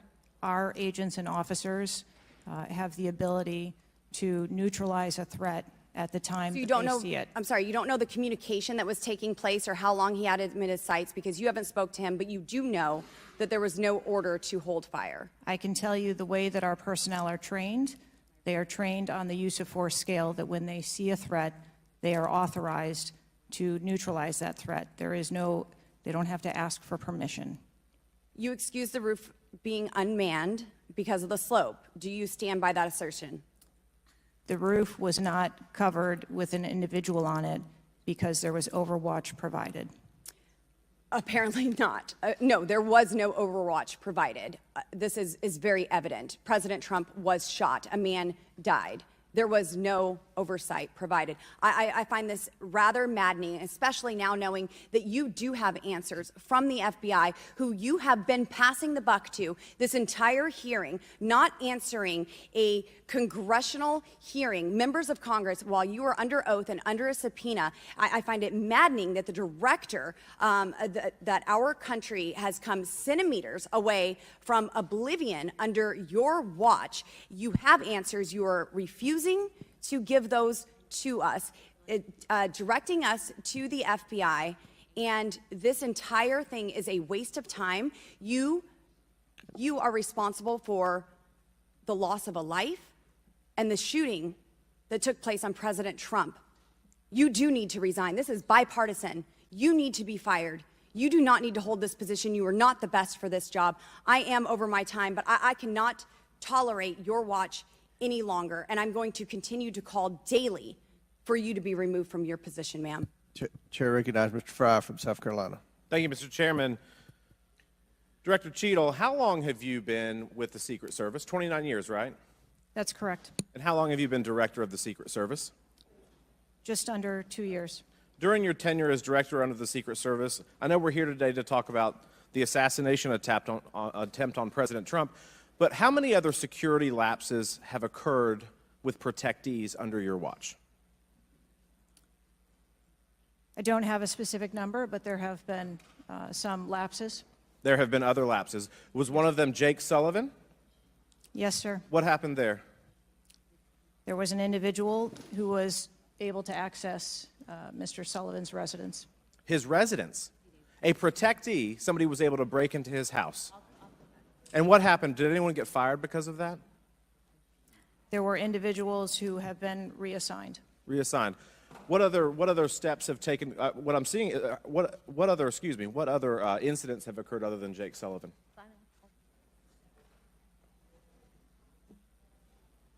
Was there an issue with the Secret Service agent and Vice President Harris? I would not call that a security incident. Well, it seems to me, I mean, you have security lapses with President Trump. You have security lapses with Jake Sullivan. You have issues with your personnel related to Vice President Kamala Harris. There seems to be a repeated theme here. Would you not agree with that? I think that we are talking about separate categories of incidents. Well, I would disagree with that. I think there's a repeated theme when you've got protectees and you're not upholding your core mission. Let me ask you something else. Does the Secret Service routinely record communications between and amongst detail? Radio communications? Any communication? Email communications are captured, as well as text messages, and then depending on the detail, radio communications are recorded. Does the Secret Service have recorded communications from the July 13th event? We do not have radio communications from that day. But you have text messages? We do have emails and text messages. Emails, okay, great. Does the head of the Trump detail or someone else embedded in this detail have command decision-making authority, or do they need to seek authorization from someone outside that detail? The head of the detail has the decision-making authority for things that are necessary for that detail. Is that standard for protection details? Yes, it is. Okay. Let me ask you something. During campaign events, is it common for the Secret Service to utilize other agencies? Yes, it is. What other agencies would be providing assistance to the Secret Service? There are a number of other agencies that provide assistance to the Secret Service during campaigns. We utilize personnel from the Department of Homeland Security. We utilize personnel from the Department of Defense, and we utilize local law enforcement partners. Are you on the same radios? Do you provide the radios to all the assets that are taking part in protection of an event? We provide radios to the personnel from the Department of Homeland Security that are assisting us. But not local law enforcement? Local law enforcement is working on their own radios. Are you on the same frequency? We ensure that we have counterparts in the security room, and so the local law enforcement will place one of their personnel in the security room with our personnel so that we have interoperability communications. Let me ask you something just about the timeline, because I think this is really interesting that we can't nail that down. I mean, I think there are lay people out there with more knowledge about the timeline than you seem to come before a subpoena in front of Congress. Was Mr. Crooks observed at the AGR building prior to the shooting? He was observed on the grounds outside of our perimeter prior to the shooting. At approximately what time was that? You don't have to give me the specific minute, but at approximately what time was that? I believe it was about 45 minutes or so prior to. Did the sniper team take a photo of Mr. Crooks? The local team did, yes, So it was a local team and not a Secret Service sniper? that took the photo. Okay. And did he relay that photo to Central Command? Again, it's an active ongoing investigation, so I want to make sure that I'm factual with the route that photo took and who that was disseminated to and when. What time did when did Mr. Crooks' status go from a suspicion, a person that was under suspicion, to a threat? When did that happen? And maybe not even a specific time, Director Cheatle, maybe a certain event that happened that transformed him from a person of suspicion to a threat. When did that happen? To the best of my knowledge, based on what I have been told thus far, it's approximately 5 minutes to where individuals relayed that there was an incident being worked at the 3 o'clock of the president. So that was, but it was before the shots were fired? That is correct, but again, it was not phrased as a threat. It was just that something was being worked. Yeah, but my question is, when did he become, when did he transform from suspicion to threat? Because they're treated very differently. People can be suspicious, but they're not a threat until a certain point in time. So when did that happen? I believe that it was seconds before the gunfire started. Seconds. My gosh, we actually have a few questions that we got answered today. Listen, I'm going to wrap up here, Mr. Chairman, but here's the frustration that people have. The buck stops with you. You've said that yourself. But the problem in Washington, D.C., it is the only town in America that you can be so bad at your job that you actually get a promotion or don't get fired. You have not been able to answer the number of agents, whether or not requests were denied on additional security, whether or not law enforcement were able to engage before the shooting with the assassin, how he got on the roof, how the rifle got on the roof. You can't tell us how many shots he fired, whether the casings were recovered. You can't tell us anything about his cell phone. You can't tell us whether the rally was supposed to be postponed, given the intelligence that you were receiving. You can't tell us whether the car had a bomb. You can't even tell us his motive. And the American people are incredibly distrustful because it has taken 9 days to even get a scintilla of evidence out of you. Maybe if I was CNN or ABC or NBC, I would have gotten much more thorough and accurate information, but we have not received that in a subpoenaed hearing in front of this Congress. That is why the American people are frustrated, and I echo the bipartisan calls on this committee and all across this country that you should resign, or maybe when the president wakes up from his nap, he can fire you. Thank you, Mr. Chairman. Chair now recognizes Ms. Luna from Florida. Director Cheatle, can you please give me the names of the individuals who are in charge of your conduct for the rally? I'm not going to release names. Can you give me the today. titles? And how many individuals? No. Nothing? We had a full advance team that was responsible for advancing How many the site. people are the final approval authority? There are a number of people Can you that give me a are number? engaged in approving Can you the give me plan. a number? No, I do not have Okay. a firm number. Can you just confirm whether or not, I understand this is an open investigation, but in order to dispel conspiracy theories, have you guys been able to subpoena the shooter's Discord records, or has the FBI, to your knowledge? I believe that the FBI is working on those. Okay. Is it factual to say that you have not ruled out that the shooter was working with other people or persons? Again, the FBI is conducting the criminal investigation into Can the you, shooter. at least in an effort to dispel conspiracy theories, can you confirm or deny that? At this time, we do not have that there were any other people engaged. So you believe he's acting alone? I do. Okay. Have you been made aware of multiple eyewitness reporting that there was a second shooter on a water tower? I do not have any information related to any second shooter. Okay, the reason I asked that is because according to testimony from multiple witnesses, they did report that. And again, to my understanding, there were over 40 sniper teams that were briefed by the Butler ESU. And I want to make sure that people are aware, if you're saying that there's not another shooter, that we are able to clear that information, because from this whole entire briefing, it doesn't seem like much information has been able to get out to the American people. So I'm trying to dispel rumors, as I'm sure you understand. Was it true that Secret Service was present at the Butler ESU briefing? There was a briefing between the counter sniper teams that were working Secret on the Service ground. present? Yes, to my knowledge. Okay, I want to read you a report from people that seem to be throwing you under the bus and stated that they were in attendance and that Secret Service was not in attendance at the security briefing, according to individuals with knowledge, to also include that the AGR building where the shooter Thomas Matthew Crooks was located was actually not a part of their security perimeter for that. So there was not Secret Service present. It seems as though that when you were asked earlier from Rep. Kristamorthy about whether or not Secret Service was aware of a threat, you had said no, they were unaware of a threat. And yet, according to communications, again, from law enforcement that were in some of these group chats, they actually had reported that Secret Service was made aware of a threat at around 5:59 p.m. as a part of the command, including Secret Service, aware of messages and requests about information about the suspect's location. Can you please tell me if you have knowledge of that at all? Again, I think we're conflating the difference between the term threat and suspicious. But you guys did have knowledge at 5:59 p.m. according to those group chats, did you not? Of a suspicious individual. Okay.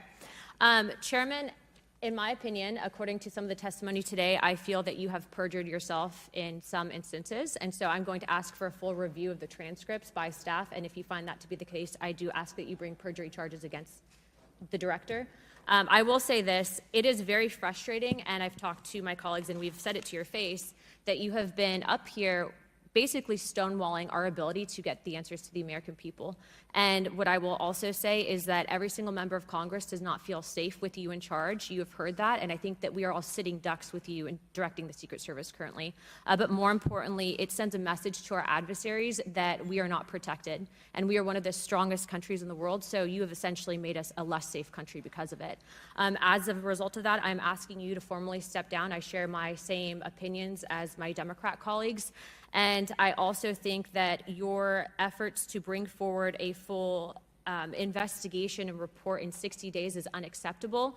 And as a result of that, I'm going to do everything in my legislative toolkit to ensure that that happens sooner rather than later. And I'm sure that you know that we brought a vote on inherent contempt against Garland for essentially blocking a congressional investigation, and I don't think that you should be any different. So I will say that I am just completely disgusted by your performance today, and I understand that you're probably in a position where you're being told not to testify, which is why we had to subpoena you. I think that goes back to Garland. But again, that is part of the flushing that we need to get out of Washington, and I would be happy to assist in that process. Chairman, I yield the rest of my time. Chair now recognizes Mr. Langworthy from New York. Thank you very much, Mr. Chairman, and I appreciate you bringing this hearing forward with a subpoena. Director, yesterday I made the decision to get in my car and drive to Butler, Pennsylvania in preparation for this moment and asking you questions about the events of the assassination attempt on President Trump's life. I've done several presidential events prior in my career, and I wanted to see this site with my own two eyes because I don't believe the video footage tells the whole story or looking at things on a diagram.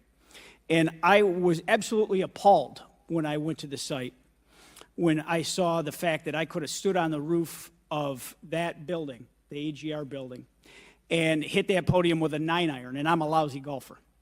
And the fact that that was not included in the perimeter is a complete dereliction of the duty of the U.S. Secret Service. I mean, there are very few rooftops that needed to be secured, and the fact that the Secret Service, as they were putting a site plan in place, did not think it was necessary to man those rooftops, you have completely walked away from your duties. You had one job, and that's to protect the future President of the United States or to protect all of the other protectees. And President Trump is only here today by God's grace because he had just something in him that made him turn his head just slightly, or we would be in a national period of mourning right now. And You have done nothing here today. I've rewritten these questions like 4 times during your hearing, and you haven't answered a damn one of them. You haven't given any information. You have hidden behind this FBI investigation, and I think you should be ashamed of yourself, because you have brought more shame to your agency than I think that the assassination attempt has at this point. This is literally the worst performance I have ever seen in front of a congressional hearing. You have offered no reason for this committee, this body, or the American people to trust you or the Secret Service today. And you should resign. You have said that you've put new security measures in place after the assassination attempt. Can you tell us what those are? Because the American people want to know that you're taking real corrective measures. But today you've pointed to an investigation. Investigation or not, you still have a job to do with a zero-fail mission. But so far, there's been absolutely no accountability, and you've admitted that here today. Not one person's been suspended. Not one person's been put on a desk. Meanwhile, we've got the most contentious of elections in our nation's history, and protectees are in danger because of incompetent leadership. Not the agents. The agents piled on President Trump to protect his life. Those are heroes. But the administrators running your agency, they're not right now. They're not doing their jobs, and you certainly aren't doing. The most appalling part of Saturday's events is the countless opportunities that Secret Service had to stop Crooks before he even got on the roof. At 3 o'clock, Crooks raised suspicion by entering the rally with a rangefinder. At 5:45, a cop with a Beaver County Emergency Services unit saw Crooks eyeballing the roof at the AGR International Building. And then at 5:55, Secret Service was warned of a suspicious person and identifies Crooks as a threat. This was all before shots were fired 15 minutes later. Director, yes or no, did local law enforcement alert the Secret Service about Crooks' presence at the rally? Yes, they did. The shooter came to attention of law enforcement almost an hour before President Trump went on stage. Law enforcement alerted the Secret Service of the shooter. Over and over, you've said there's a difference between a suspicious individual and a threatening individual. Can you explain what the shooter needed to exemplify to be called a threat? So I'm not clear as to what identified him as suspicious to the individuals who originally clarified him that way. For the Secret Service, for an individual to be determined to be a threat, that individual would have to be seen with a weapon or capable of doing some sort of harm to our protectees. I mean, Director, an individual walking into a rally with a rangefinder, scoping out an unprotected rooftop, and he reportedly flew a drone over hours before. It sounds like a lot more than suspicious, especially at a presidential rally. Your operational lapses, your resource management, and poor judgment nearly resulted in the assassination of President Trump. I mean, the dereliction of duty here is just appalling. The fact that you haven't visited Butler is just maddening to me. You're not taking this job seriously. Many people here have called for your resignation. I've introduced a resolution here into this body that hopefully will get a vote this week calling on the president to fire you, ma'am. You have not done your job. You have put two black eyes on your agency, and you need to go. Mr. Chairman, I yield back. Gentleman yields back. Chair now recognizes Mr. Burleson from Missouri.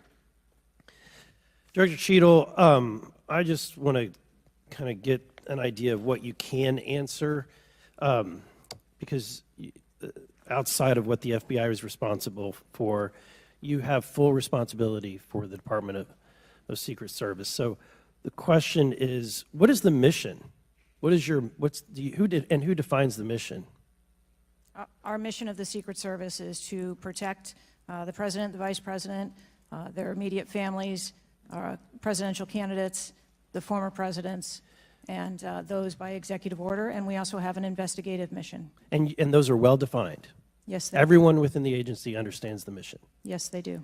What about protocols and standards? Who defines the protocols and standards? We have a number of protocols and policies in place for the various missions that we have. So would it be safe to say that you failed the mission, the ultimate mission? I have stated repeatedly here today that there was a failure. What about specific failures within protocols and guidelines within the agency? Again, I am certain that the investigation that is being conducted internally as well as the external investigation. You said earlier in the hearing that there was either a communication, there was errors in communication or in operations. Could it be both? In both errors in operational decisions and errors in communications? I think the investigation potentially could identify both. So I want to talk about communications. Representative Boebert asked earlier about using encrypted apps, that you said you have not used, I guess, Signal. Have you used any encrypted app to communicate from your personal device? I do, on occasion, use encrypted apps to communicate. So you use some form of an encrypted app to communicate with people within the federal government, with local law enforcement? Whom are you communicating using the encrypted apps? Many times it's with colleagues and associates. So you're communicating with colleagues on a personal device? There are times that the Secret Service, when we work internationally with some of our partners, that they don't have the same texting capability. And you're not able to do that with your government-issued device? Recently, we have been able to install some of those apps on government devices. Okay. Let's talk about some of the things that we can get access to. I'm actually shocked that you are using your personal device and encrypted communication tools. I think that might be the most shocking thing that I've heard today. I didn't expect for you to say that. We have requested, this committee has requested multiple documents. And this is not, under the purview of the FBI, this is under your purview. We requested a complete list of all law enforcement personnel, including Secret Service, Department of Homeland Security, local law enforcement with the roles in protecting the president. And we requested that to be, for us to receive that by July 18th. Did you provide that? I believe that our agency is in the process of collecting all documents. So you did requested. not, you have not provided it. How long does it take to determine who the personnel were that were on site? We are collecting a comprehensive list of all the documents that have been requested. We also requested all the audio and video recordings that your agency, not the FBI, but your agency has in possession related to the event. Did we receive those? Have you provided those at all? We are in the process of collecting all documentation requested. You're in the process, but you have not. Any memorandums or any internal communications related to the event? We requested that you provide that. Have you provided any of that? We are in the process of collecting the information that has been requested. Okay. So when can we expect to receive these documents? How long does it take to determine who was on site, who was being employed to be there to protect the former president? When can we expect that? How many days does it take to provide that information? We want to make sure that we have a comprehensive accounting of all of the documents that were engaged in that day, and we will make them available as soon as possible. I think transparency is the key here. It's shocking to me that we are communicating in a encrypted app to colleagues. I'm almost certain that violates some federal laws. I would like to clarify, you didn't ask me whether my communications were government work related or whether they were personally related. You're communicating with colleagues. I don't communicate government business with colleagues on a personal device. I communicate on my work device. Are you using an encrypted device on your work device? I am not. No encrypted apps? No, I do not. Okay. Thank you, Mr. Chairman. Chair now recognizes Mr. Waltz from Florida. Thank you, Mr. Chairman. Madam Director, please, I'd like to direct your attention to this video. And I sincerely appreciate the clarity on this. Can we turn up the volume, staff? I just want to ask you, because this has popped up. Republican Congressman Mike Walz, he said on social media on Saturday, and I'm going to read this for you because it does talk about you, Secretary. I have very reliable sources telling me that there have been repeated requests for stronger Secret Service protection for President Trump denied by Secretary Mayorkas. Your department has already pushed back on that, calling that absolutely false, but he is putting this on you. Can you respond to that, please? Well, that is, yeah, that's a baseless and irresponsible statement, and is one that is unequivocally false. Director Cheatle, did you speak with your boss, Secretary Mayorkas? You fall under DHS. Did you speak with him on the 14th, the day after? Yes, I did. So you spoke with him before he made that statement? I spoke with him immediately following Did you the incident. Did you inform him that all requests for additional resources for President Trump had been fulfilled? Or that it was false to say they had been denied? I informed him that the request for that rally that day had been fulfilled. Okay, you continue to answer that very carefully, because I made a broader statement. The agents that came to me made a broader statement that his permanent protective detail for years now have been asking for more. Is that correct? I do not have specific incidents of those requests. Is it correct that they've been asking for more? I have heard the same reports that you have. Without having them in front of me, I am unable. Those requests are made in writing. I mean, the agents are telling me they make them in writing. This isn't a verbal agency. Things are made in writing. I understand what you're saying. I don't have those requests in front of me here. I'm not asking if you have them in front of you. Are you aware that they were made?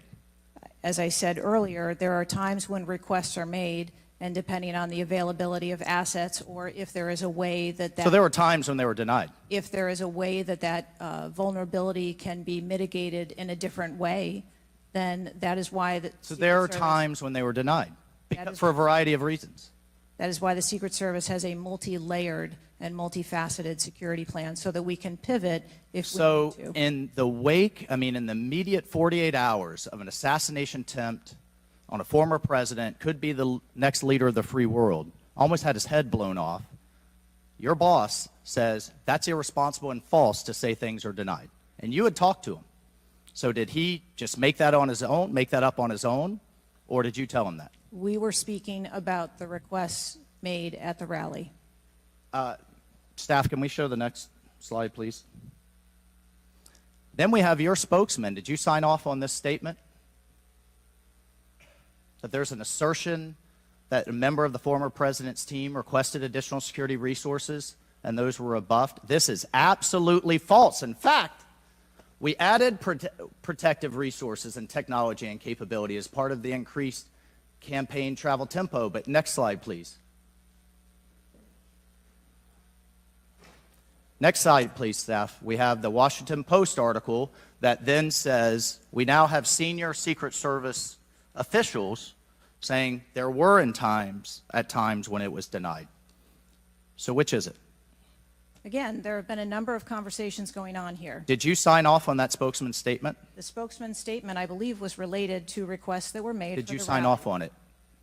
For the requests that were made at the rally. Did yes. you sign off on the statement before it went out? I sign off on my press spokesman's statement before they go out. I would hope you would in the wake of an assassination attempt. Yes. You did. Categorically false that any requests were made. You signed off on it. Thank you for that. Thank you for that clarity. Madam Director, how many press conferences have you held since the assassination attempt? We have put out press releases. How many press conferences have you held? Gone to the mic, taken questions from the public, from the media? How many? I have not held any. How many has Secretary Mayorkas held? I don't 0. How many has the FBI held? 0. How many has the Department of Justice held? I know you know the answer. I believe there was a press conference in Butler after the incident occurred. By local law enforcement, not by you and not by the Department of Homeland Security. So this is how misinformation flies. In the darkness, in the absence of information. Now we have 9 days later before a congressional committee, we all represent almost 1 million people, and you still don't have answers. Are you aware that national news anchors are saying this was a hoax? On national television, they're saying, no, the president wasn't shot, it was flying glass. Are you aware of that? I have not heard those reports. Are you aware that, I mean, there are rumors rampant online that there were multiple shooters? Yes. Are you aware that because the shooter had overseas encrypted platforms in Belgium and New Zealand and in Germany, that a lot of people are speculating there could have been foreign involvement, logically? Are you aware of that? Yes. And have you done anything to disabuse any of these notions today? No. You haven't. Madam Director, I would fire you. Regardless of the failure, I would fire you just how you've handled it since. You should have been the first to the mics to say, America, world, I want to assure you we're going to get to the bottom of this. I want to assure you full transparency. Our agency clearly had major gaps here, and I want to personally take responsibility and accountability. You should have been the first, standing alongside Secretary Mayorkas, and I would even go so far as to say have daily press conferences, updating everyone on what we know. But you haven't had any of that. What are you hiding behind? I am not hiding. Because you're making the situation worse. I think you've heard that on a bipartisan basis here. You are making this situation far worse in the absence of information. Let's move on. This is truly astounding. I want to be clear, because you keep dodging the issue. Has President Trump's permanent protective detail requested additional assets over the last few years? He is clearly not your average former president. He's not Jimmy Carter in an old folks' home. He's not President Bush painting out in his barn. He has multiple residences, a lot of rallies. He's very publicly engaged, and he has a foreign threat in addition to domestic threats. Have they requested additional resources? That's the last question, but please feel free to answer. Thank you, Director. Thank you. We have continued, as I stated earlier, to increase over the past year the assets that are at the former president's residence and supplied to his detail. Mr. Chairman, if I could just ask for one more indulgence. It is clear you have not been to Butler, Pennsylvania. Leaders lead and should be on the ground. You have not been there. Instead, you went to the RNC, but you weren't originally even going to go there. Where were you originally scheduled to go besides the RNC, a national special security event? I was always scheduled to go to the RNC. Mr. Chairman, I would like to enter into the record that the director was scheduled to go to Aspen, hobnobbing around with, I don't know what liberal elites go to Aspen. That was where you were originally scheduled to go to speak at a forum. I was scheduled to go to the RNC. I was going to leave the RNC for 24 hours and return back to the RNC. I hope, as your predecessor, Julie Pearson, with a security incident on the White House and under the Obama administration and Reagan's Secret Service detail lead, I would hope you would have the dignity for the sake of the agents in the service to resign. Gentleman's time's expired. Thank you. I'd like to enter a few things into the record. First of all, the remaining articles that Mr. Biggs was wanting to enter into the record, without objection, so ordered. Next, I have a written statement from Representative Mike Kelly of Pennsylvania. His district includes Butler, and he has a written statement that we'd like to enter into the record without objection, so ordered. A bipartisan 114th congressional report titled United States Secret Service and Agency in Crisis. This was prepared by former Oversight Committee Chairman Jason Chaffetz and former Ranking Member Elijah Cummings. And lastly, the issue subpoenaed compelling Director Cheatle's appearance at today's hearing without objection, so ordered.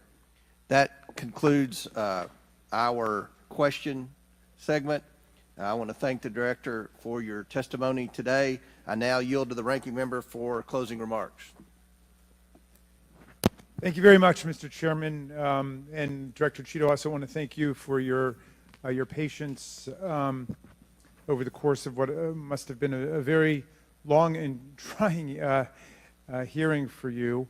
It has been an unusually encouraging hearing and an unusually depressing hearing. And what's encouraging, Mr. Chairman, is that we came together to issue a strong statement deploring and categorically denouncing political violence in America. And I also didn't see any daylight between the members of the two parties today at the hearing in terms of our bafflement and outrage about the shocking operational failures that led to disaster and near catastrophe on July 13th, 2024. What is depressing is the extraordinary communications gap between the director of the Secret Service and Congress. And I don't want to add to the director's terrible, horrible, no good, very bad day, but I will be joining the chairman in calling for the resignation of the director, just because I think that this relationship is irretrievable at this point, and I think that the director has lost the confidence of Congress at a very urgent and tender moment in the history of the country, and we need to very quickly move beyond this. But what I will say, Mr. Chairman, is that I took this hearing to be about two major policy failures, and one policy failure is the one that got the vast majority of the attention, which was the failure of the Secret Service to effectively respond to a gunman on a roof within 150 yards of a presidential visit and speech. But the other failure is on the part of Congress, because the mass shooting that took place in Butler, Pennsylvania, is replicated all over the country every day. And in fact, as I said, Mr. Chairman, it happened that evening in Alabama, in Birmingham, Alabama, where there was a mass shooting where more people even were killed and wounded than were killed and wounded in Butler, Pennsylvania. So it's true, the president, the former president, and a handful of people who get the Secret Service protection are the only people in America we thought were safe from an AR-15 attack. It's clear that they're not safe either, and we've got to get to the bottom of that. But we also have to get to the bottom of the larger problem, which is that the whole country is living like this, in fear and in terror of assault weapon attacks in movie theaters, churches, synagogues, mosques, supermarkets, Walmarts, any place where an audience or a public gathers. And the worst was in Las Vegas, where a gunman got up on a roof and then just mowed down 60 people below him and wounded hundreds and hundreds of other people. So we've got to deal with that problem. Yes, we've got to move as swiftly as we can to deal with the problems of the Secret Service, but the broader problem is still there. And I just wish to the heavens that our colleagues that could get together on the question of presidential security against an AR-15 attack could get together on the question of public security against an AR-15 attack, because all of us are vulnerable. All of our families are in danger by this, and the rest of the world doesn't live this way. And we have to look to see how uniquely strange it is that we allow 20-year-olds to access AR-15s, weapons of mass destruction, and show up in public places to endanger other people. And I hope, Mr. Chairman, we can work together on that with the same spirit of bipartisan commitment to the public safety that was exemplified here today. And I yield back to you. Ranking member yields back. I'll deliver my closing remarks. Director Cheatle, I subpoenaed you to appear today to get answers for the American people about the failures that led to the assassination attempt of President Donald J. Trump. Unfortunately, you refused to answer today. And this committee is not known for its model of bipartisanship, but I think today we came together unanimously in our disappointment for your lack of answers. You've stated that the FBI will investigate and give a report, and you estimate 60 days. We've been waiting for months and months for lots of different bits of information from the FBI. We have no confidence in the FBI. The majority of this committee has no confidence in the FBI. I sincerely hoped that the hearing today would give not just Congress confidence in the Secret Service, but the American people would have confidence in the Secret Service. We don't have confidence, not just in Congress. I don't believe the American people tonight when they go to bed are going to have confidence that the Secret Service is the best it can be at protecting President Biden, at protecting the First Lady, at protecting President Trump, at protecting their families. That's what the primary role for the Secret Service should be. And some people have said and speculated, well, there needs to be more money and more employees. As I stated early on, $3.1 billion, I believe next year it's going to be $3.2 billion budget, over 8,000 employees. If the Secret Service is spread too thin in doing things like inspecting counterfeit, which is what the Secret Service was created to do, was to inspect counterfeit money and things like that with the Treasury. If it's spread too thin, then we need to come together in Congress, and I think we can do that in a bipartisan way to narrow the focus of the Secret Service, to protect the leaders of our country, to protect our elections by protecting our candidates. And I don't believe we have any confidence that you can do that as the leader of the FBI.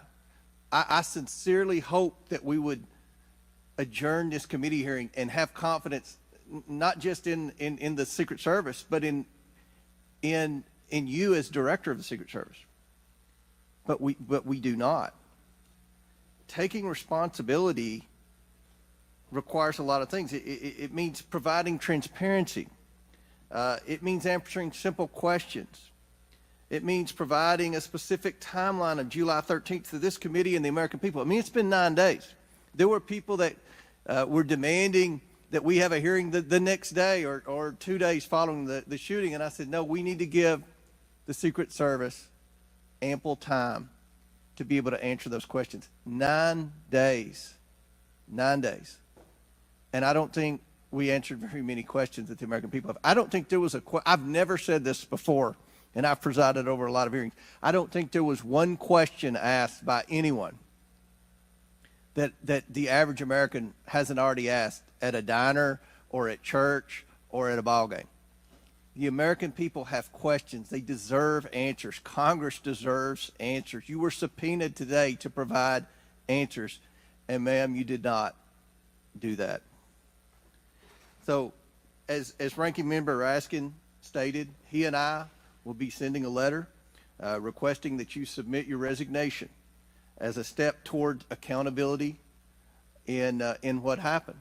And one of the biggest frustrations that many of us have, especially on this side of the aisle, is that there's never accountability in this administration.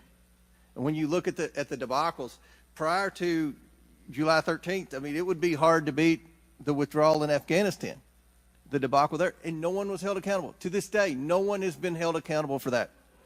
But here we have clearly video showing people notifying the police, and the police are blaming the Secret Service. The Secret Service are blaming the police. Homeland Security is blaming everybody.